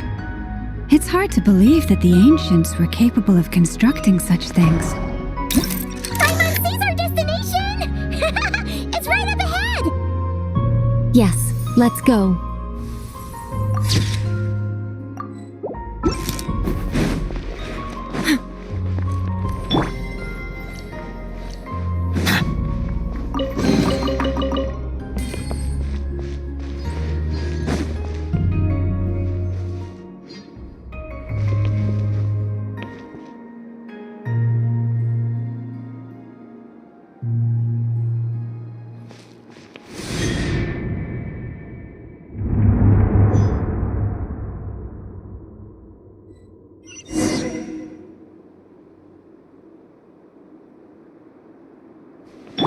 Hold that pose!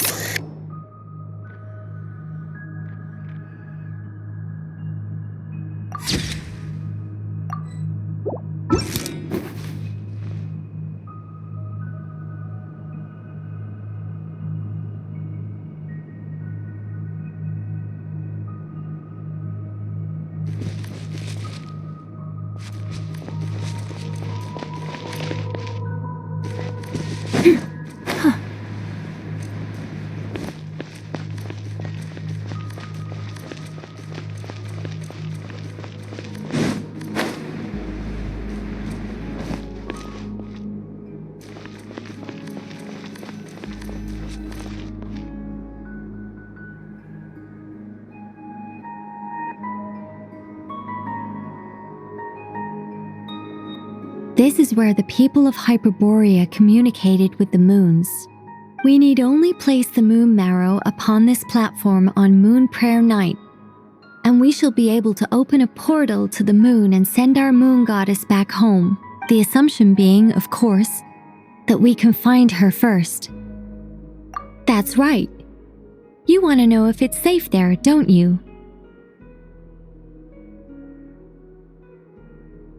And yet, she has no choice but to return. You know this. That's not the only issue here. This is the end of the line, right? We've explored everything we can.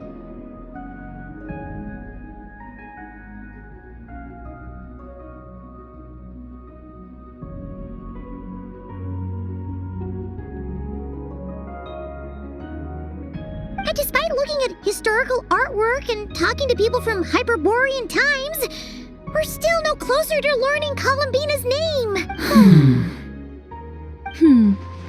If it's not too much trouble, could you tell me exactly what Alice said to you about finding her name?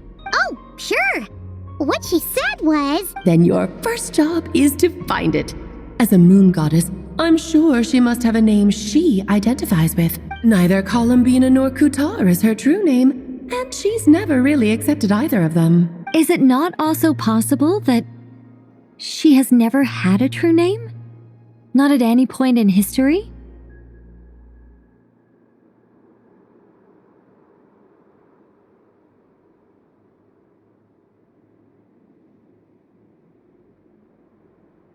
That would be a hard pill to swallow. But at this point, we may have to accept that that is the truth. No one knows how she came into being, and she certainly doesn't have parents in any sense that we're aware of.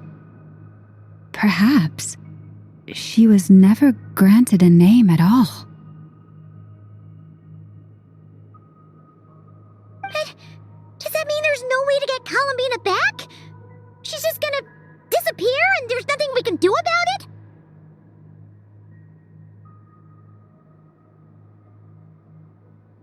Huh? Wait, why all this pessimism? Was it the way I phrased this question?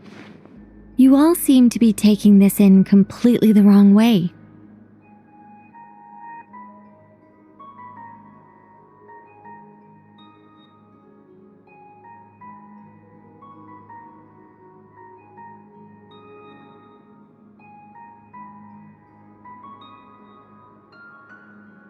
Well, just because she's never had a real name in the past doesn't mean she can't have one now. What? Think about what Alice said again. She never once said that you'd have to find a new name, did she? Are you saying what I think you're saying? Yes. Names are anchors that connect us to the world. If she doesn't have one already, then all we have to do is create one, no? It's like... yes. Traveler, when you first arrived in Teyvat, do you think you would have turned around if someone behind you shouted, "Hey, Tumaini"?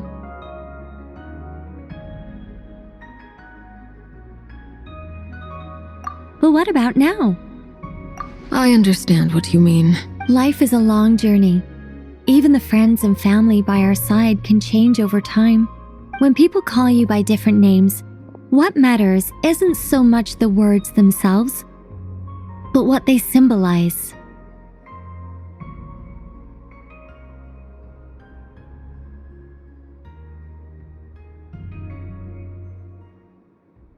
And of course, whether that resonates with you.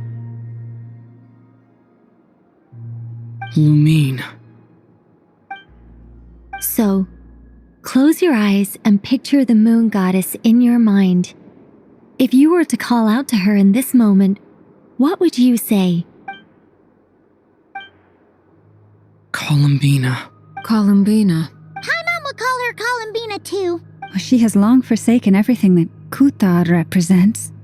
I think from now on I should call her Columbina too. Well, it sounds to me like you found your answer. Are you sure?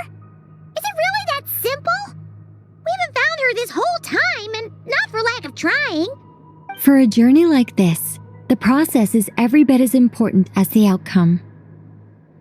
Had you not searched far and wide, rejecting every other answer you were offered, how could you have come to an answer you felt was finally correct?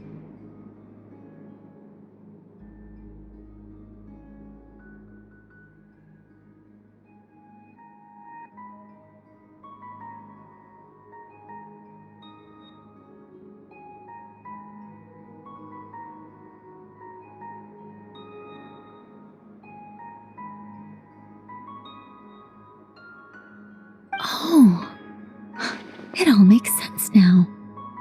This has Alice's fingerprints all over it. Are you suggesting that mage knew from the start that Columbina never had a real name to begin with? I can't say for sure. But I can definitely imagine her chuckling in satisfaction somewhere right now, saying, "Ah, what fun." Llama! Your antlers!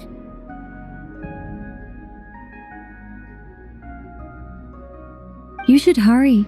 The festive moon has begun to rise. Do not worry, for when you called the name Columbina just now, I could sense that the power within was enough to summon back the moon goddess. The power within what? The name? Yes. So, the thing is...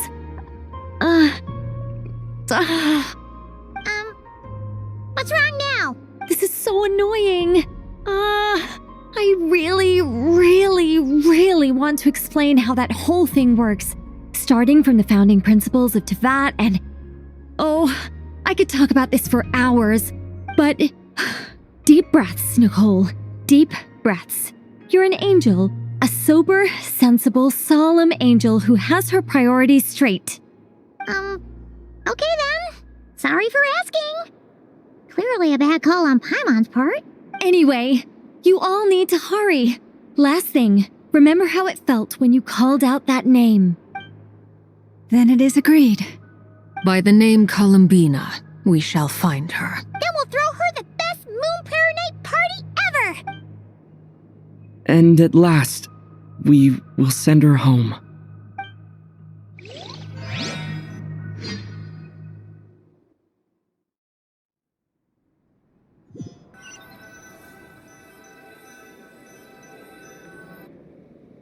I can barely move anymore. My consciousness is fading away.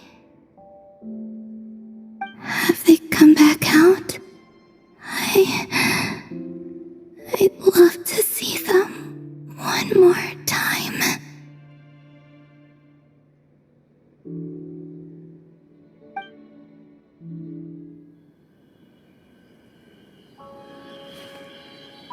They didn't make it.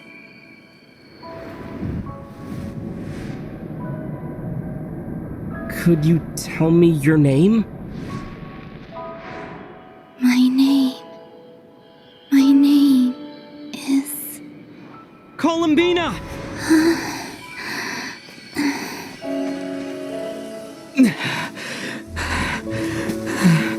Columbina! Are you here? Columbina! That's the name you gave when we first met. And it's what I've called you ever since. Columbina.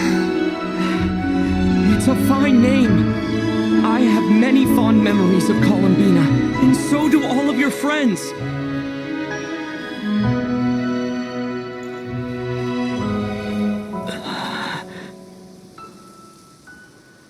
If you like this name,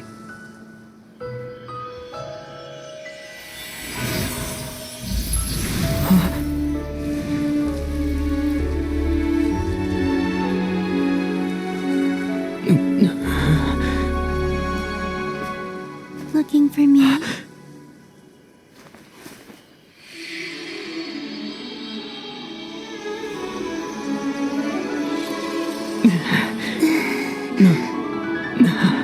like it.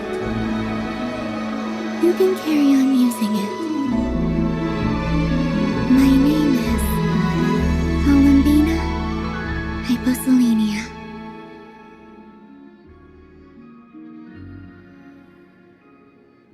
Columbina Hyposelenia. That's a wonderful name.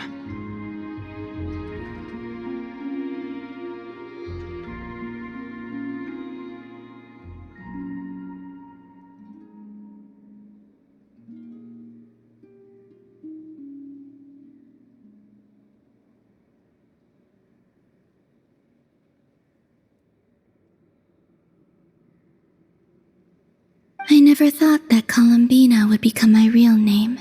But after I met you and my other friends, the things that this name stood for slowly began to change. It went from being a Fatui code name to something my friends call me.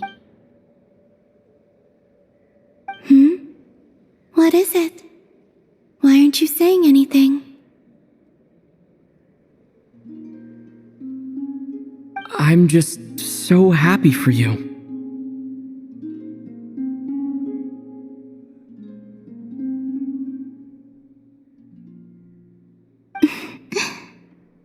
Thank you. So, where's everyone else?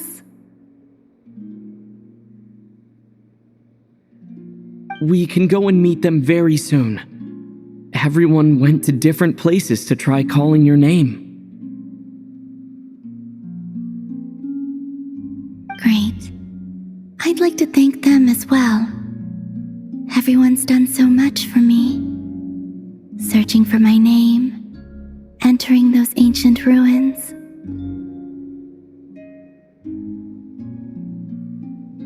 Huh? Wait, so you were... Yes, I was there.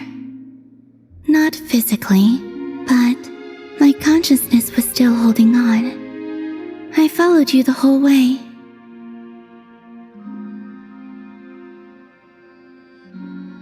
Starting from when?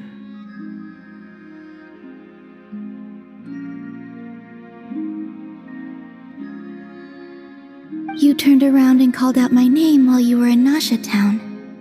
Do you remember?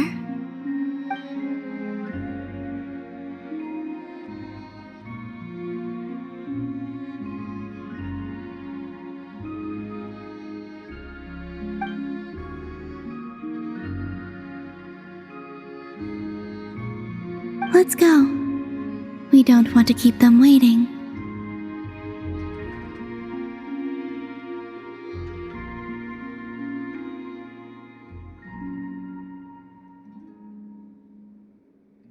Sure. In that case, come with me.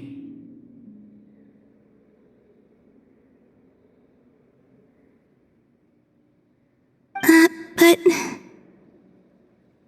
Hmm? Before that, could you call my name one more time?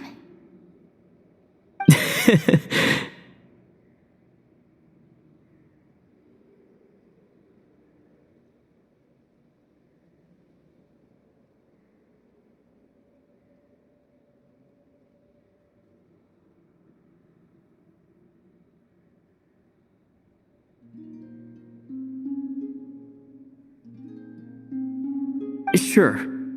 Come with me, Columbina Hyposelenia.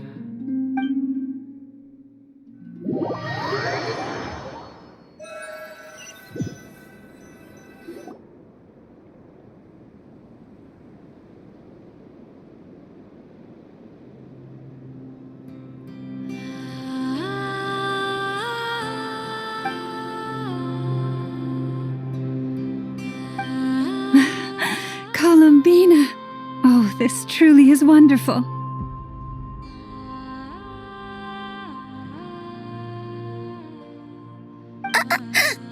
Llama, I can't breathe. Ha ha! Just in time for Moon Prayer Night. It's good to have you back, Miss Columbina. Yeah, we were worried sick. Thank you, my friends. With your help, I now have a name that belongs to me. Columbina Hyposelenia. Where's the second half from? You added it yourself?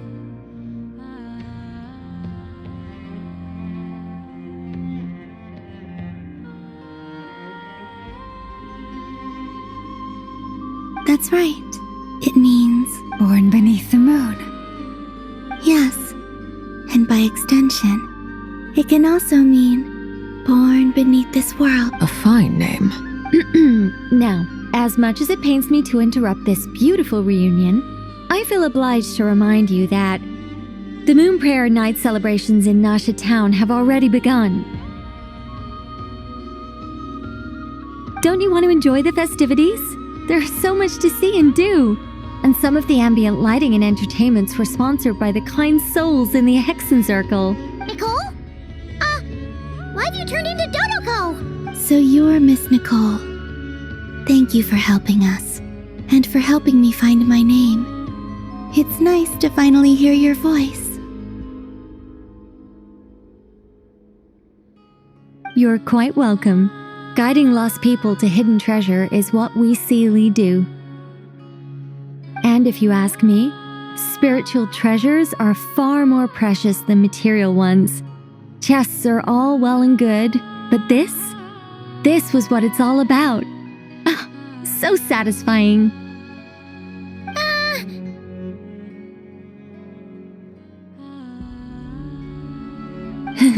Anyway, I had to go help Alice. It seems like she ran into some trouble. That's why I couldn't be here in person. But don't worry, we're with you in spirit. We'll be celebrating right along with you.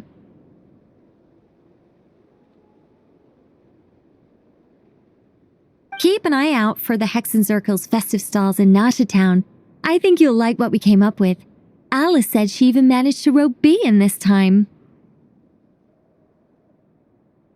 The Frost Moon Scions have also prepared various attractions. I believe Aino, Ineffa, and their crew are setting things up as we speak. On that note, Nefer, about that request I made.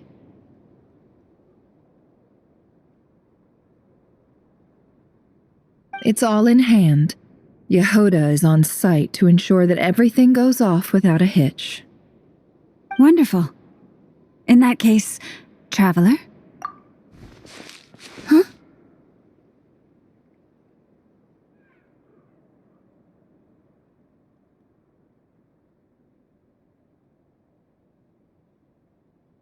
Come on, Columbina. It's time to celebrate the best moon prayer night ever.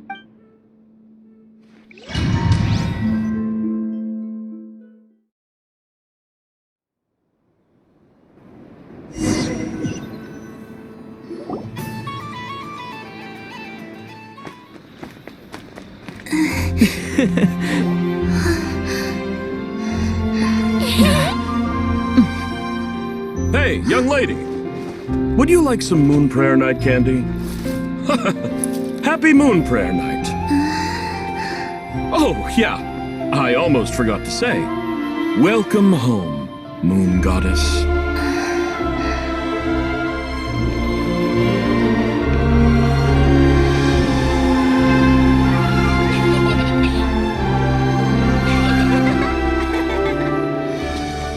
Welcome home, Moon Goddess. Welcome home, Moon Goddess. Welcome home, Moon Goddess. Turning Nasha Town into her home is a festive gift. A rather brilliant idea. Perhaps this is what Nodcry, Columbina's home, should have been like all along.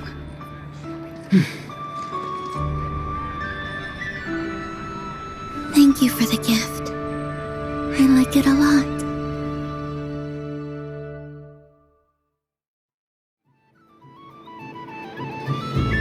This feels like the surprise of my life.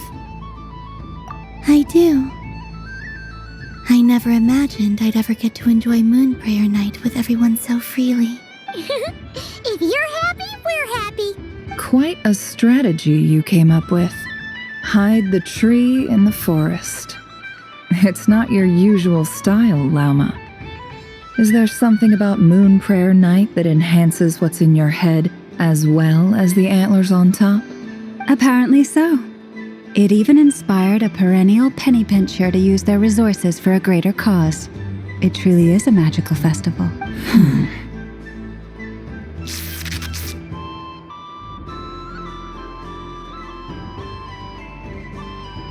I see it now. This bickering is actually a sign of a strong relationship. Huh? What's everyone doing here? Oh, Miss Columbina, you're back. Yes, I'm fine now. Thanks for your concern. How's your progress with Alice's assignment? Very well indeed. I've never heard her sound so excited. Not like this. This time her excitement seems more serious. Seems like she's had a major breakthrough. She said she'll contact us once she knows more. In the meantime, we're free to relax and have some fun. Enjoy the time off while it lasts. I have a feeling that our next task won't be so simple.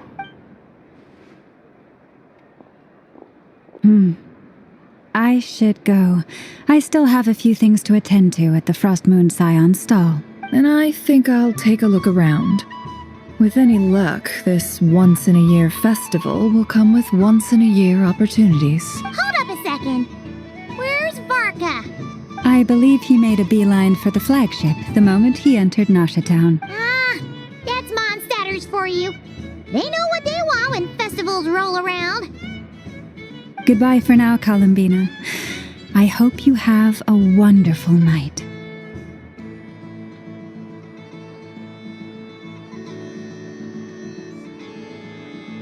I will.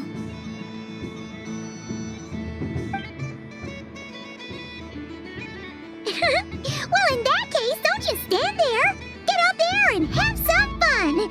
You'll definitely get a warm welcome at every stall. Oh, also, take this map with you. It's a guide to the festival.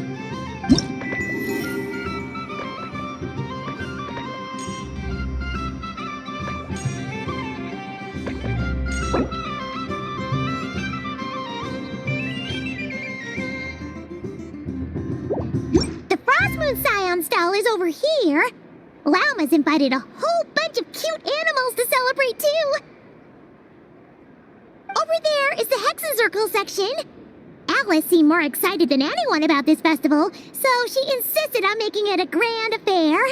Oh, and then there's the Nasha Town local specialties, including... Actually, forget that. Better if you go check them out for yourself. Thank you. It looks like a lot of fun. You're not coming with me? We'll be around. But don't you want to browse by yourself for a bit first? Yep. If you find something you like and want to try it out together, just give us a shout. We'll be right with you. Otherwise, just relax and enjoy yourself. There's so much on offer, so try to experience as much as you can. And don't forget to stuff yourself with all the delicious festival food. All right then. Off I go. Where should I go first?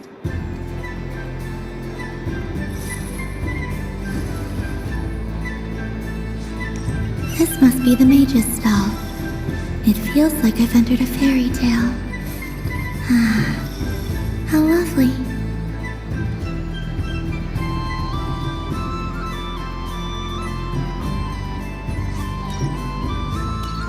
There are so many attractions here. Since I rarely get out, I might as well make... So this is the Frostmoon Scions area. It feels very familiar. But everyone looks much happier than usual.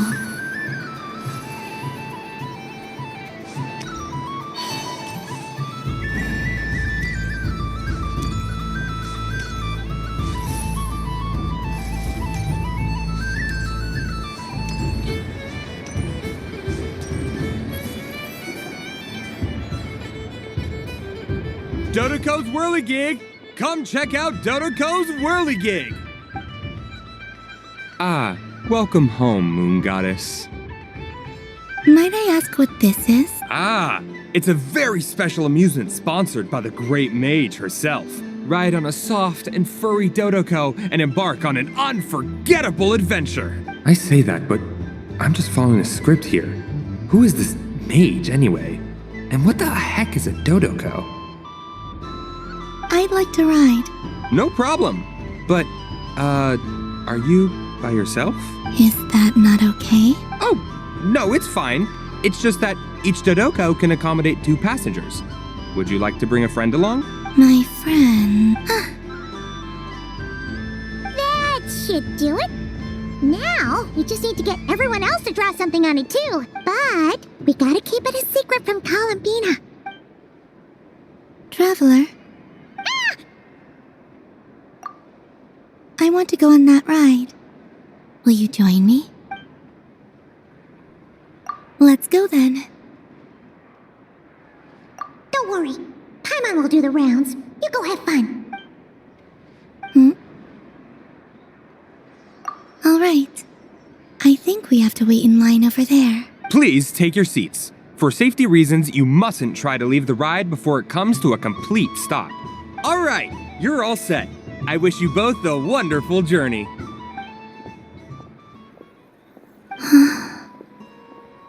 Not bad. It reminds me of riding a moon lane. Sometimes, the Kuhenki circle around me like this, playing their beautiful melodies. Yeah, I'm going to miss them.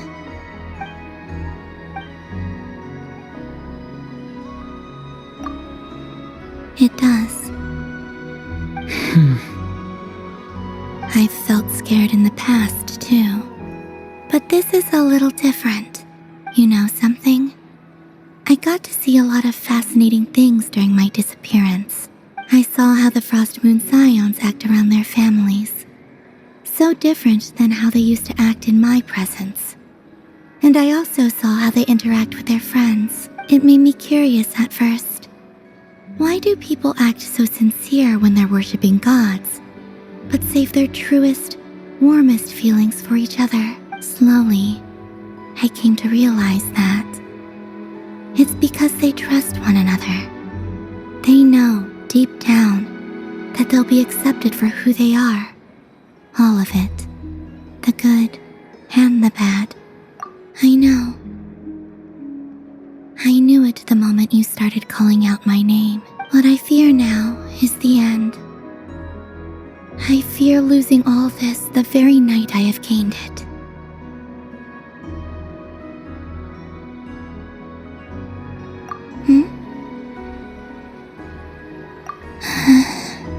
Thank you for this conversation. Thank you for listening to me. Don't worry.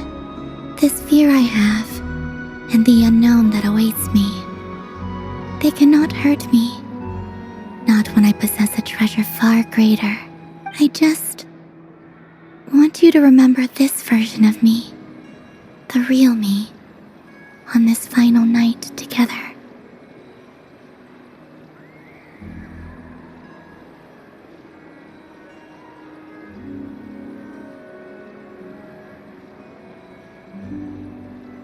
Dear passengers, Dodoko's awesome adventure has come to a close. Please leave in an orderly fashion, and we look forward to seeing you again in the future.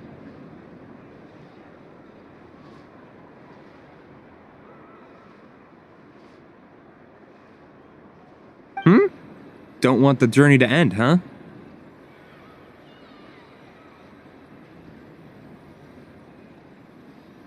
Don't worry, you two. There's always another adventure waiting just around the corner.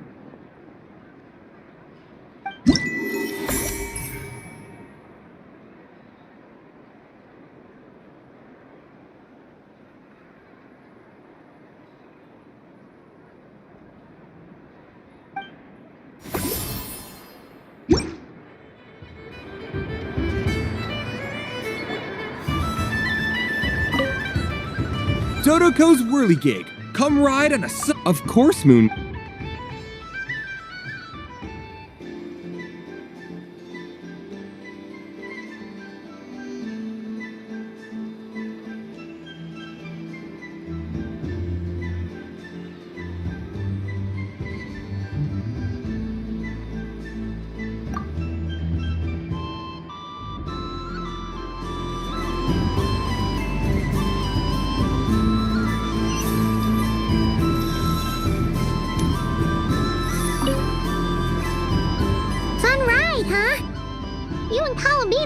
Pretty sad to leave.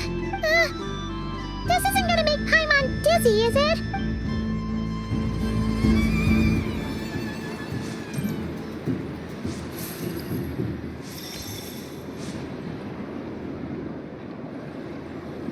Wow, the Frost Moon Scion stall looks kind of plain, but it's pretty cool once you get into it. I don't go to Hisi Island much, but it's got that, like, old world cultural feel.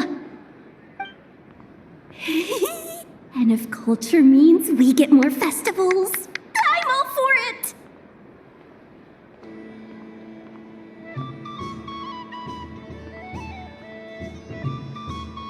Hello. Yehoda?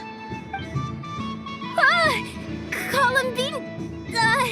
Hello, Moon Goddess. That was too close. I almost gave the game away in front of the staff. Oh, wait, what's the deal with her shoes?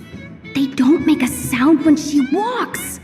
I could do with a pair of those. Do you like balloons too? Balloons? Oh, you mean those? What's so fun about balloons? I'm not a kid anymore. They're probably more up Aino's alley. Yes.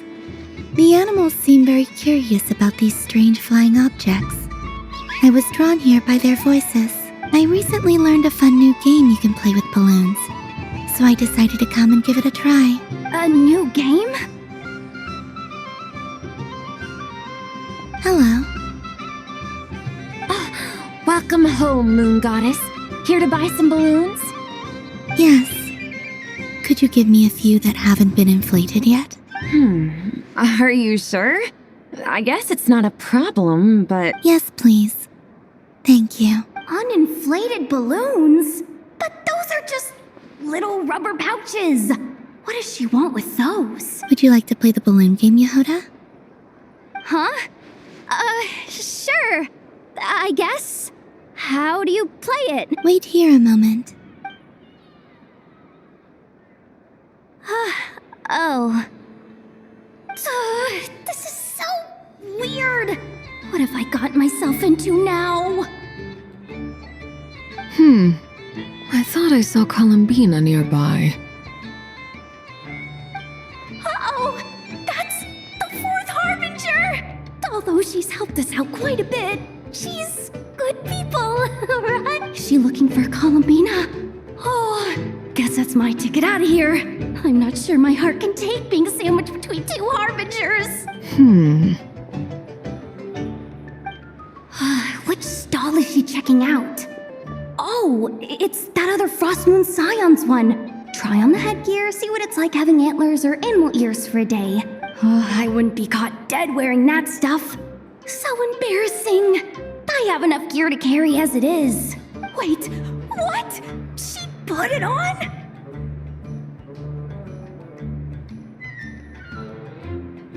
How peculiar. This would take some getting used to.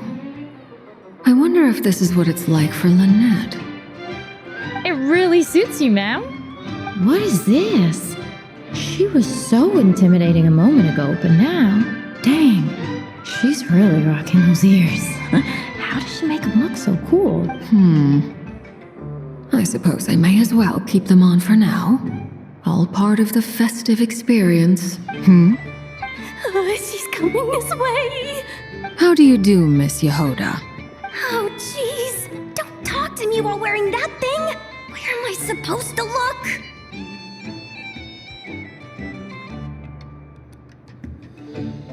Oh!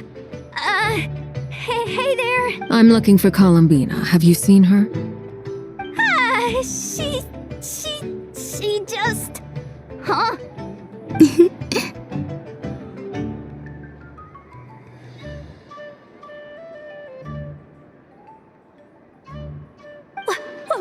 Wait, is that what she meant by balloon game?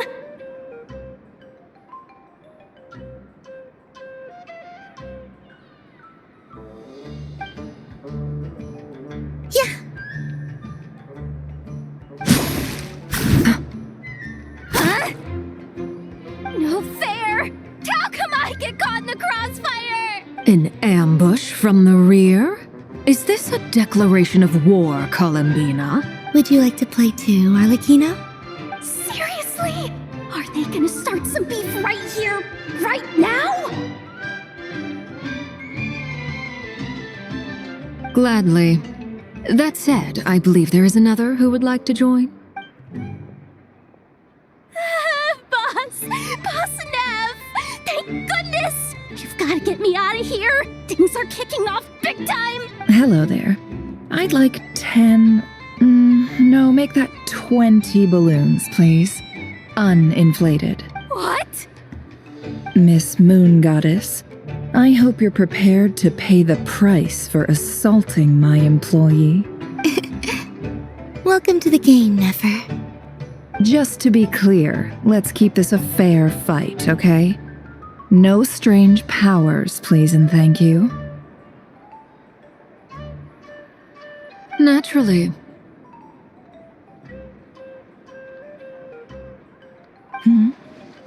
Don't just stand there, Yehoda. Aren't you going to team up with me? Huh? Do I have to? Of course. Don't forget, the Curatorium has a reputation to uphold. I knew something like this was gonna happen.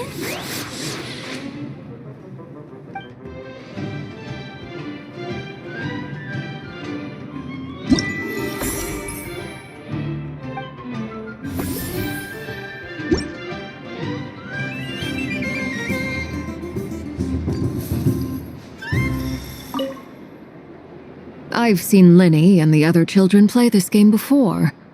It would seem that it's not a bad way to relax, once in a while.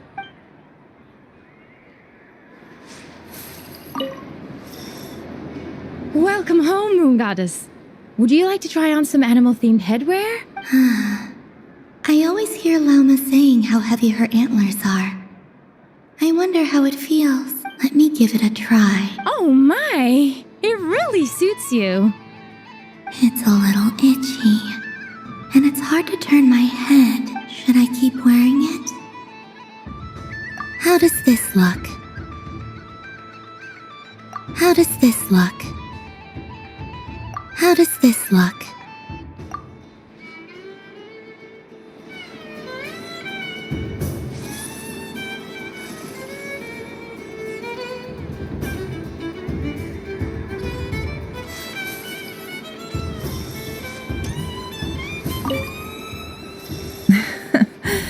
That was fun. It's a shame Ashru doesn't like playing with water, or I'd have roped him in as well.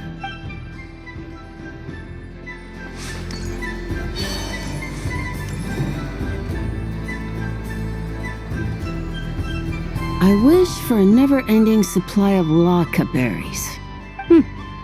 What a humble wish. Probably written by a child.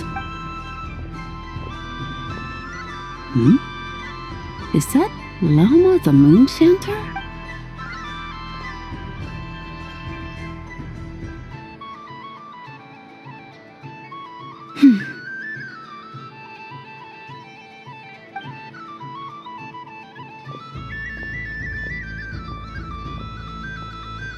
I wish that the long plume ibises would stop biting me. Oh dear, poor Lauma. All right, I'll write that one down for you. I got it. While everyone else is celebrating Moon Prayer Night, you're as busy as ever. I don't mind. It's rewarding work. A good kind of busy. My antlers are at their heaviest tonight, and the Kuvaki waves are especially strong. But as I help these dear friends hang their wishes up, I feel a great peace within myself that is hard to describe. You see, they are all such beautiful wishes, and they are ones that we can fulfill by our own strength. Do you blame me, Lauma? I want to hear your honest answer. It is by the help of so many people that I can return to the moon. But I feel as though I've hardly done anything in return. You've done plenty, Columbina. I say this in earnest, both as someone who knows your history, and also as a friend who has seen what you've been through. What about as a moon chanter? I feel proud to honor our moon goddess's wish, and I'm sure any moon chanter in history would have felt the same way. Thank you for your kind words, Lauma. But... since you asked for my honesty, I won't lie to you. My feelings are mixed right now. Besides pride, I also feel...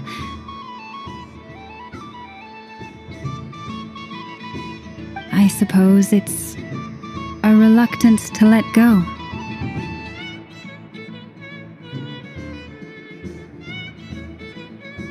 Once you return to the moon, we will be far apart. and separated by a false sky. I'm sure those of us left behind will gaze up at that sky, yearning for the moon once in a while, just as you used to do. I will miss you, Lauma. I will miss you all. I hope to stay in touch. I will try and find some way to send messages down from the moon. Perhaps you could use Kuvaki. I've heard Yehoda say that signals can be sent using long and short waves, or strong and weak lights. That sounds a little complicated. What if we forget what the signals mean? We could prepare a codebook beforehand, but... You're right. It wouldn't really suit you. Still, whatever happens, I believe that you will find your own unique way of communicating with us. And now that I think about that, my heart feels lighter. Because you trust in me? Yes. I have faith in you, and in the power of truth. In my experience, the truth tends to be difficult, but that's what makes it stand out from what is false. So I'm confident that your thoughts and your love will shine through the curtain of lies. We will know it when we see it. Thank you. Now, could you help me hang up my wish? Is this? I wish that all who dwell in this moonlit world can find a place to belong. And I wish that I shall one day see my friends again. It's 2 wishes. I hope that's not too greedy of me. Not at all. And I think you speak for us all with the second one. I shall continue to pray until the day that all of these wishes come true.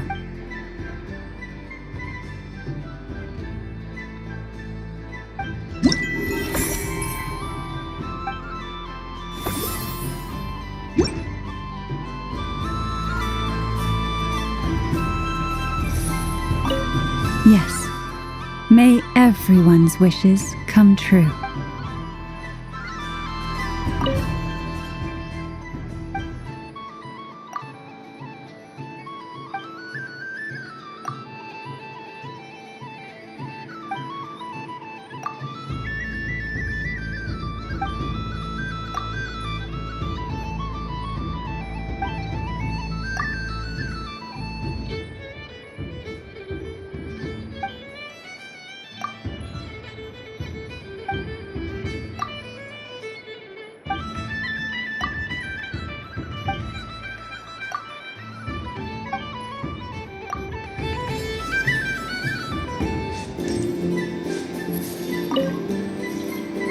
Miss Laliki! A kitten's been following you all this time. Oh, so it has. Hello there, little kitty. May the moon light your path. Did Lady Llama send you? Or was there something you needed?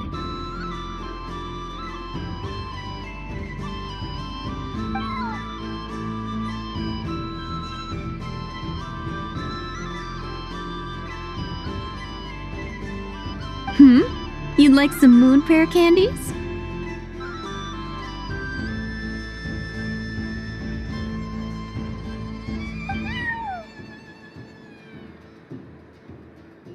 No? I believe it wants that box. The one with the moon prayer candies in it. Oh, I see. Here, kitty. Come on. Here you go. Thank you, Lady Mr. Cantor, did you see that young lady dressed as the moon goddess? When did she leave? Sorry, no, I was looking at... I was watching the... cat. I see. The resemblance was uncanny. She seemed like the true Lady Kutar, the one who guides souls.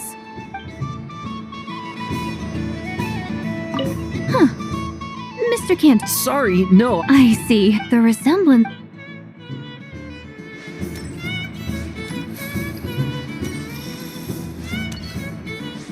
What's this?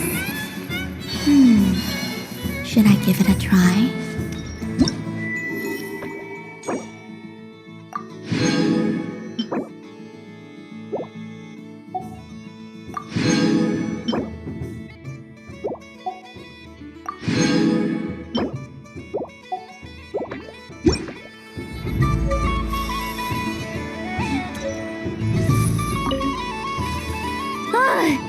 I just had a water fight with 2 Fatui Harbingers. Pretty scary, but also surprisingly fun.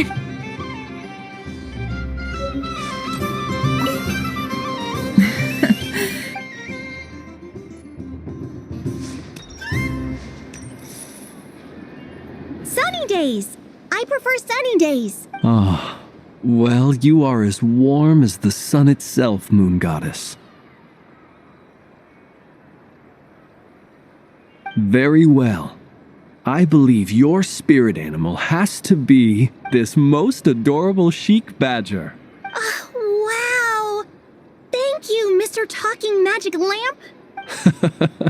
Have a very happy festival, Moon Goddess. Lance?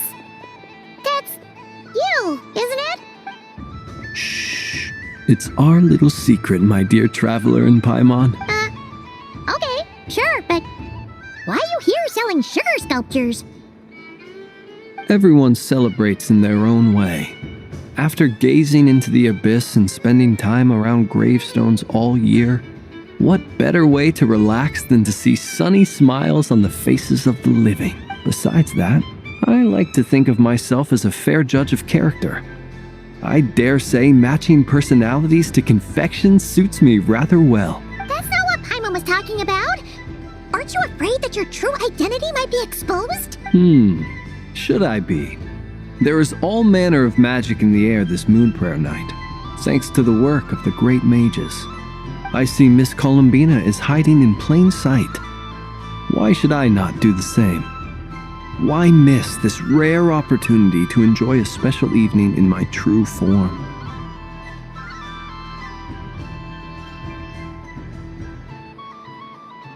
Fair enough. You got a point there. People who don't know you will probably think you're just a talking lantern. Well, now that we see eye to eye, what brings you here? Not a search for your spirit animal, I presume? Well, actually... Here, see for yourself. Oh, this is... How wonderful. A beautiful idea. Yeah! We just met Barca, and he said that having everyone draw their own section was kind of boring. So, he did your bit for you. Varka. Ever the maverick. I see his artistic skills are truly one of a kind. In that case, I shall paint something on Mr. Albedo's behalf in a short while. What? Why not now? Ahem. Welcome home, Moon Goddess. Whew, that was close. Hello, Flint. She recognized you right away! What keen eyes you have, Miss Columbina. Especially considering they are shut. I did not see you. Rather, I sensed you. I can sense the fluctuations in Kuvaki all around me. One would expect no less of the Moon Goddess. Might I interest you in some candy? Yes, please. Excellent. I shall make some for you right away. Something the matter, Miss Columbina? What about my spirit animal? All the other children carrying sugar sculptures are talking about it. Wait, is she taking the test seriously? Ah, my apologies. How could I neglect that? You are quite right, Miss Columbina. Every one of us has a magical creature living in their heart. Would you permit me to help you find yours? Yes, please.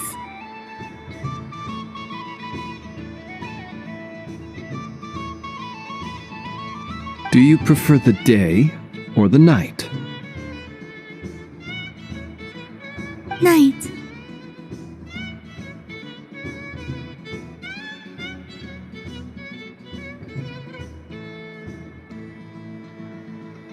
Which of the 4 seasons is your favorite? Winter. Think of a perfect day. What is the weather like? Sunny, rainy, or perhaps cloudy? Rainy in the morning, sunny at night. What kind of answer is that?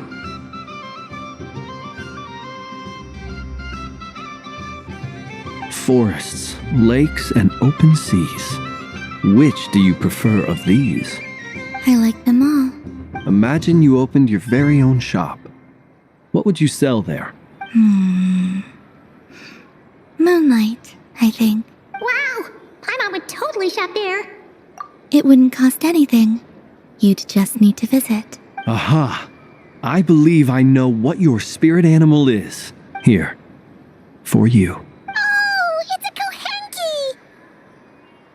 Indeed. A free-spirited being with a deep love for all things here in Nodcry, who selflessly lends her aid to as many people as she can reach. It is the perfect fit for you, Miss Columbina. Thank you. It would be my honor. But you shall have to forgive me. We have known each other for quite some time. I doubt there is any answer I could give that would come as a surprise to you. So instead, would you accept this sugar sculpture as a token of our friendship? It's a lantern. Hey, why don't you two go enjoy your candy over there? Paimon wants to try out this spirit animal thing too. Right, Blitz? Come on, play ball. I get this drawing done. But I want to hear Paimon's answers. But it'll probably take ages. Paimon's a complex soul. And we don't want your candy to melt while you wait, huh? Oh. Okay then.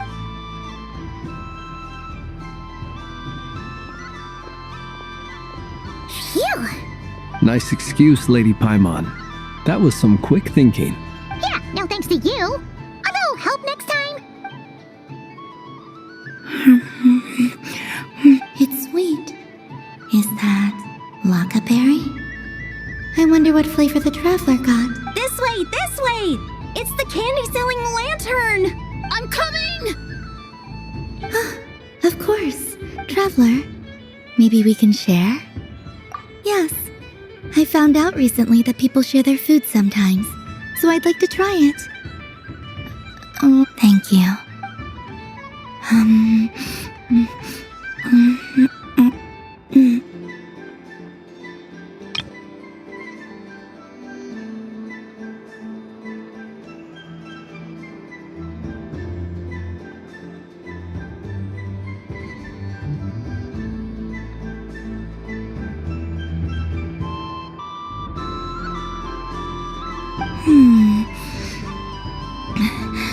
Yours is a little more sour than mine. Here, you try it. Are you sure? Amazing. My sugar sculpture has shrunk, yet my heart is filled with feelings of sweetness. I will remember this feeling. Sure.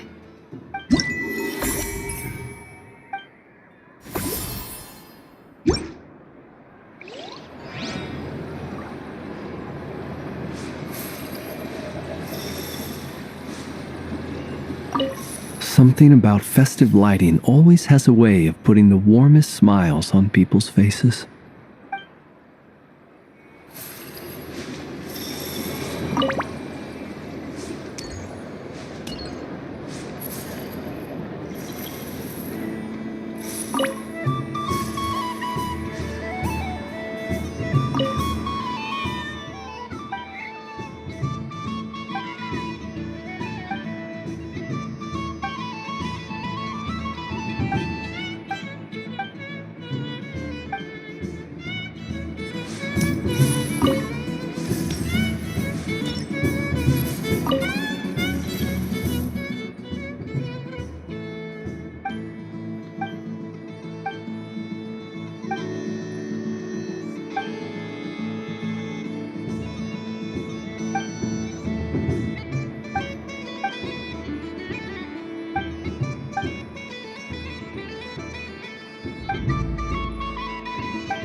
But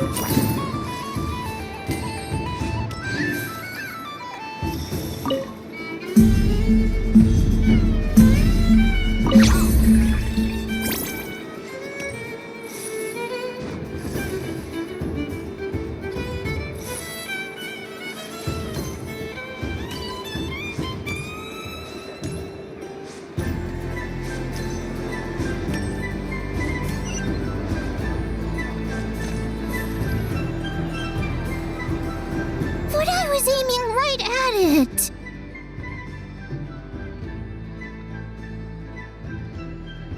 Oh, what a pity. I saw it with my own eyes. You were so close. So very close. That's not true.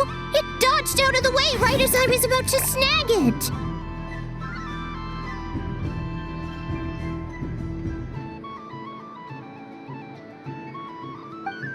I'm sorry? You heard me. This paper frog can move. I swear.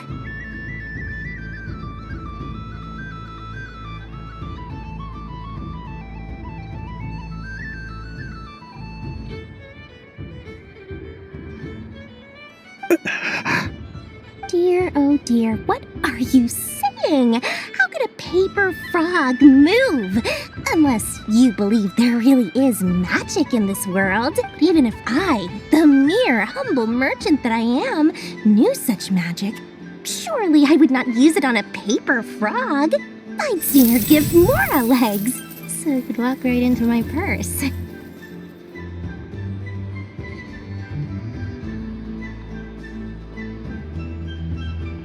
My dear, dear customer, why not have one more to just think about how much experience? Oh, darn. I used up all my coins. Take your time, but don't take too long. This event is Moon Prayer Night only. Miss it, and you'll have to wait a whole year before I'm back. Next customer, please. Welcome.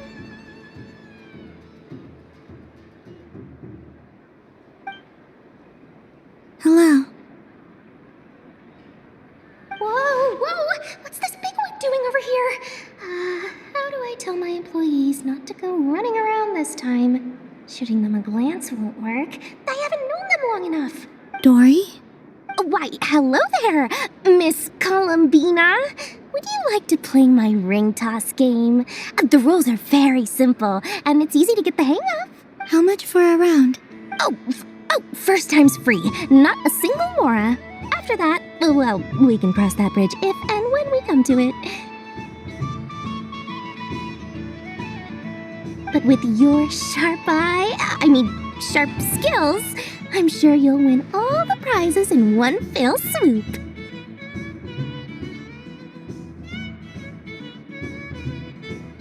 That was an obvious enough hint for them, right? Right?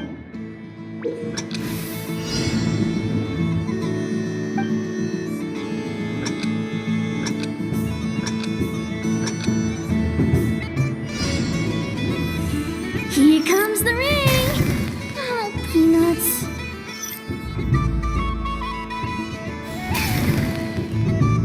Change tracks.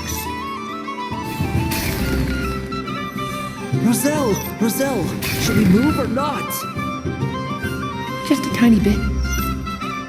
All right, then I'll... Oh, sugar plums, not the clock hands. How do I move the legs again?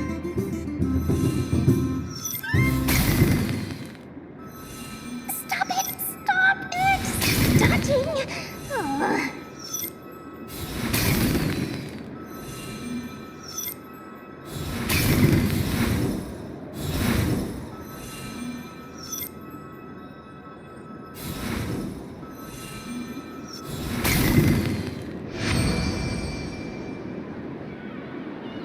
Let's see now.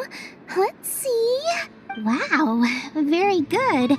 That's the highest score we've had all night. And here's your prize. Now, how about another round? As for the cost... Happy Moon Prayer Night, Miss Columbina. Happy Moon Prayer Night, Durin and Hat Guy. Are you here to play the game? Yes. You said we were just coming here to say hello. I did, but then I recognized a few more people as I got closer.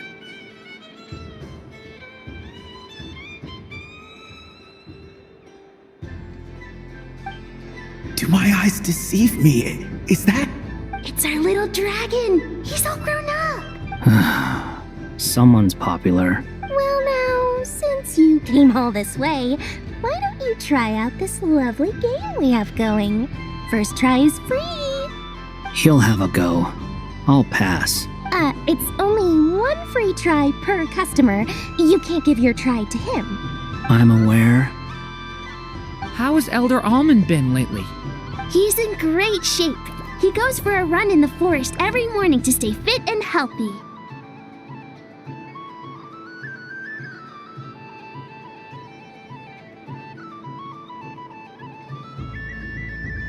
He tried to go boat racing with Firecracker a while back, but he couldn't even make it onto the Lotus Leaf. Firecracker was in fits of laughter.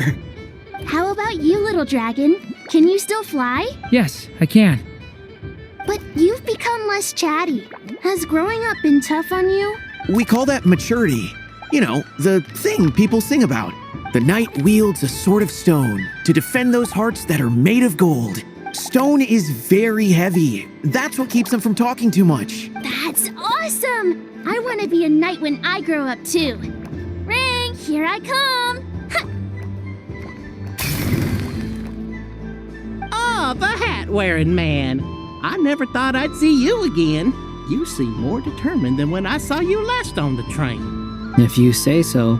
Oh, I do say so. The people you once helped see it clearly. It's because you are once again on the right track. May the engine in our hearts propel us to the station of our dreams. I can move! I can move now, Roselle! What are you doing? Running into the rings like that? You got them all so quickly. I have never seen anything like this in all my travels. Is this guy actually an old friend of theirs? But how? They're origami animals and clockwork people from a fairy tale. Getting to know them would be quite an arduous task. Unless they share a hometown? I have to get to the bottom of this.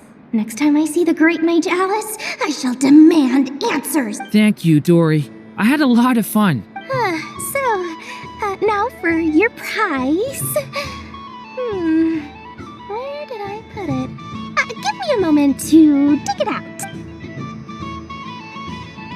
Oh, sweet grand prize. How I wish I didn't have to let you go. Good thing I've already turned a profit from the customers earlier in the night. Otherwise, I'd have wasted all my hard work. Okay, I'm back. What? I leave for 2 seconds and someone's already claimed the grand prize? Oh, well, these things happen, you know? Perhaps you'd be interested in one of the other prizes instead. We've got all kinds of wonderful goodies here.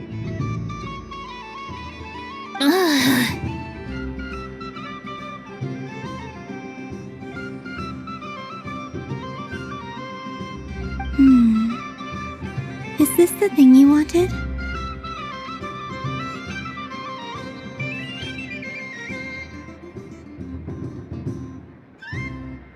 Here, you can have it.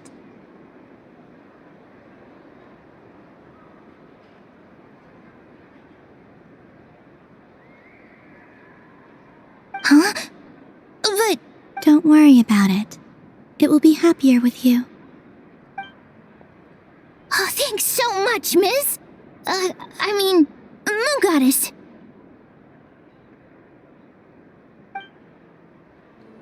Oh, goodness gracious, Columbina. Give me strength. How am I supposed to make any more money from this child at this rate?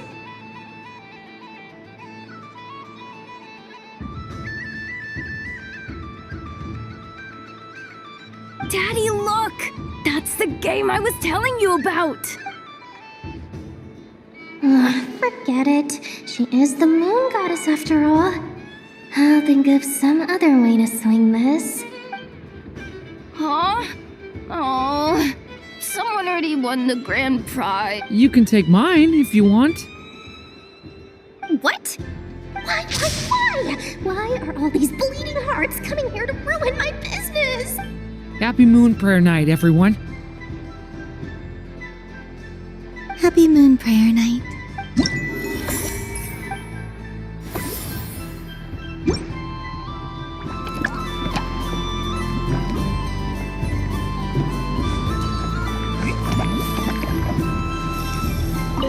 If all the prizes are gone, I might as well close up shop for the day. But you haven't had your fill of fun yet, right? So the next time a customer shows up, you're going to have to run faster, all right? And remember, run out of the rings, not into them.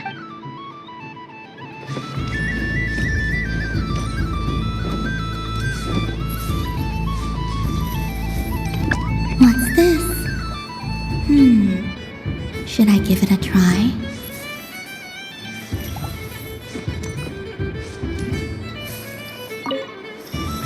Done being a do-gooder yet? Thanks for coming here with me, Hatcott. Are there any games you'd like to play? It's your turn to pick. I'll come with you. Why does that hamster think you've grown up? You haven't changed at all. I know you don't mean that. You're just taking the opportunity to make fun of me, aren't you? Even if you won't admit that taking some time to compose yourself is important, I can see that you're doing it in practice. Otherwise, you'd have taken off your hat and flown away by now.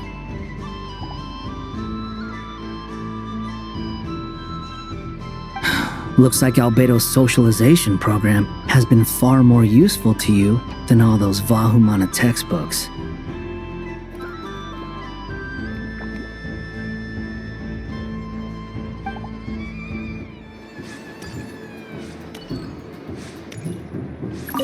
Happy Moon Prayer Night, adventurers. May you have a lovely evening.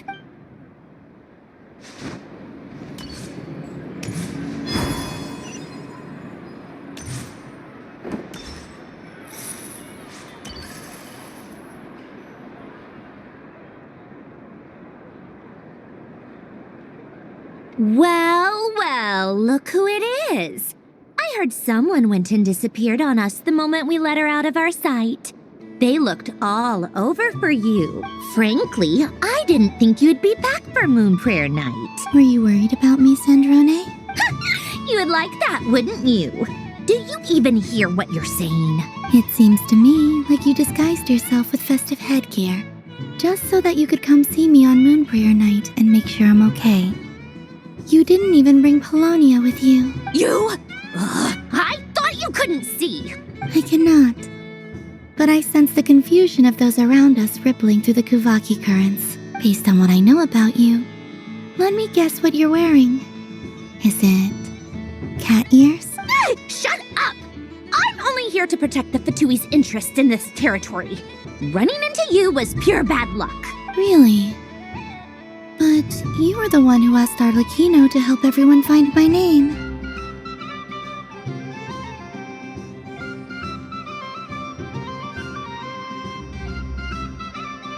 Columbina! Ugh, just one more word and I'll unscrew your vocal cords. It's Columbina hyposelenia now.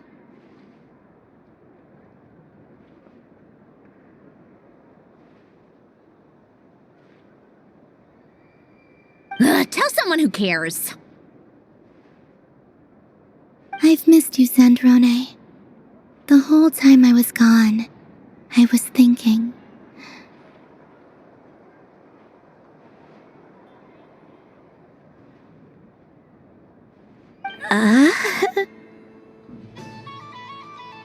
I hope I get a chance to say some ugly words to you.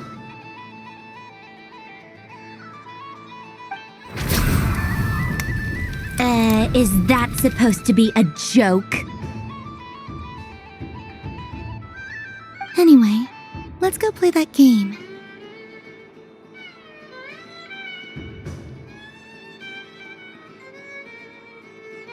What? You mean that frostfin whale?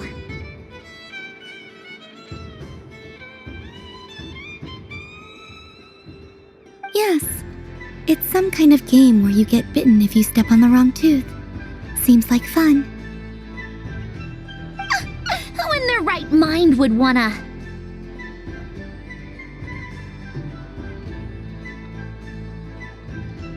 Because you're not a scaredy cat.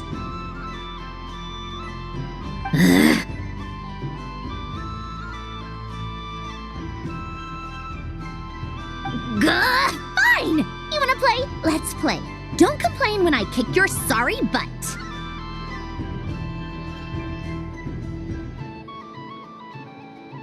Lovely.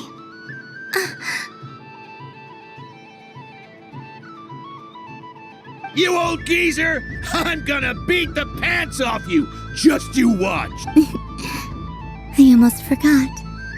Sandrone? What is it now? You'd better not lose, or I'm going to beat your head in. What? Allow me to demonstrate since I'm feeling so nice.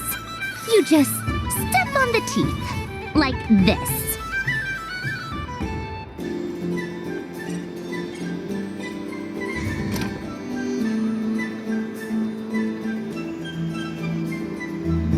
Which should I pick?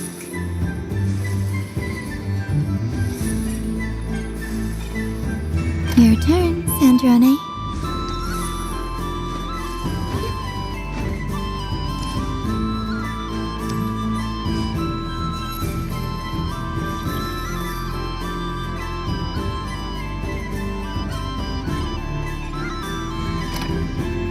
Don't come crying to me if you get bitten.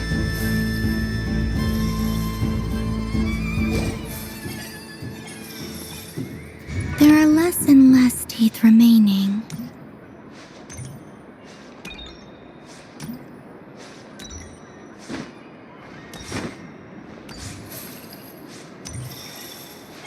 Huh? What's that noise?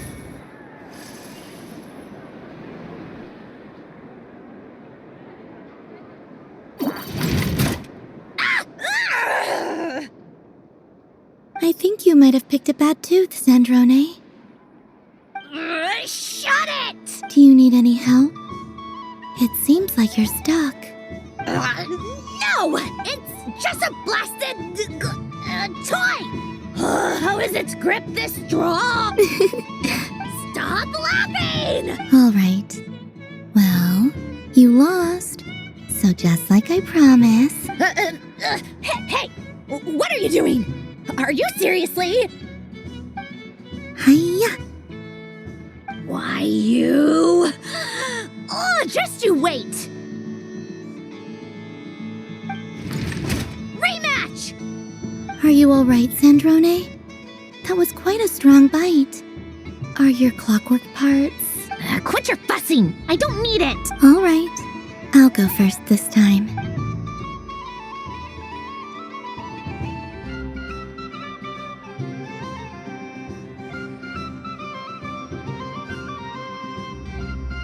I see it now. She can sense which teeth are rigged. So I just need to avoid the same ones that she does.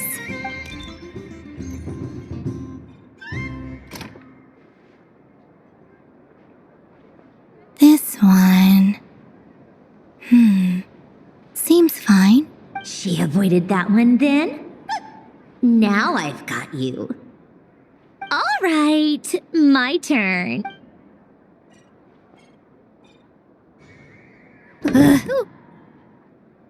What? Looks like you lost again, Sandrone. Wait! There's more than one bad tooth! Bonk.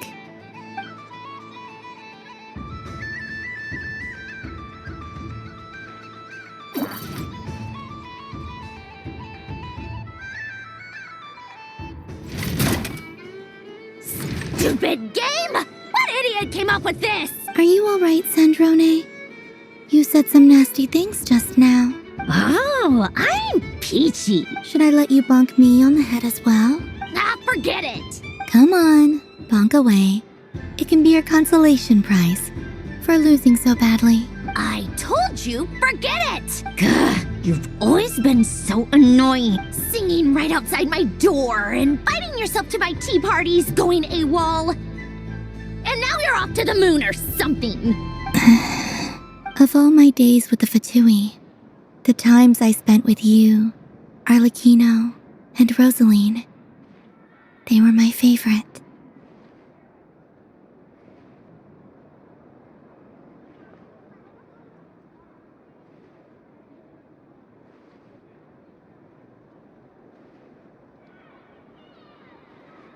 I will not forget them, just as I shall not forget this moment.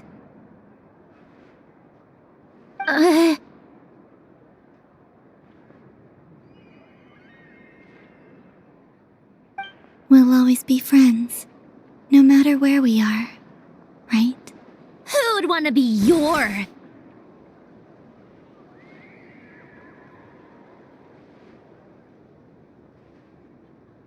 I'll miss you, Sandrone.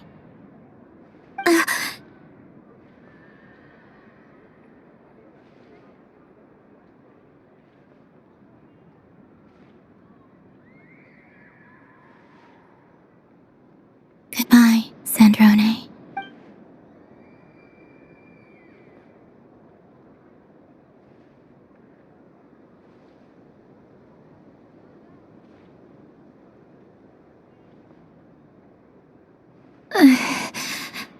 I'll miss you too, Columbina. Sorry, what was that?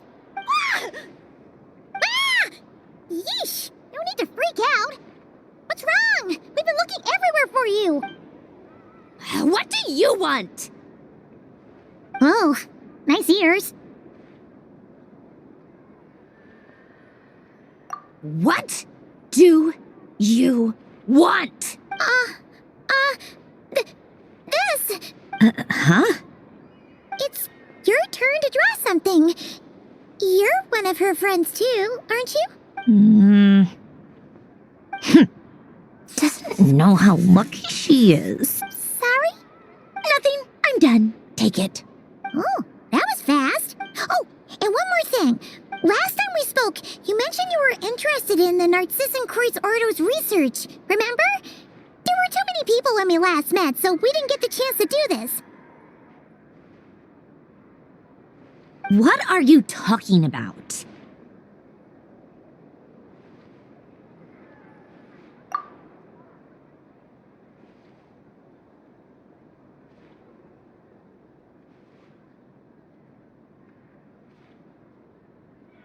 This is... Oh. Alain, Renee, and Marianne. Huh. The Holy Blade. A savior's plaything.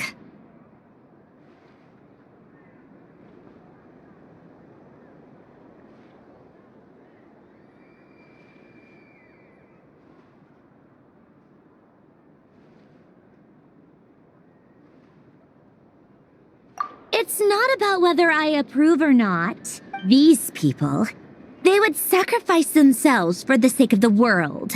Especially Alain Guillotin and Renee. That is something I would never choose to do. Still, I didn't know they had any pictures left from that time. If I'd have thought to bring a camera, I'd have... What? Yeah, of you being bitten by the frostfin whale and Columbina bonking you on the head. Tear it up! Now!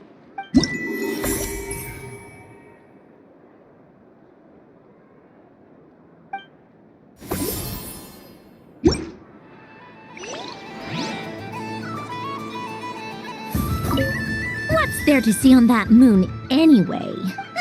Let her go up there and cry alone. See if I care.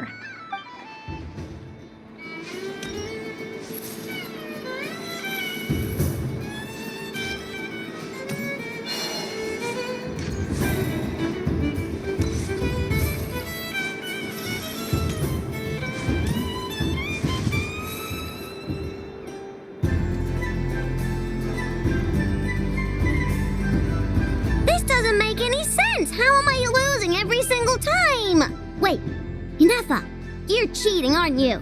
Yeah, that must be it. I am not cheating, Aino. Uh-oh, sounds like Inepa's turning into a big baloney bot. I think it's time for some serious maintenance.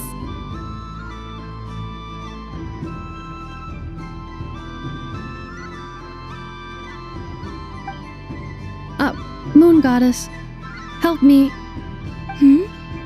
Miss Columbina, I know, is attempting to cheat. What the? I'm not the cheater. You're the cheater. How dare you throw it back at me?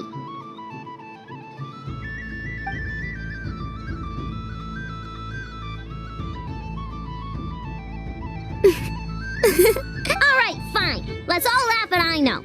Just you wait till I get home, because I'm gonna make a game bot that can win 100% of the time. Let's see you laugh when I come back and beat your butts. You'll all have your heads covered in stickers when I'm through with you. We came to check everything was okay after all that yelling, but,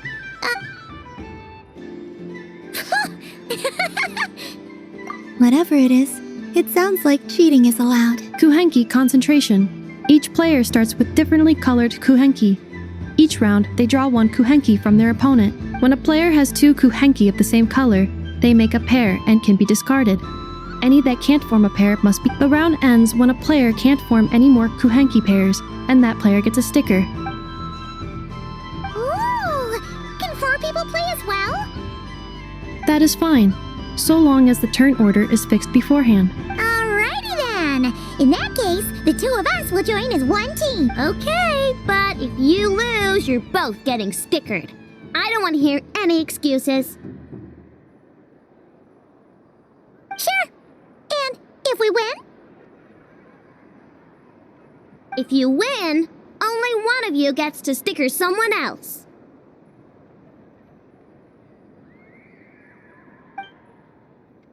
I have taken to calling this. I know logic. Hey, lay off me, alright? Okay, so we're starting the game from scratch again, which means all my stickers so far don't count. Looks like Luonatar is the Kuhenki of honor for this game. Anyway, let's go clockwise, starting from Inepa.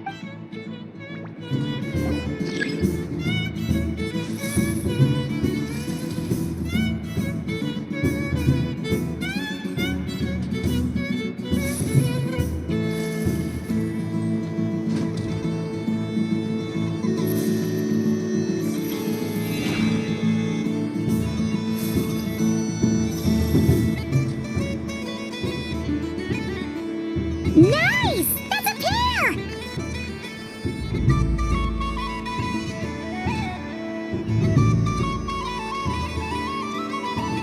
Go, go! Fly!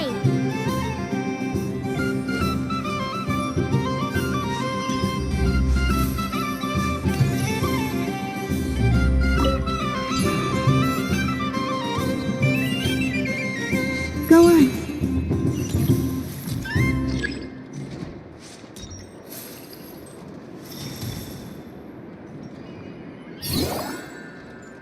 I have a pair.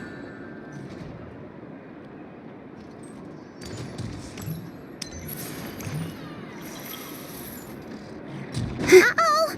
We gotta pick up the pace!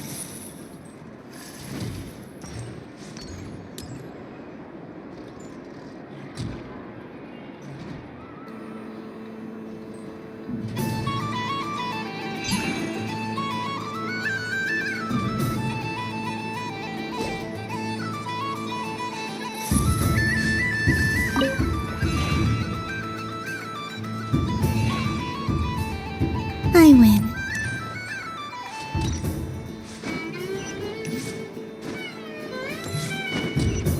Yep.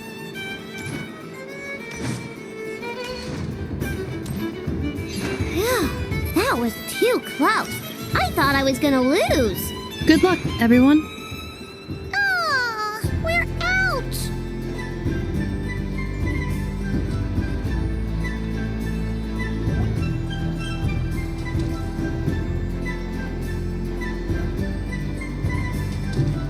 Let me pick a good one. What's it gonna be? You're looking very pleased with yourself there. What happened to being a huge Grumposaurus? I won. Duh.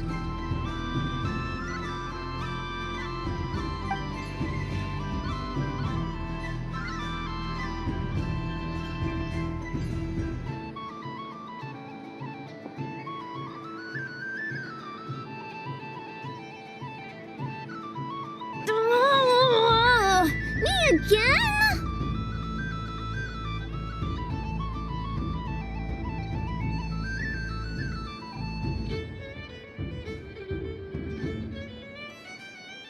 Don't fidget too much, Ino, or the sticker's going to fall off.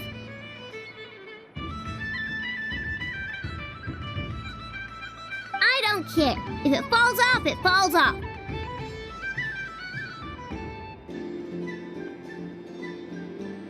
If a pair of Kuhengi get discarded, why not a pair of stickers? Huh? Huh?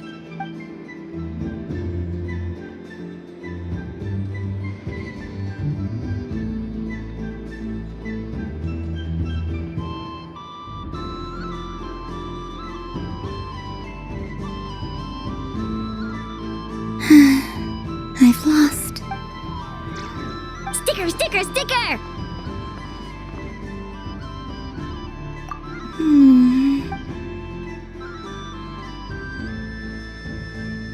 Cute! You think so? Shame. I can't see it for myself. What did Luanatar say? She said it looks so cute that she wants me to lose a few more rounds.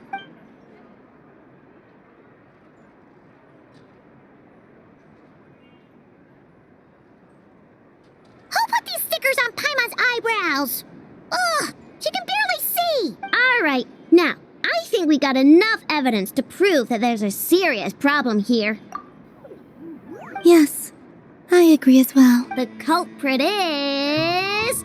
Inefa! Culprit? What did I do? Quit acting dumb, Inefa! You're not wriggling your way out of this one. I've been watching you. Not only did you remember whose side Luanatar started at, but every time someone drew a Kuhenki, you were logging it and calculating every last possibility. Which Kuhenki pairs were gone, who had what color Kuhenki in their hand, even our facial expressions. You were keeping track of it the entire time. Exactly! What Ino said! Putting aside the fact that running calculations is not against the game rules, do you have any evidence to support your allegations? But that's not against the rules either. So she admits it.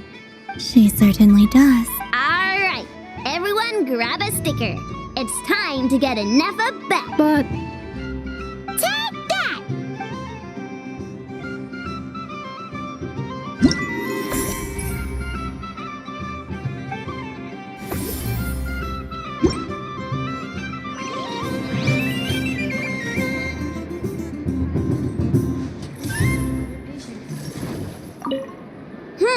I'm never playing games with you ever again, Inefa!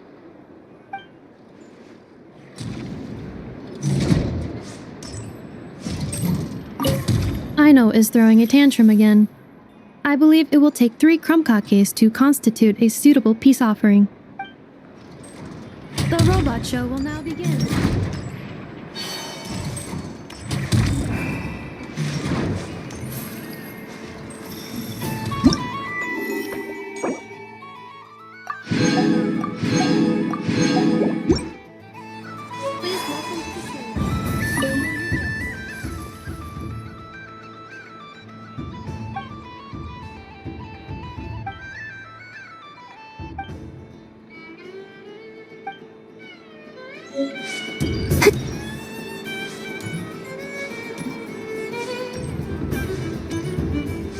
What's this?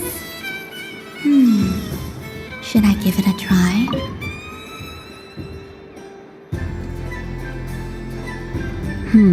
I don't have enough data. Need more samples. But who should I ask for help? Is this one of the amusements? Or is it a research project? Bit of column A, bit of column B. I'm currently running some synchronization tests on these bots. Basically, you need to press the button to help them successfully obtain the treasure. But you've got to time it right. I'll record your data, which will be used to improve the robot's accuracy. But, ma'am, I mean, Moon Goddess, Don't you think you should take your eye mask off first? There's no need. I will be all right. Okay then. Whatever you're comfortable with. Great. Then let's begin.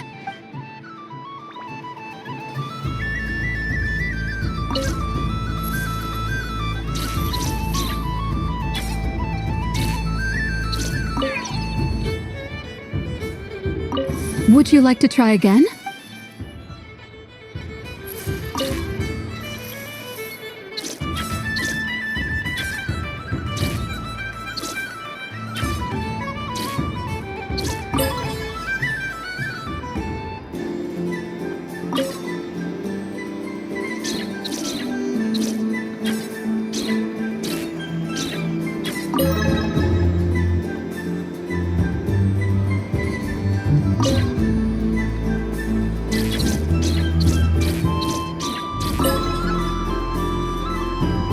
Nice!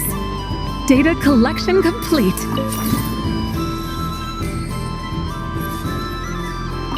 Cool! So much useful data. I'm progressing much faster than I expected. Thank you so much, Moon Goddess.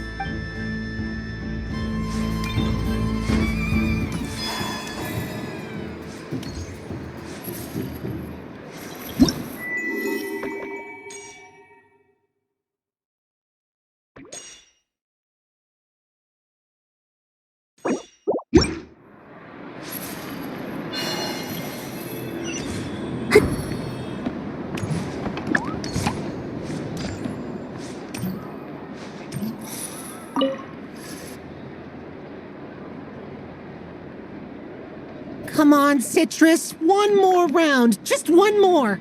But my neck... oof. It's acting up again. You should take a break. Health comes first. Yeah, don't push yourself. We'll find someone else. Hey, don't look at me. I'm the referee. What are we gonna do then? Do you need any help? Yes, we do. We need one more player for our game. All right. Could you teach me how to play?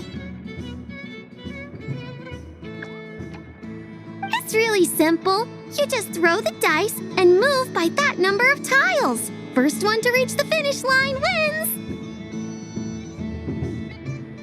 Rolling a hamster means you move one tile. A paper frog is 2 tiles, and a flying squirrel is 3 tiles. 'Cause they go the fastest.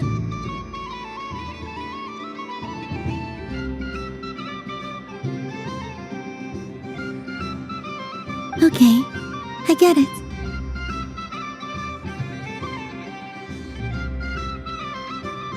So, we're all set?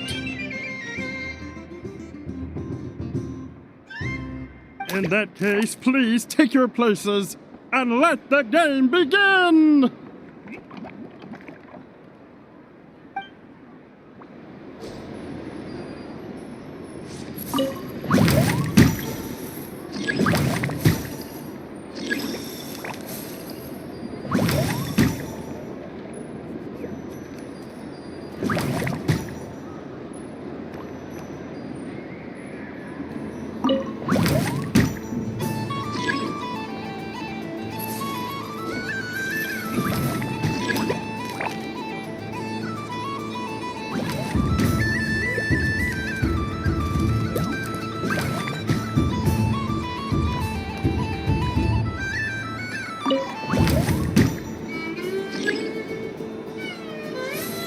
And the winner is the Moon Goddess! Congratulations!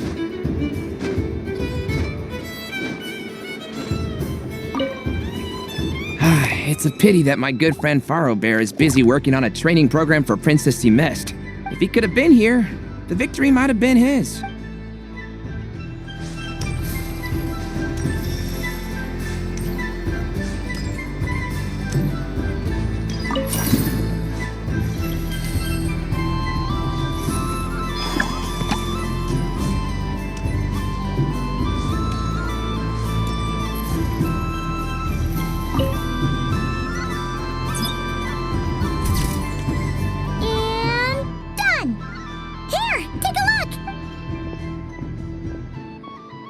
I think it looks quite funny. Well, Paimon thinks it's super cute. It looks like silly sheik badger and a rhyme-horned deer that's about to fall asleep.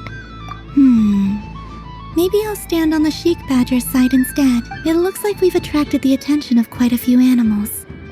Let's make room for them.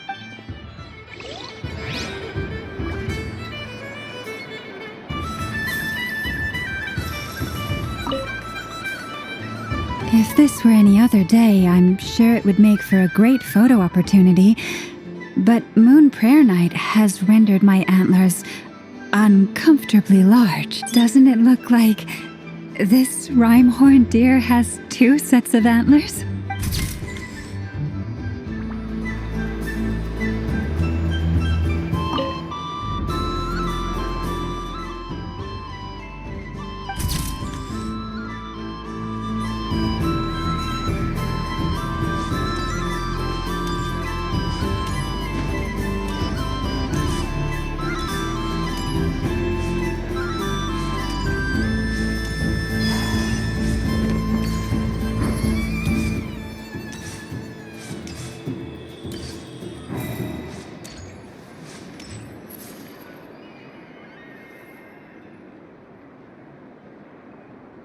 What is going on over here?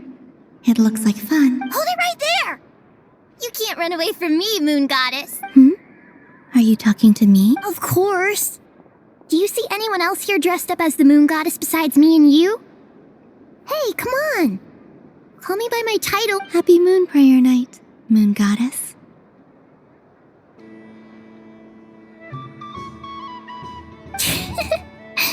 And the same to you.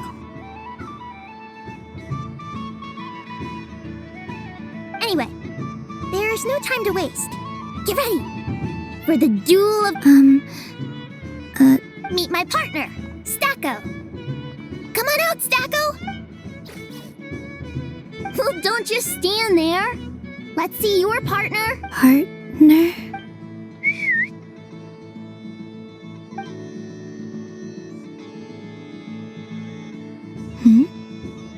So I need to select a partner and command them in partner. I need a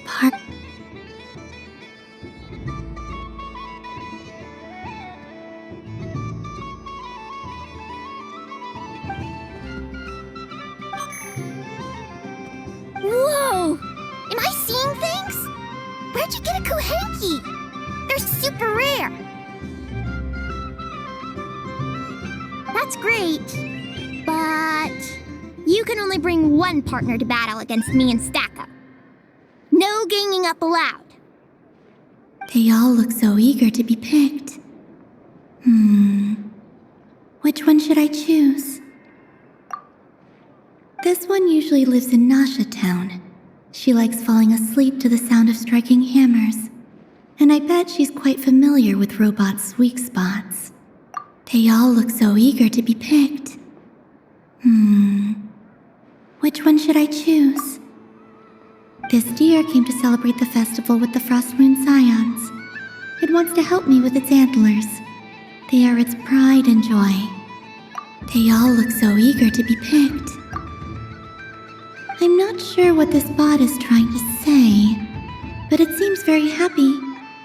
That bow. Does it want to dress up as the Moon Goddess too? They all look so eager to be picked. This one usually lives in Nasha Town. Testing! Oh, this is an emergency broadcast! An exciting battle is about to take place right here at the Nasha Town Special Arena! In this corner, we have the Moon Goddess and her robot partner. And in the other, we have the Moon Goddess and her Kuhenki partner. Only one Moon Goddess can be victorious in this ultimate battle of destiny! But who will it be? There's only one way to find out! Now, without further ado, let the Battle of the Moons begin! I don't care who we're up against. Stacko strike first. Stacko, formation shift. Ho ho ho! The robot has kicked things off with a change of formation. But how will this affect the battle? Nobody knows! The other team throws out a Lockaberry! Okay then. Stacko, maintain formation and enter your empowered state. Empowered state!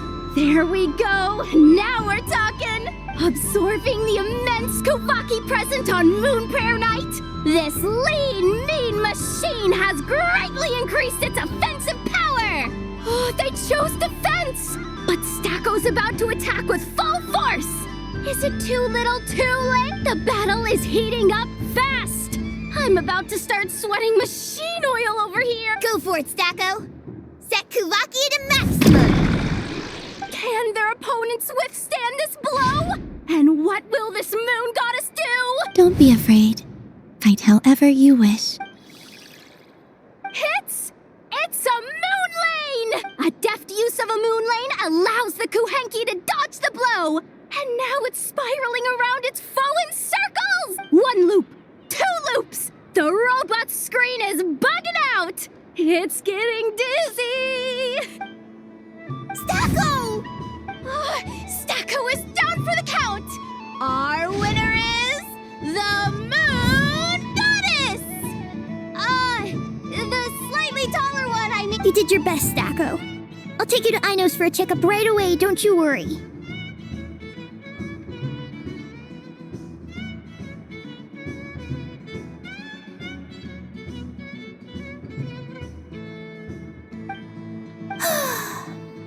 Well, you beat me fair and square, I guess. I think my partner deserves most of the credit.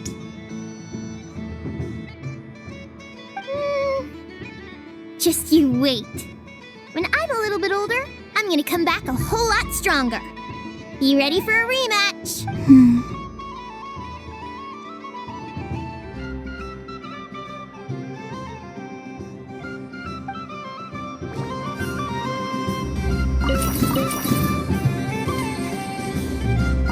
I'm gonna come back a whole lot stronger. You ready for a rematch?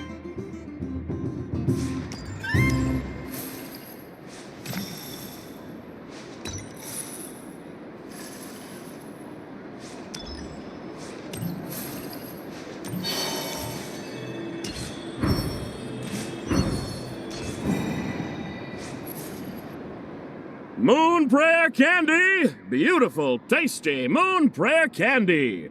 Buy a whole box, share it with your friends and family! Candy? To share? I wonder what flavors everyone would like.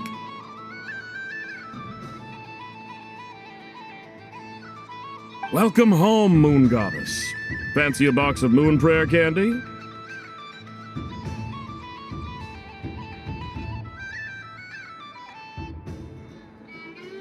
Sure.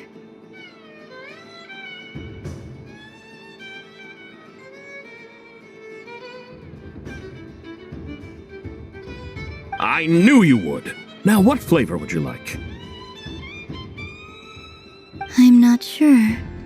What flavors do you have? Is this for yourself or as a gift? A gift for my friends.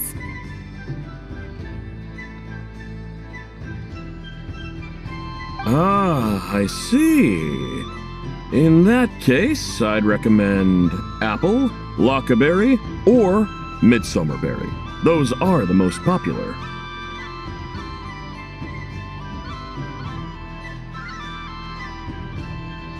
Do you have nocturnal blossom flavor?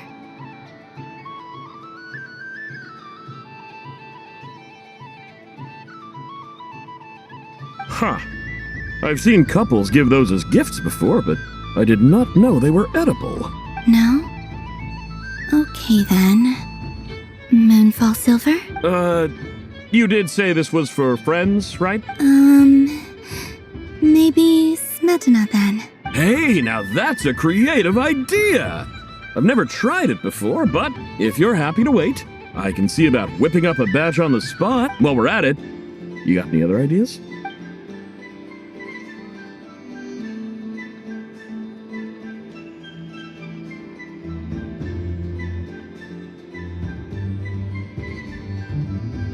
Here you go. Every flavor you asked for is in there. Thank you. I should be the one thanking you! You brought me a whole bunch of new business. It's like a genuine blessing from the moon goddess. I hope you and your friends have a lovely night.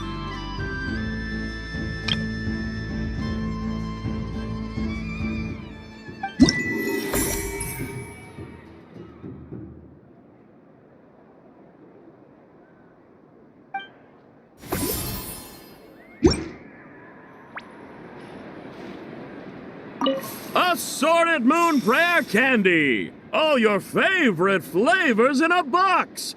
Alright, kids, just line up over here.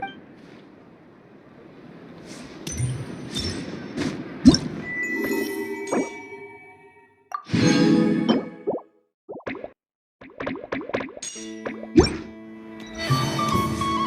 robot show will now begin.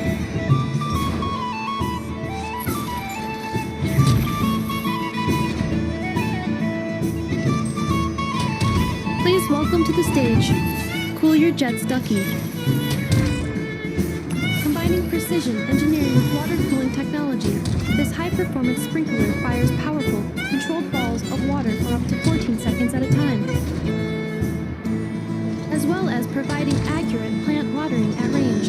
It can also be used to clean those tough-to-reach areas of the house that Aino cannot get to, no matter how high she jumps. Show us what you can do, Cool Your Jets Ducky. Now that's what I call true power. What a demonstration.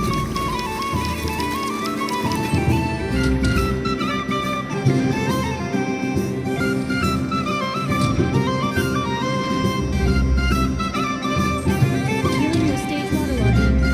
Task complete.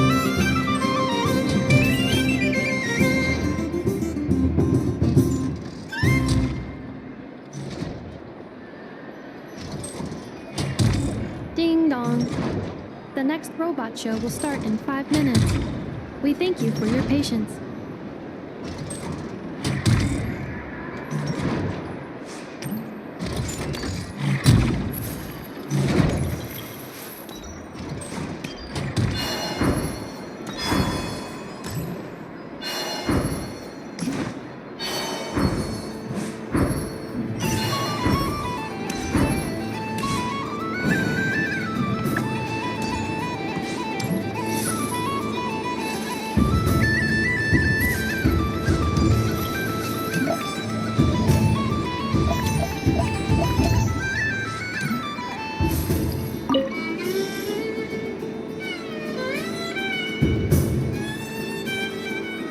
I wouldn't say it's unfair, exactly.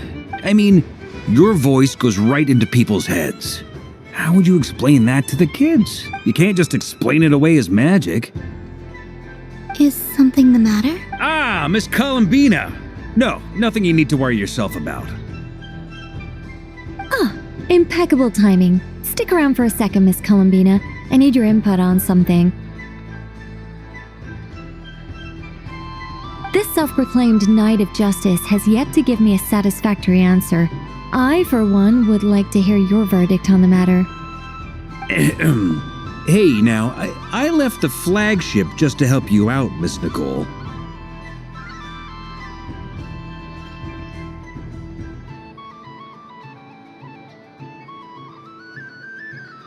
What's going on?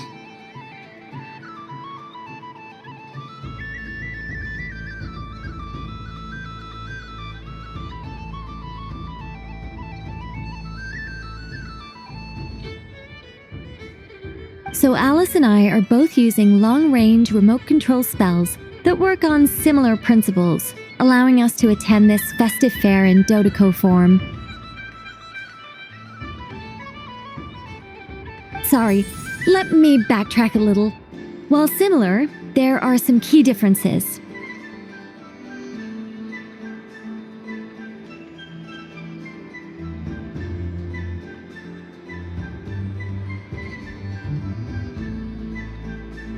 Alice, being a great mage, wanted her Dodoco to reflect something of her own charm and mystique. So she adjusted the way its tail moves when it spins around.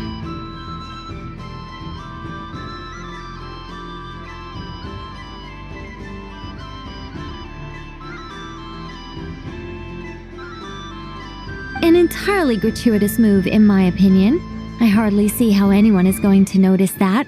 If anything, I'd say that anyone who stares intently enough at a Dodoco's tail to notice such a small detail is someone we ought to be highly concerned about.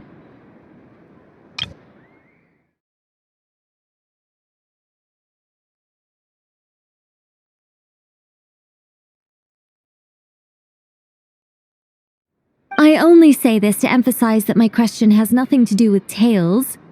Now that we're clear on that, why is Alice's Dodoco permitted to interact directly with the children celebrating Moon Prayer Night, while mine is not?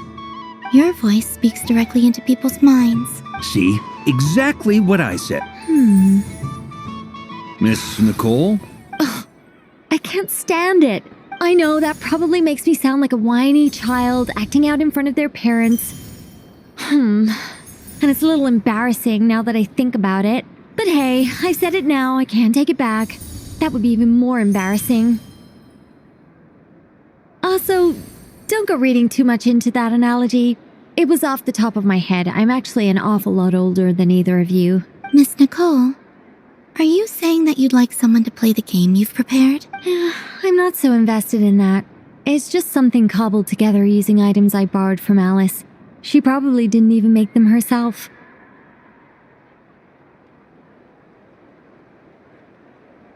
The point is, I want to know everyone's thoughts after they receive their prizes.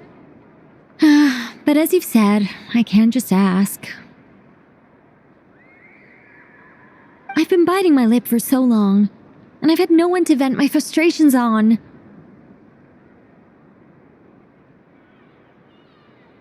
I thought this was going to be a nice, straightforward festival where I'd get the chance to guide people to treasure. Well, can I play? I can't guarantee that I'll win a prize, but... You will? I'd like to try.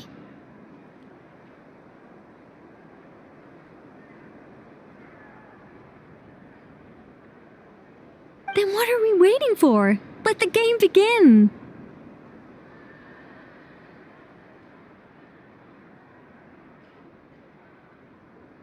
It's like they forgot I was ever here. Ha!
Congratulations, Miss Columbina!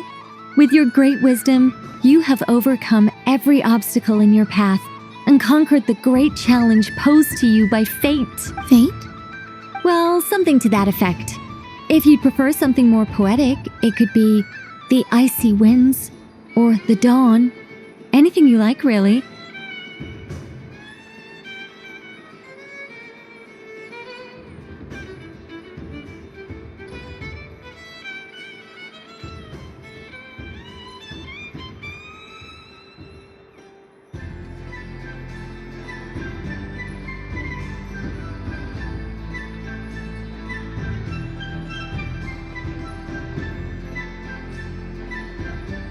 You could even go with the challenge posed to you by Dodeko, if that's what you're into. Anyway, you can take or leave my suggestions. Moving on, all my hopes are now resting on this. Can I open it now? Stop teasing me. Please, I'm begging you. No more talk. Just open it. Wow. What a lovely sculpture. Classic and cute at the same time. Thank you, Miss Nicole. I'll always treasure it. There we go. Music to my ears. You have my sincerest gratitude, Miss Columbina. Thank you for sharing your precious time with me and fulfilling my wish. Don't mention it. You've all done much to help me. And still, I'm the one receiving all these gifts. I don't suppose you'd like to play again, by any chance? Don't get me wrong, once is plenty. You're under no obligation to indulge me any further. And besides, I don't have any other prizes for you. Oh, I love the color of this wrapping paper. But the bow on that one is just so perfect. Oh, this is a tough choice. I know the wrapping paper doesn't affect the flavor, but it does set the first impression, which can influence your mood as you eat it. And actually, that does affect the flavor. I have to listen to my heart and pick the one that I can really build a bond with. It's the only way to eat candy. Oh, but look at the shape of this one. How lovely. This choice is getting harder and harder.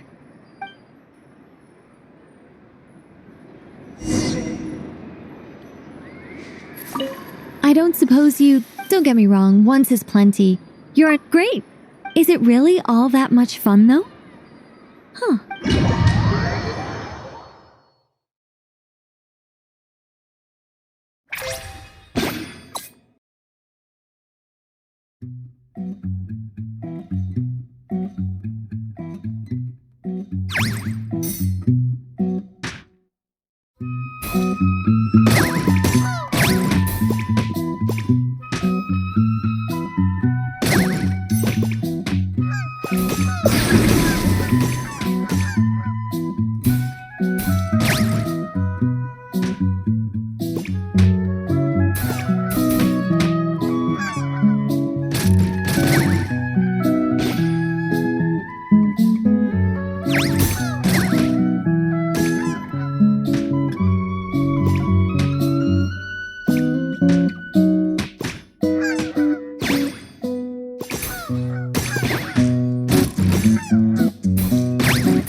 Dodoko's Whirligig, Come right.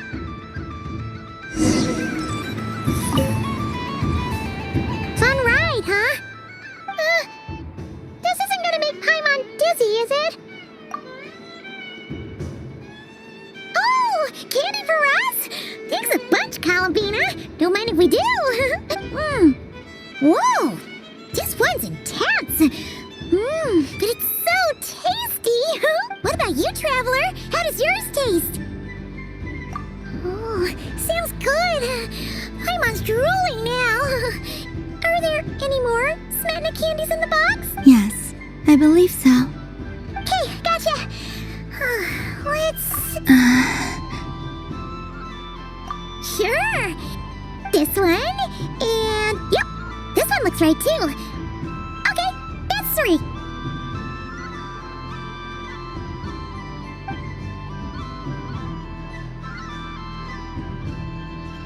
Here we go. 1 per person.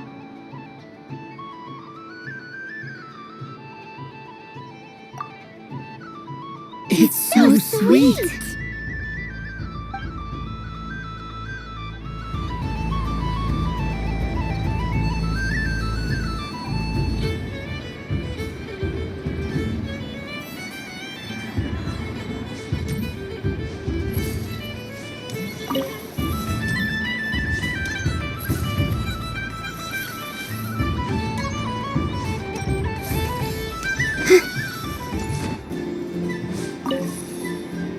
I've seen Linny and the other children play the candy. Would you mind if I took a handful extra? I'm sure the children will enjoy them. I must say, Columbina, you really have changed. You never used to show this much consideration for other people, even when prompted. I'm sure Sandrone would agree when I say, I like the present version of you better.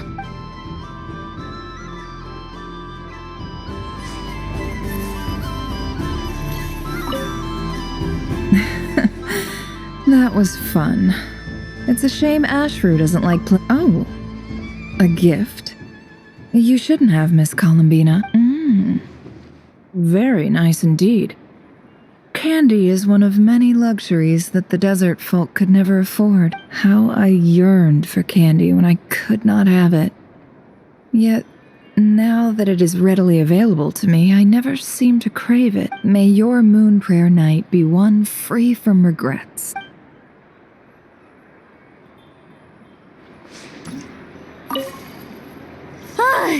I just had a water fight with... Aw, man. This feels kinda wrong. Like, shouldn't we be the ones giving you candy rather than the other way around?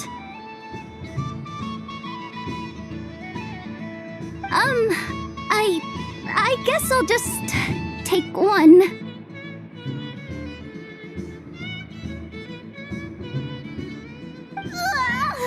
What flavor is that?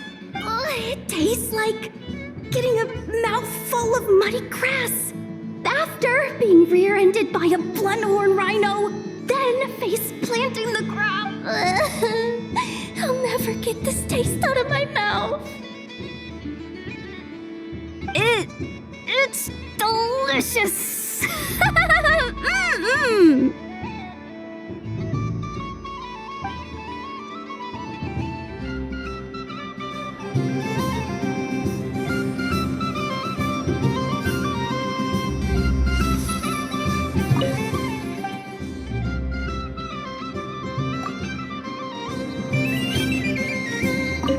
Yes.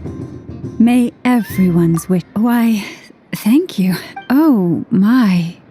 It's so sweet. I'm so accustomed to plain, simple meals that this sweet treat is quite a shock to the senses. But I savor this moment in its entirety because it tastes like true friendship.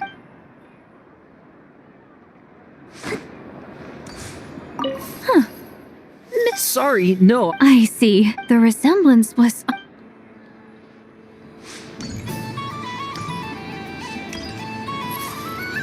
Something about festive lighting always... This is most thoughtful of you, Miss Columbina. Kindness exudes from your heart like benevolent moonlight. Forgive me, but I shall have to enjoy this gift a little later. I hope that the flavor I chose is not the only one of its kind. If others were denied the chance to sample such kindness as you have shown to me, it would be a great pity indeed.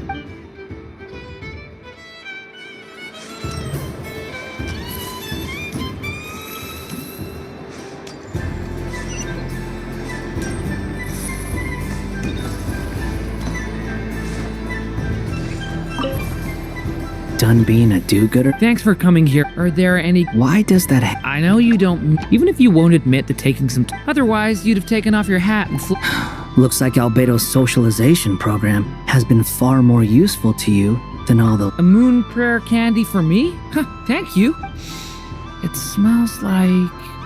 baked apples and butter. Reminds me of Good Hunter, a restaurant in Mondstadt. I always have to resist the temptation to go there, unless I'm ordering food. I understand your homesickness, Miss Columbina. I have a double dose of it, because both Simulanka and Mondstadt are my home.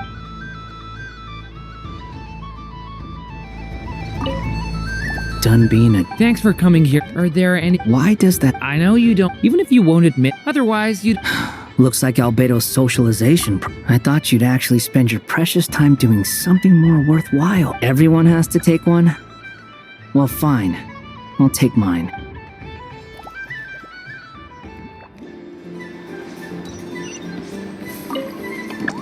If all the prizes are gone, so the next time, and remember, run up. Oh, a gift for me? Lord Song of a Bang really is going up in the world. Wow, candy from the moon goddess herself. If I back this up, no, what am I saying? Box this up in exquisite gift boxes? Maybe I don't even need to go to all that trouble. Any old boxes. Sounds like a plan. Time to have...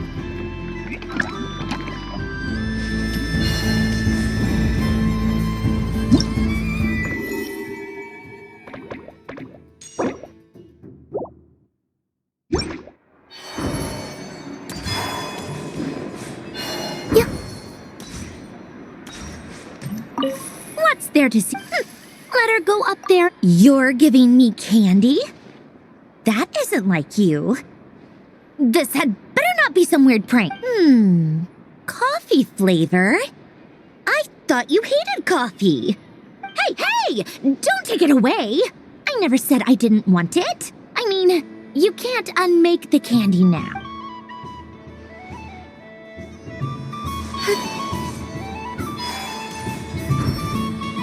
Ding dong. The next robot show will start in 5 minutes. Aino is throwing a tantrum again. Scanning candy composition and ingredient ratios. Selection confirmed. I would like the crumb-cake flavor. Flavor profile simulates real crumb cookies with 27% accuracy. This is a non-viable substitute for Aino's after... One moment, please. Done. Please sample this freshly baked crumb cake, Miss Col... Ding dong. The next robot show will start in 5 minutes. I'm never playing games with... Ooh, moon prayer candy. Sweet. Is it okay if I grab a whole bunch? Psst, Columbina, turn around. Use your huge cloak to block Nefa's vision. Yum. Oh, this one's even yummier. Oh, the flavors are blending in my mouth. Ew.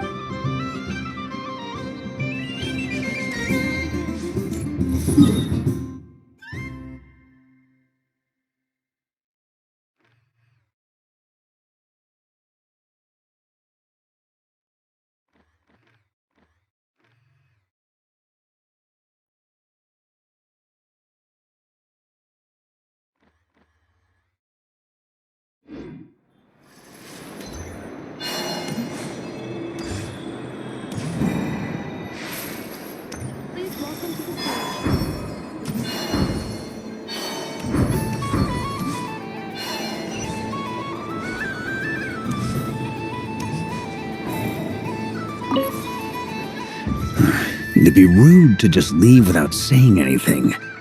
But at the same time, I don't want to barge into their lively conversation just to announce that I'm leaving. I guess I'll just wait a little longer.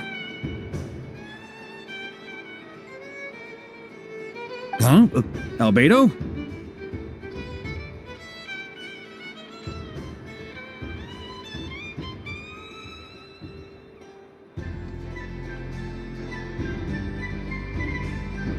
This sketch is for you, Grandmaster. Oh, a gift for me. Thanks.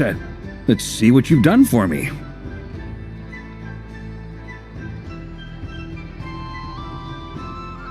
The north wind left in a lurch. Thank you. It seems I've picked lemon. It strikes a good balance between sweet and sour. This has piqued my curiosity. What if we were to add citrus and other spices, then enhance the flavor via caramelization? Perhaps I should take the time to try this out.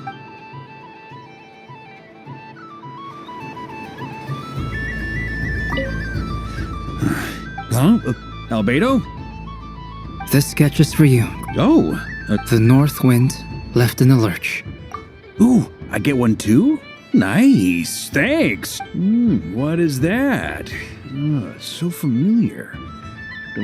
Don't tell me. Oh, I got it. It's like the candy jar dropped into a vat of today's boon.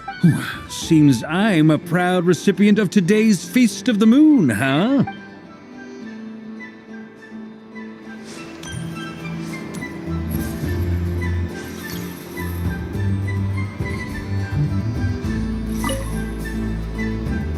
Welcome home, Moon Goddess. Oh, you're the genuine article. Alice was right. This moon prayer night was worth watching after all. Another one that talks. Greetings. Pleased to make your acquaintance. I am the Hexen's Urkel member they call B. Columbina Hyposelenia.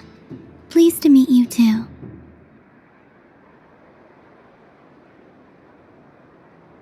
Hyposelenia. A fine name indeed. Now then, Miss Columbina, do you wish to hear a mage's divination? Divination? The Frost Moon Scions used to ask me what would happen in the future. Is this like that?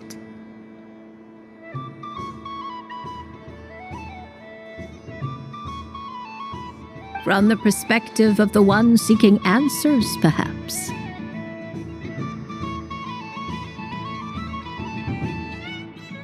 As you look to your journey ahead, if you seek to understand the unknown, resolve your doubts, and soothe the confusion in your heart, divination could be for you.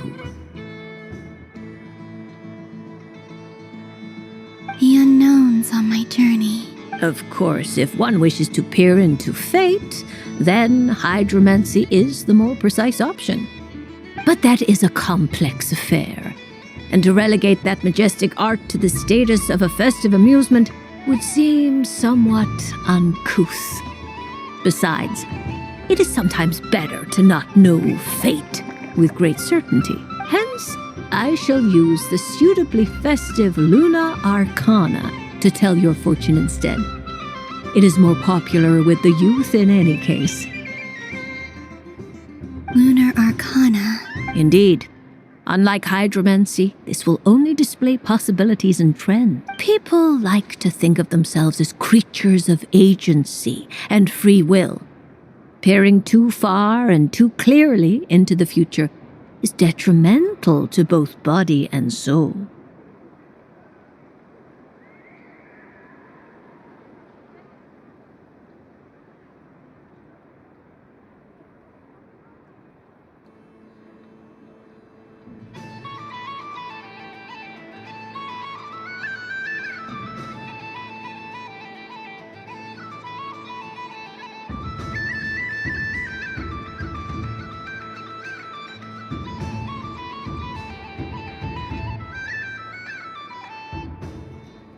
I'd like to give it a try.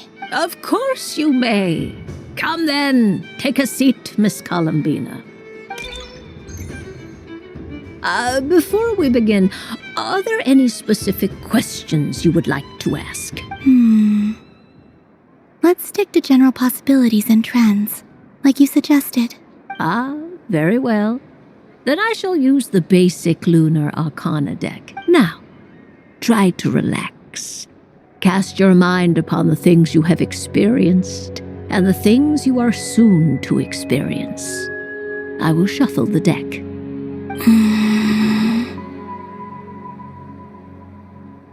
Would you like to cut the cards yourself? You do it. No problem. Now then, to make things easier for the seeker, that is to say, you, I shall decipher the cards from your perspective.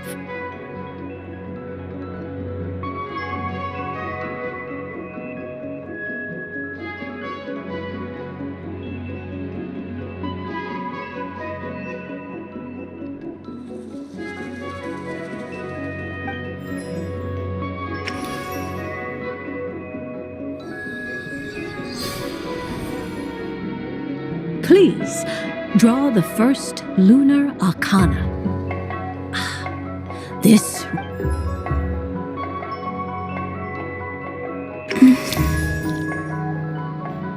Now, draw your second card. This will stand for the past, the sum of all your experiences that have come before. And now the third Arcana. This is the present. Your interpretation of the current moment. Finally, the last card. This shall speak of the future, which... Oh.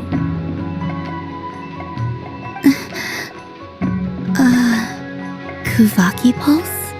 Fascinating. I've never encountered this before in my role as a diviner.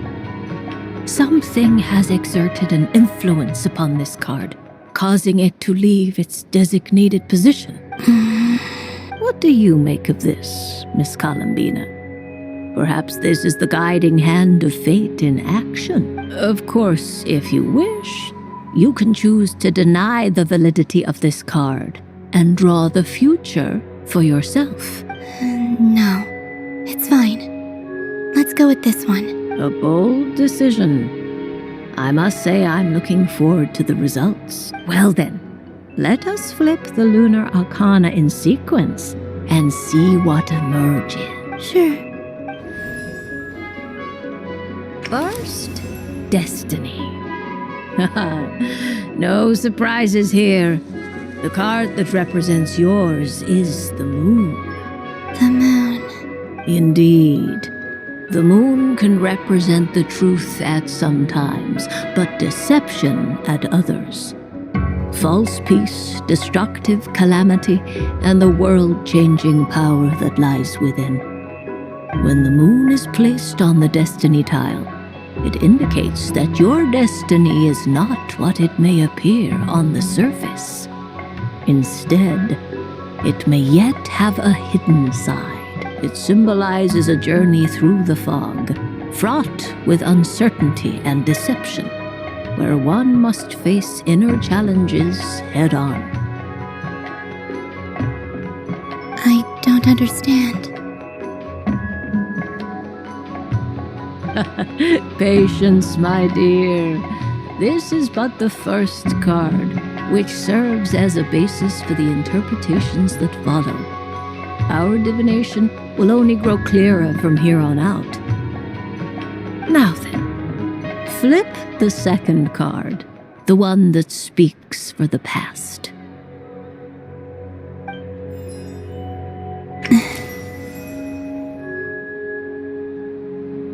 Ah, the Hermit, but inverted.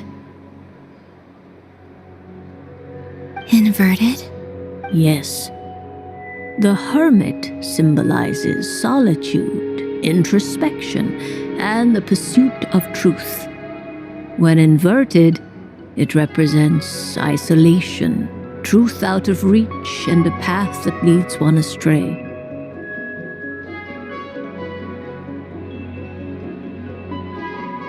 Combined with the moon as one's destiny, The hermit inverted represents a choice you made to stand alone in the past.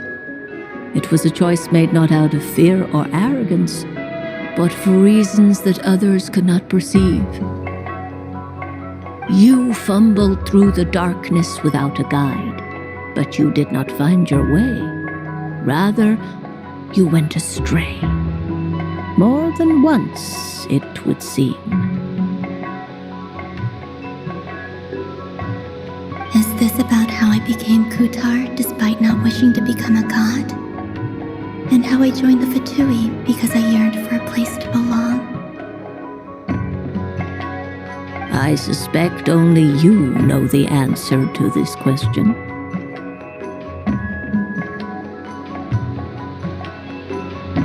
All is not lost. The past is in the past, and so it shall remain. Shall we look into the present now?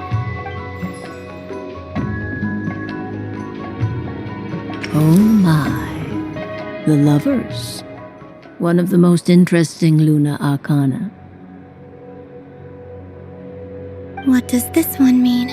This means that you have had an unprecedented emotional experience. The joy of finding your soul becoming intertwined with that of another. A precious and wonderful thing indeed.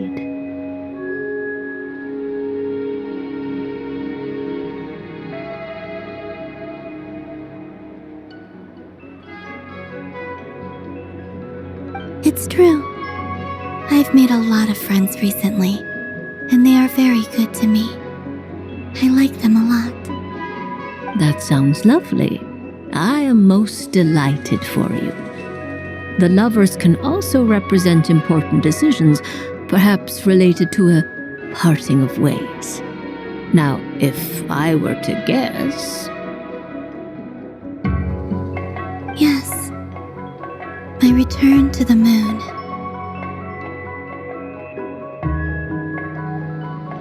I understand.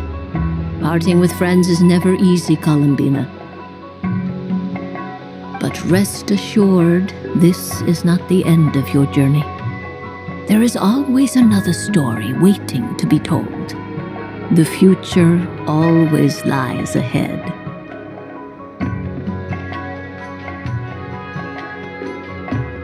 The future.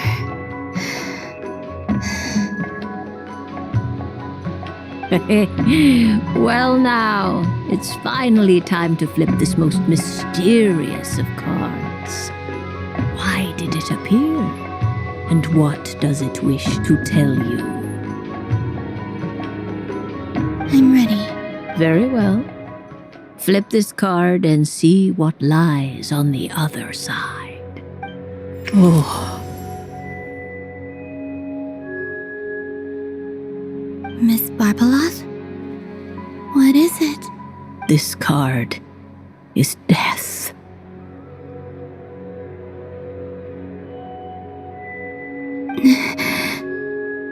That doesn't sound very good. It depends on how we interpret it. It is true that it can represent an agonizing death, a complete and utter end, but at the same time, it can also represent rebirth. Do not forget that your destiny card is the moon. That lends your future many different potential meanings. If death spells the end, is it unavoidable? As I have said, divination can only display general trends. It is a rough guide, but it does not show predetermined outcomes. Allow me to summarize it for you. In the past, you may have lost your way, but now you have gained new connections and new strength. You now face an important decision, one that may bring about a great change in what is yet to be. This change might, in turn, be the end of all things, or their beginning. But remember, everything is subject to change because of the moon present in your destiny. You must see the truth clearly and face your innermost thoughts.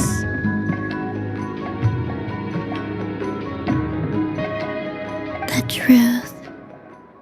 My innermost thoughts.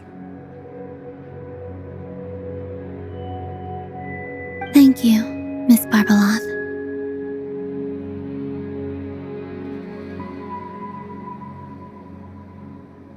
Don't mention it.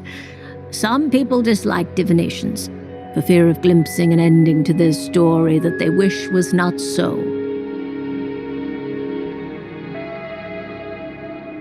But I can see that you're different. The result of this divination will not sway your decision. This is a rare quality, and one that diviners always hope to see in the seeker. We are here merely to guide, not to exert undue influence. I understand.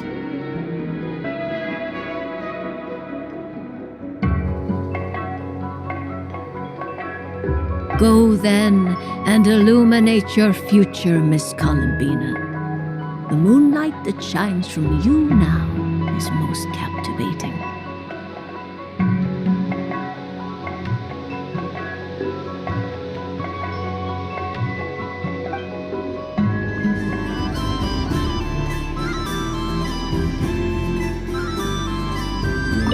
The death card made a most enigmatic appearance. The moon for which Miss Columbina is bound, I fear.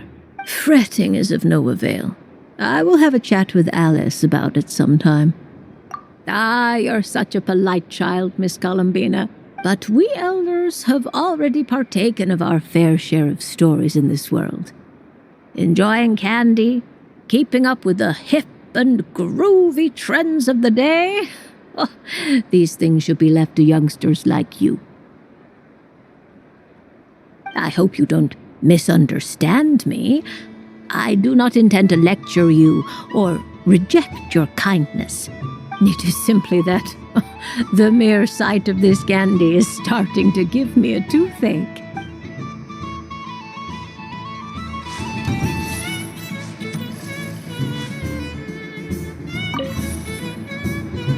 A soft and furry creature that bounces and jumps. Welcome home, Moon Goddess.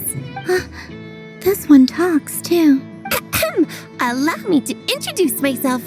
I am a Dodoco from a distant archipelago, the most mischievous of all my Dodo brothers and Dodo sisters. When the going got tough, I powered through, and when I met obstacles, I boomed them away. That sounds like a lot of fun. Doesn't it just? Oh, but then the trouble started. Recently, I found a lovely beach, the same beautiful jelly color as my hometown, and so I dove in to have a look, only to find it overgrown with seagrass and nasty little spiky fish everywhere, looking to turn me into a Dodoco kebab. I made it back to shore by the skin of my teeth, but my tail was sorely hurt. Couldn't you just boom them away? Oh, I wanted to, believe me. But I've heard that you, Moon Goddess, can understand animal speech. The last thing I wanted was to cause a gigantic fuss and get taken to court by a school of spiky fish. I'd be driven out of these waters for good, and my winter holiday would be ruined. And so, dear Moon Goddess, I was wondering if you might lend me your allegiance. Are you roping me into a crime? Oh, let's call it a once-in-a-lifetime carefree adventure. Does that sound better?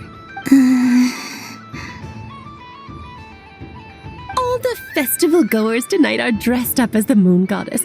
But there's nothing to say that the Moon Goddess can't disguise herself as a Dodoco, is there? Besides, this is your home. You should be free to be whoever you wish. I'm afraid I'm not well acquainted with Dodocos, Madam Mage. Oh, that's quite all right.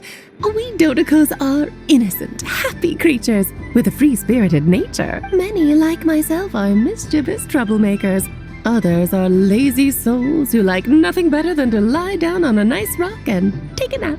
In our eyes, every creature who yearns for happiness and freedom is a Dodoco. But perhaps in yours, we Dodoco are a goofier and more mischievous breed of Kuhenki?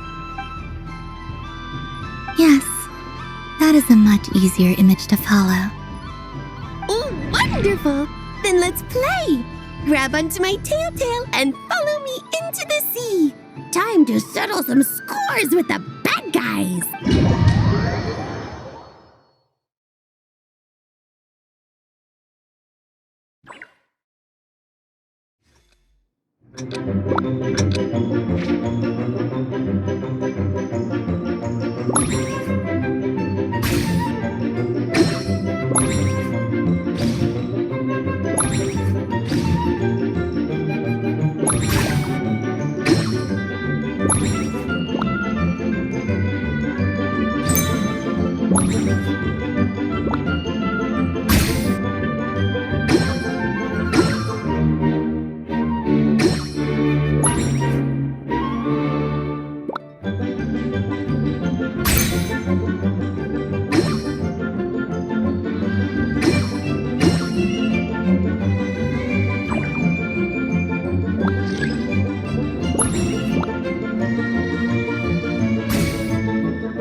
Ooh, a remarkable talent!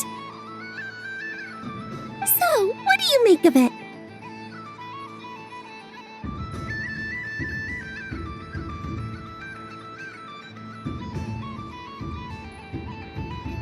The use of Jumpy Dumpties doesn't come as naturally to me as Kuvaki, but their unpredictability makes it fun.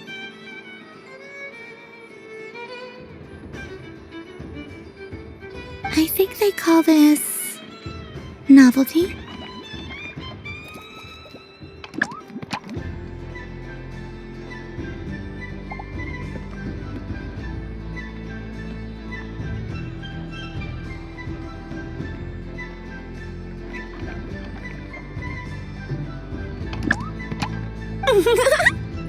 Indeed!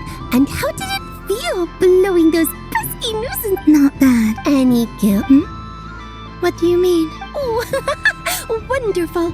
Lovely answers to all 3 questions. You've passed the safety test. Now I can give this special bomb to you as a souvenir.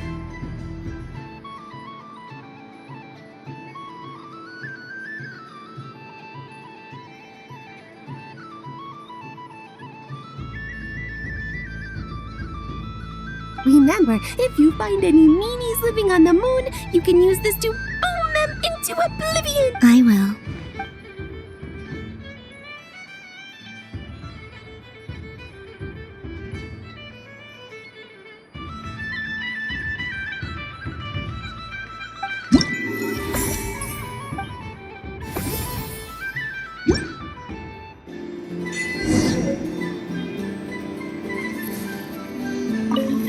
Another round of fish blast?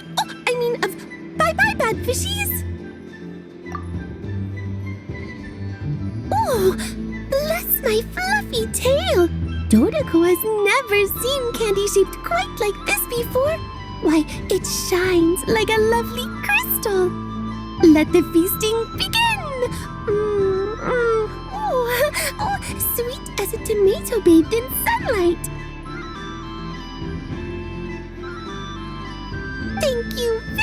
much. You truly are a friend to the Dodoko.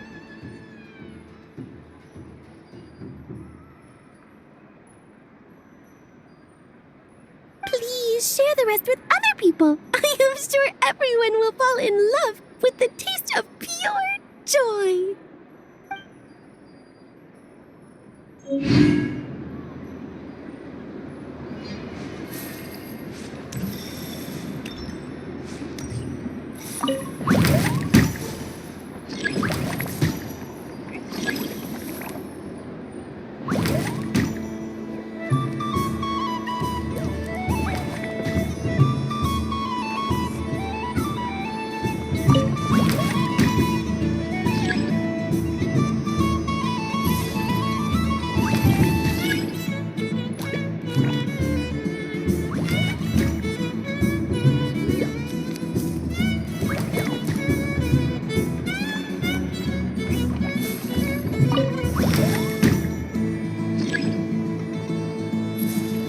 And the winner is the Moon Goddess! Congratulations!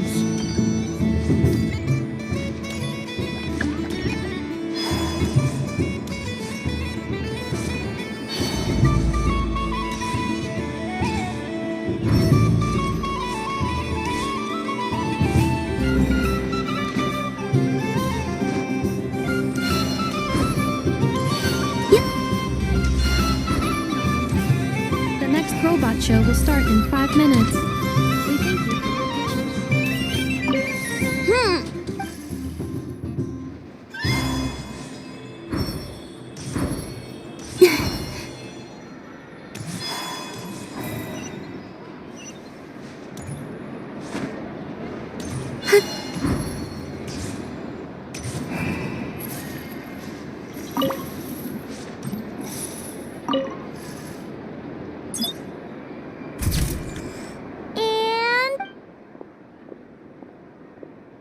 I think it looks quite fun. Well, it looks like a silly... It looks like we've attracted the attention of...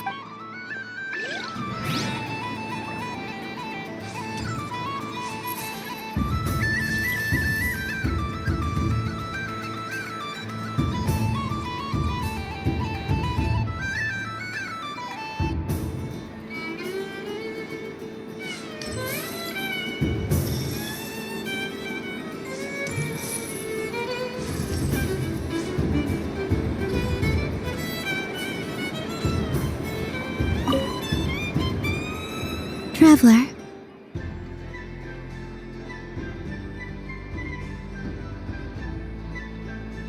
Hey there, Kalamina! Are you done checking out the festive amusements already?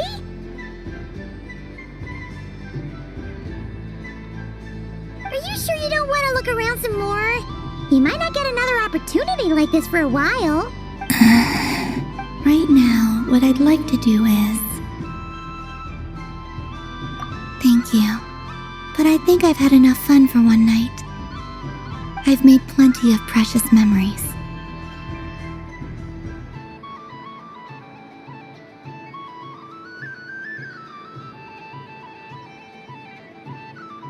Really? You're sure you don't want to have a little more fun out there? Final answer!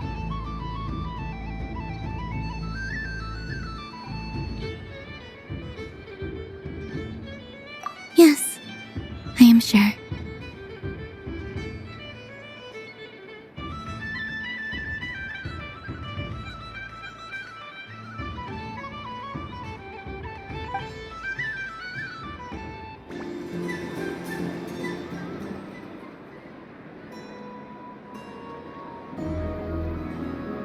This was the most fun I've ever had on a moon prayer night. Everywhere I went, people were saying, "Welcome home," and there were friends at every turn. I only wish it could last longer than one night.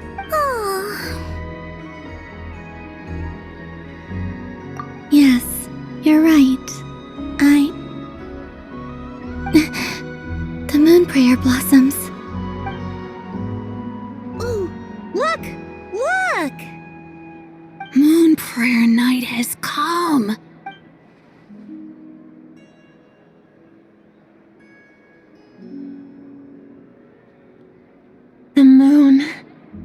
So beautiful.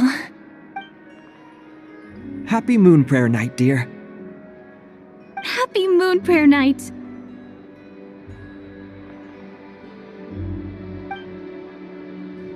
Happy Moon Prayer Night.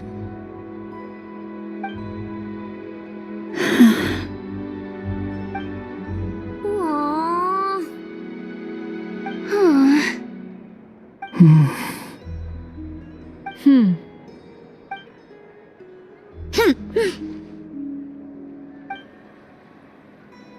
Time flies when you're having fun.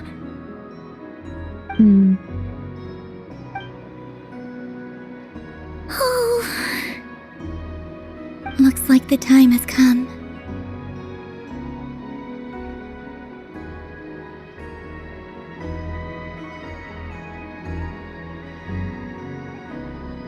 Columbina.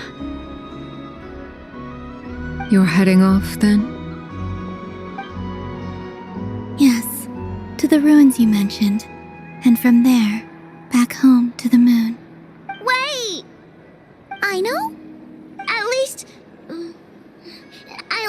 Take one of our craft shop's crumb cookies up to the moon with you. You know, for a snack. Sure. Why not? The Curatorium of Secrets believes in proper farewells. No story should be left without a satisfactory endnote. Never.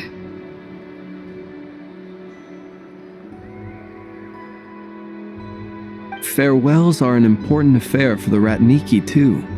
We never know when we might meet again. Ha!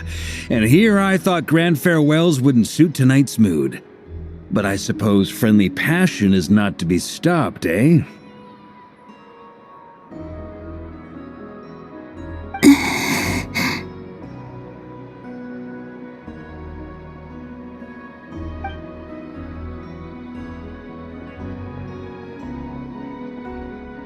We made a little something for you, Columbina.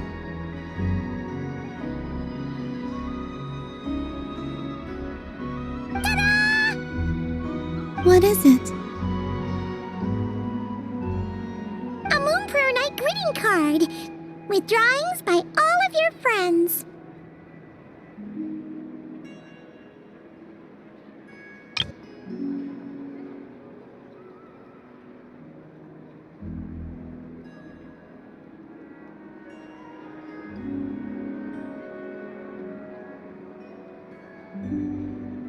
You did mention that you'd like a portrait done, so I took the liberty of creating one for you. I, meanwhile, did the portrait of Mr. Albedo, and Mr. Varka did the same for me. I mean, I think my work was pretty true to life, don't you think? The picture of Ashru was my doing. The two of you seem to get along rather well. Wait, was I the only one who did a full-body picture? That's so embarrassing. I did pictures of me and Anefa.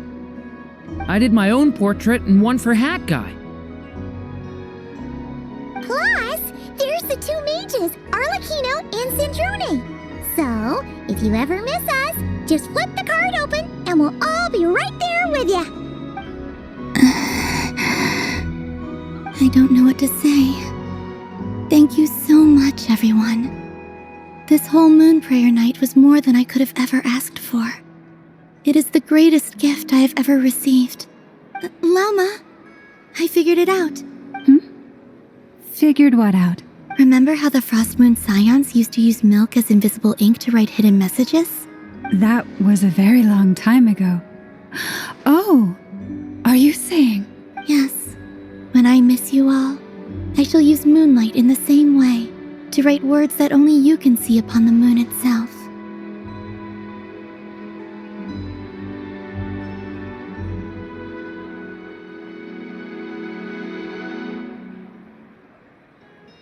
Wow, that sounds lovely. Quite. But how will we see them? Simply open your windows on nights when the moon shines bright, and the moonlight will naturally flow towards the words I have written.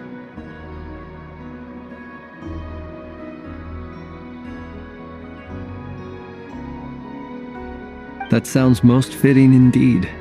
Very true to form. I'll try to write them in places that won't disturb your sleep. I, for one, would sleep all the better for having read one of your messages before settling down for the night. Exactly! So don't worry about disturbing anyone's sleep. Just promise you'll write to let us know you're okay, alright? All right. I promise.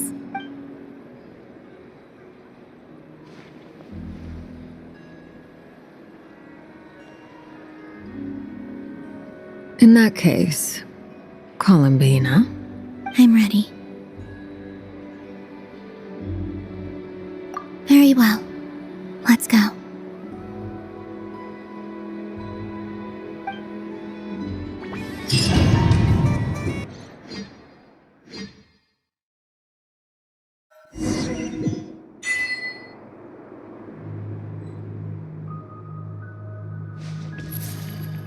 In just a few moments, I will be gone. I still don't know what to expect on the moon. Will I really be able to send messages to my friends? The Kuhenki, the animals of Not Cry. I'll never get to see them again. I wonder where I'll be when the next moon prayer night comes.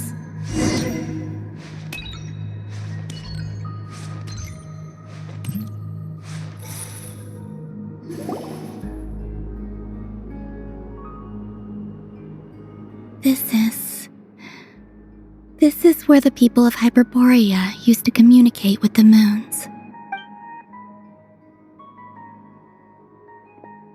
Eternal moon, frost moon, iridescent moon. When the power of all three converge,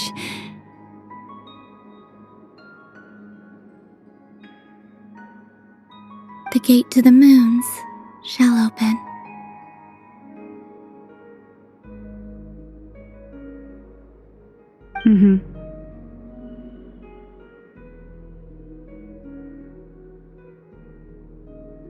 Moon marrow preparations are complete.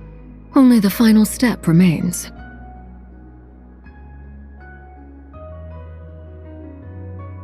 I'm sure Nasha Town is livelier than ever at this moment.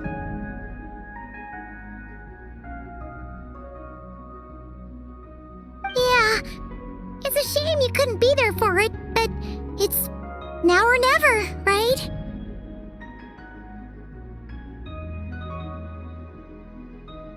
It's fine. I'm more than happy with this. My last piece of luggage. My only piece of luggage.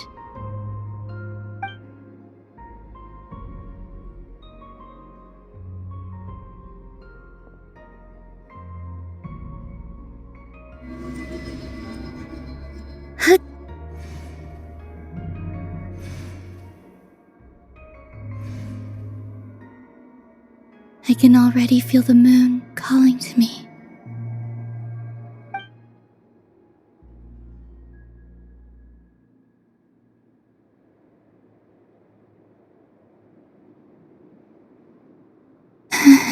Your home lies on the far side of this light, Columbina. From now on, we will at last have a reason to pray to the true moon. Columbina. Yes? I'm listening. Be sure to come back and see us when you get the chance.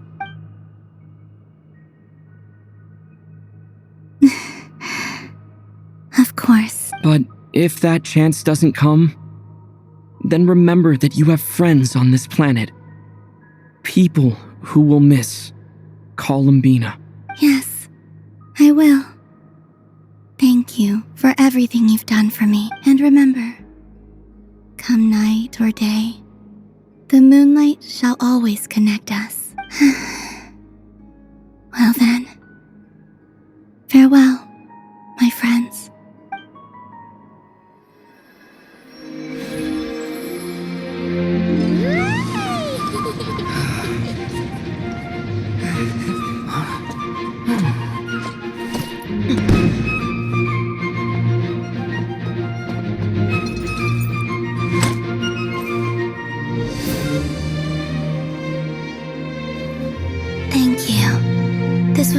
happiest night in Tevat.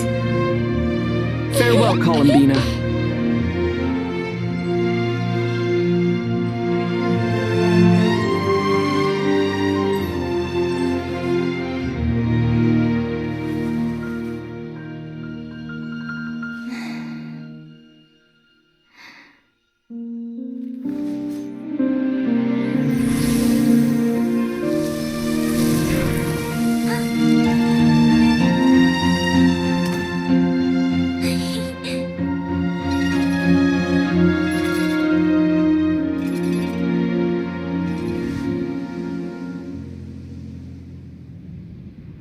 The moon really is closer than ever tonight.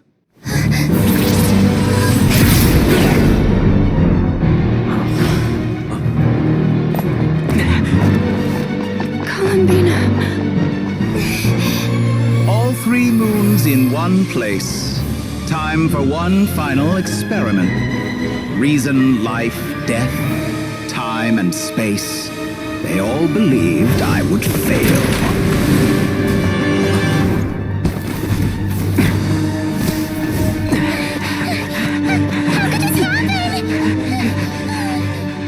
But Tevat's primordial power never did belong to the throne of heaven. And now, they are mine.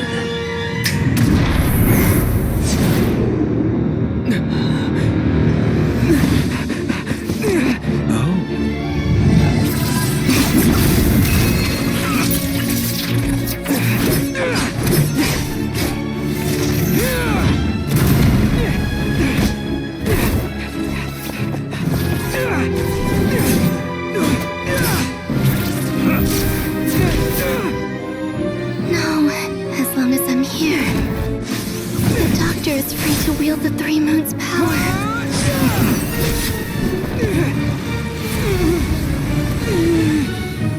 It's the only way.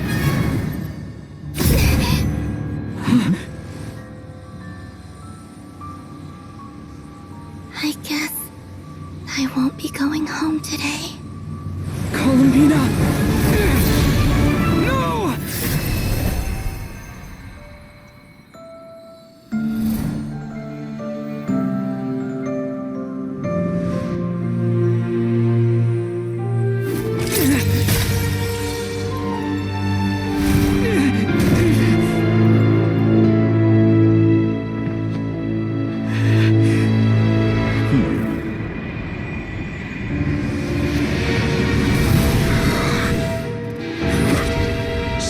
World, do not try to control me!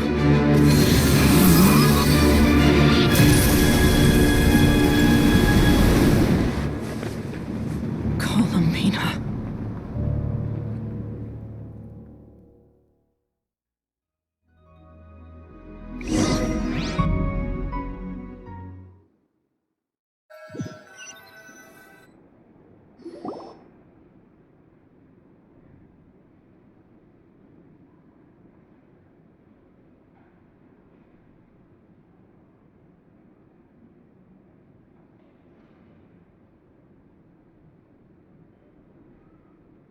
Are you all right?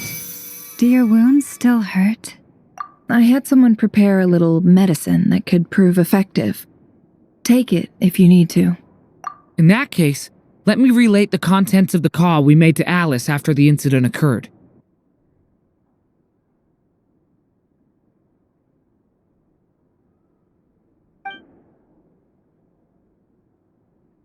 That Dottore is a crafty one.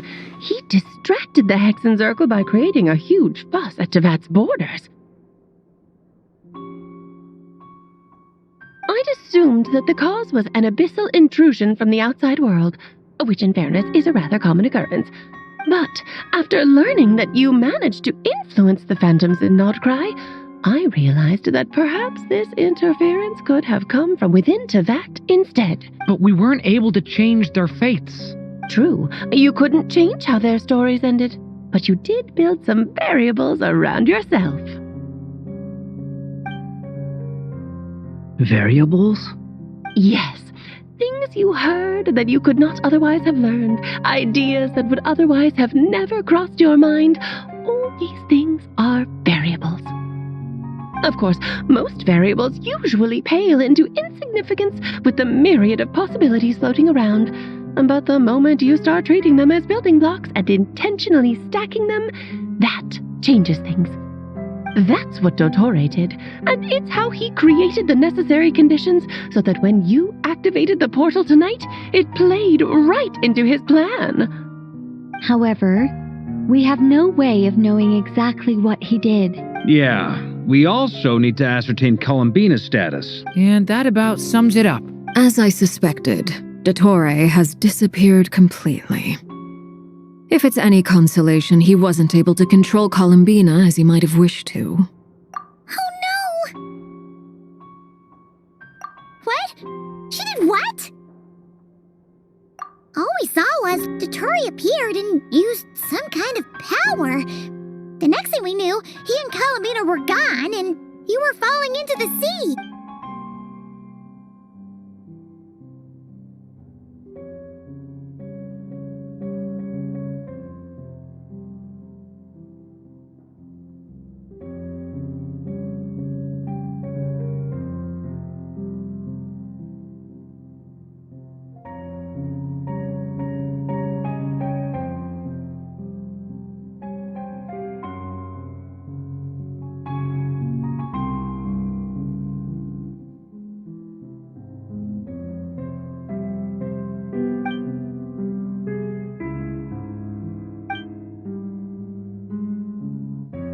So, Columbina intentionally opened the moon gate and escaped into the same mysterious world as Rarier and Thalindus. Sounds like bad news.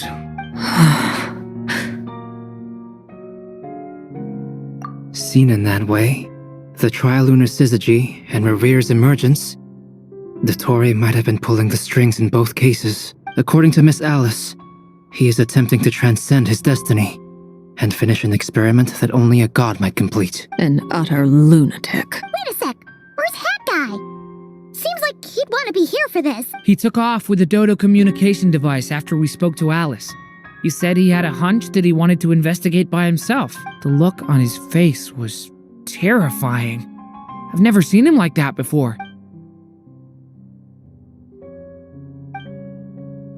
I'm back.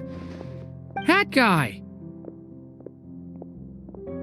I went to look for the Hyperborean phantoms again. I think I've gotten to the bottom of it. I got them to talk to Nicole on the other end of the communications line. Turns out, the history they describe is different from how Nicole remembers it.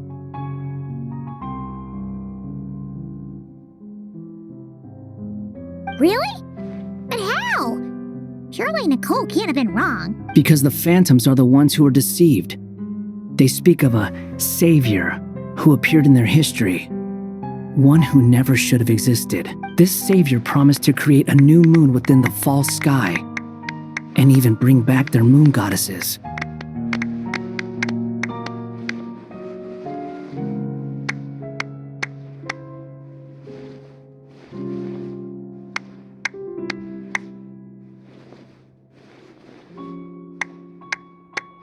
Foolishly, they believed in him and told him everything he wanted to know about the moon. It's obvious that this was Dottore's doing. Now you mention it, the first time we entered the Hyperborean ruins, we heard the phantoms discussing their history, and I remember Nicole commenting that something sounded a little strange. But Dottore shouldn't have been able to get in there in the first place.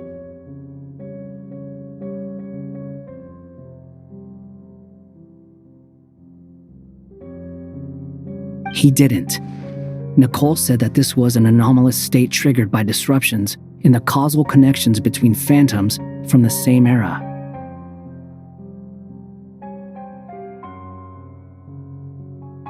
The variables that Dottore put in place were substantial enough that they even affected phantoms that he never met.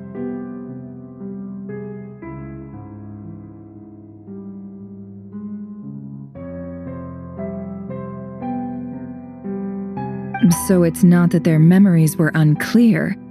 they'd been tampered with.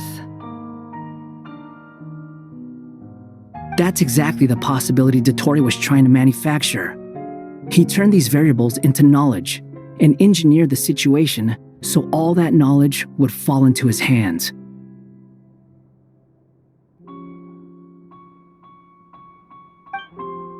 Then, he harnessed that knowledge on Moon Prayer Night to truly create a false moon.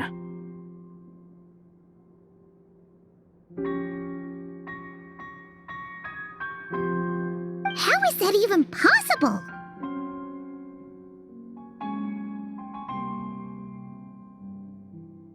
To be precise, he exploited a weakness in the way the spell works.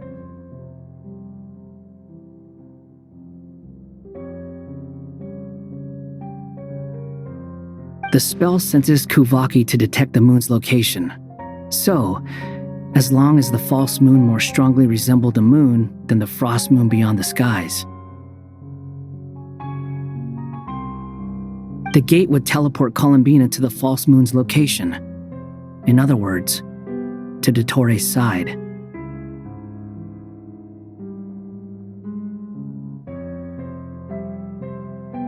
Once he had her under control, the teleportation spell remained active, and he manipulated her power to seize both moon marrows.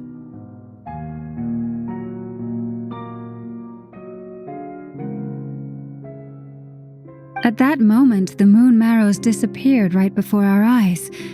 It was already too late, even as we were leaving the ruins. By then, Dottore had already amassed the power of all 3 moons. So, where does that leave us? What do we do now? I'd certainly like to know what Her Majesty thinks, now that the concerns I expressed to her have come to pass.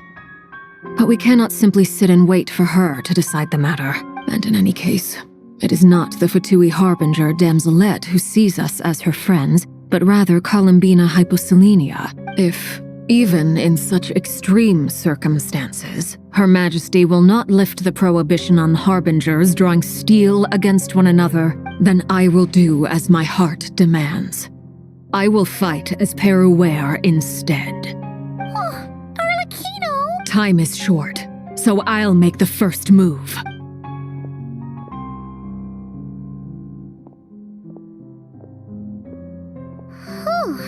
Even Arlecchino seems to be losing her cool now.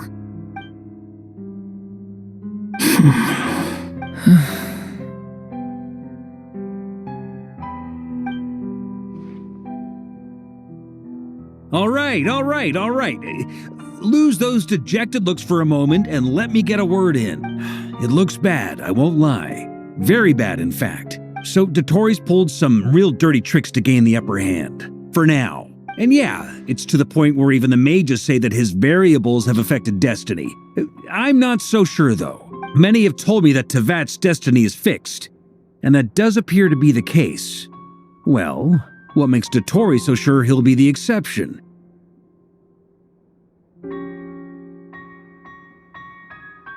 And since he was able to stack these variables up, who's to say we can't do the same? You of all people should not be discouraged, traveler from afar. This isn't over yet. And you're not alone in that. Everyone here does, whether they've spoken thus far or not. But none of us are the type to sit back and wait for the sun to shine again. That's exactly how a knight should roll. If they knock you down, you get back up and get back in it. Don't forget, honorary knight, you're a legitimate member of Mondstadt too. Bark is right. This is far from over. Dottore's already way overdue a butt-kicking given his past shenanigans. And after this, he's earned himself a double dose. That's what I'm talking about. How's everyone else feeling? I'll use Kuvaki to investigate Columbina's whereabouts. I am not ready to give up either.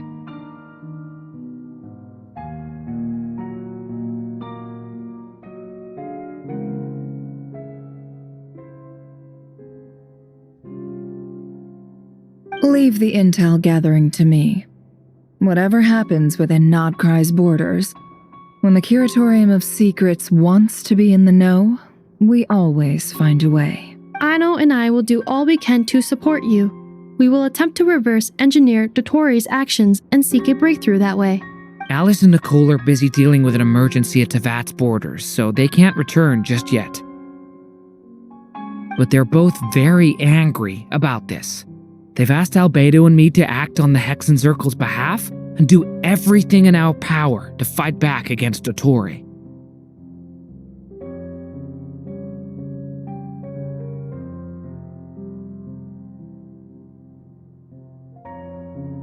Are you ready then? We're going to have to conduct a lot of research, even in the early stages. I'll do my best. As for me, I'm pretty familiar with Dotori's way of doing things, so I can try to predict his next move. I'll help with your investigation.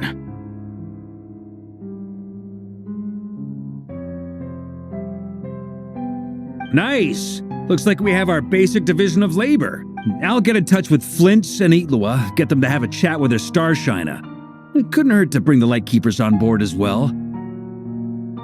At the same time, I'll pass on instructions to the Knights present in Nodcry to assist the Lightkeepers and other organizations in ensuring the safety of those living here. Yeah! We'll show him! That's it then. Good luck, everyone.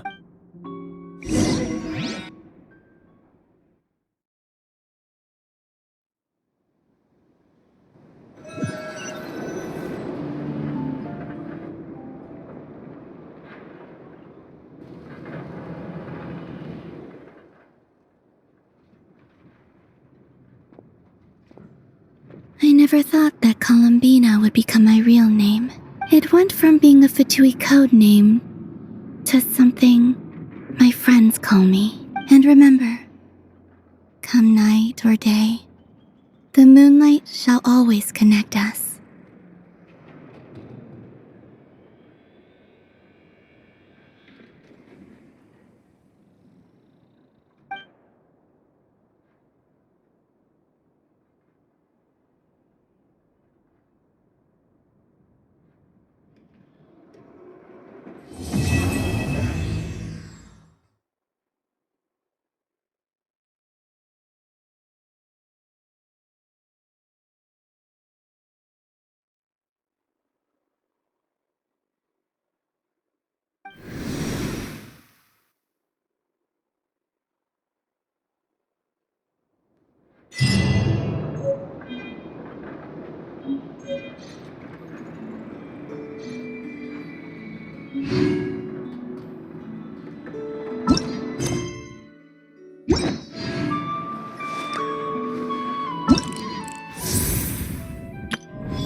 Could Columbina really?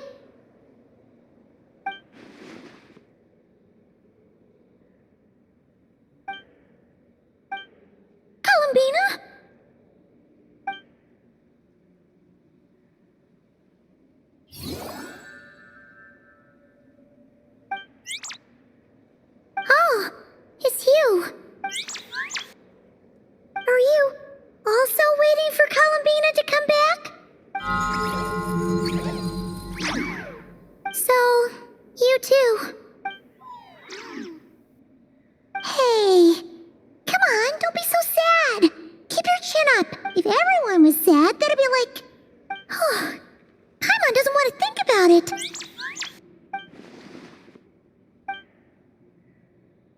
I haven't given up yet.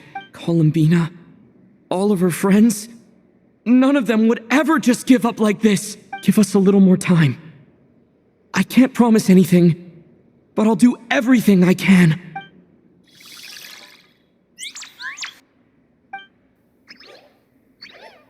Are they cheering for us? Thank you. Do you need us to help you with something?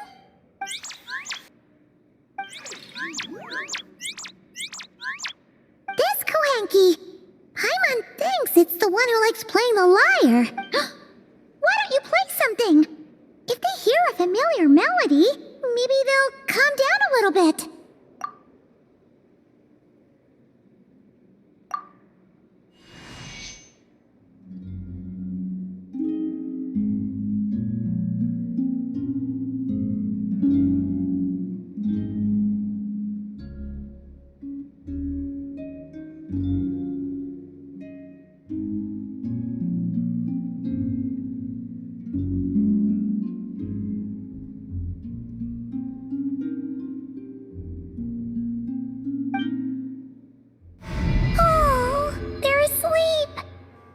Looks like they haven't had a good rest in a long time.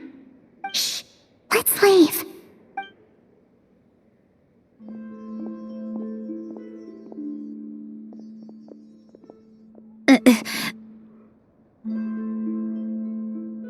Sandrone! What are you doing here? What? Am I not allowed to take walks now? Thought as much. No such thing as a free miracle, you know. Hey, which way are you headed? Paimon means we don't see much of each other. Maybe we could join you for a bit. Let's not. I'm not in a good mood today and don't have anything nice to say. Besides, comfort is the last thing this place needs.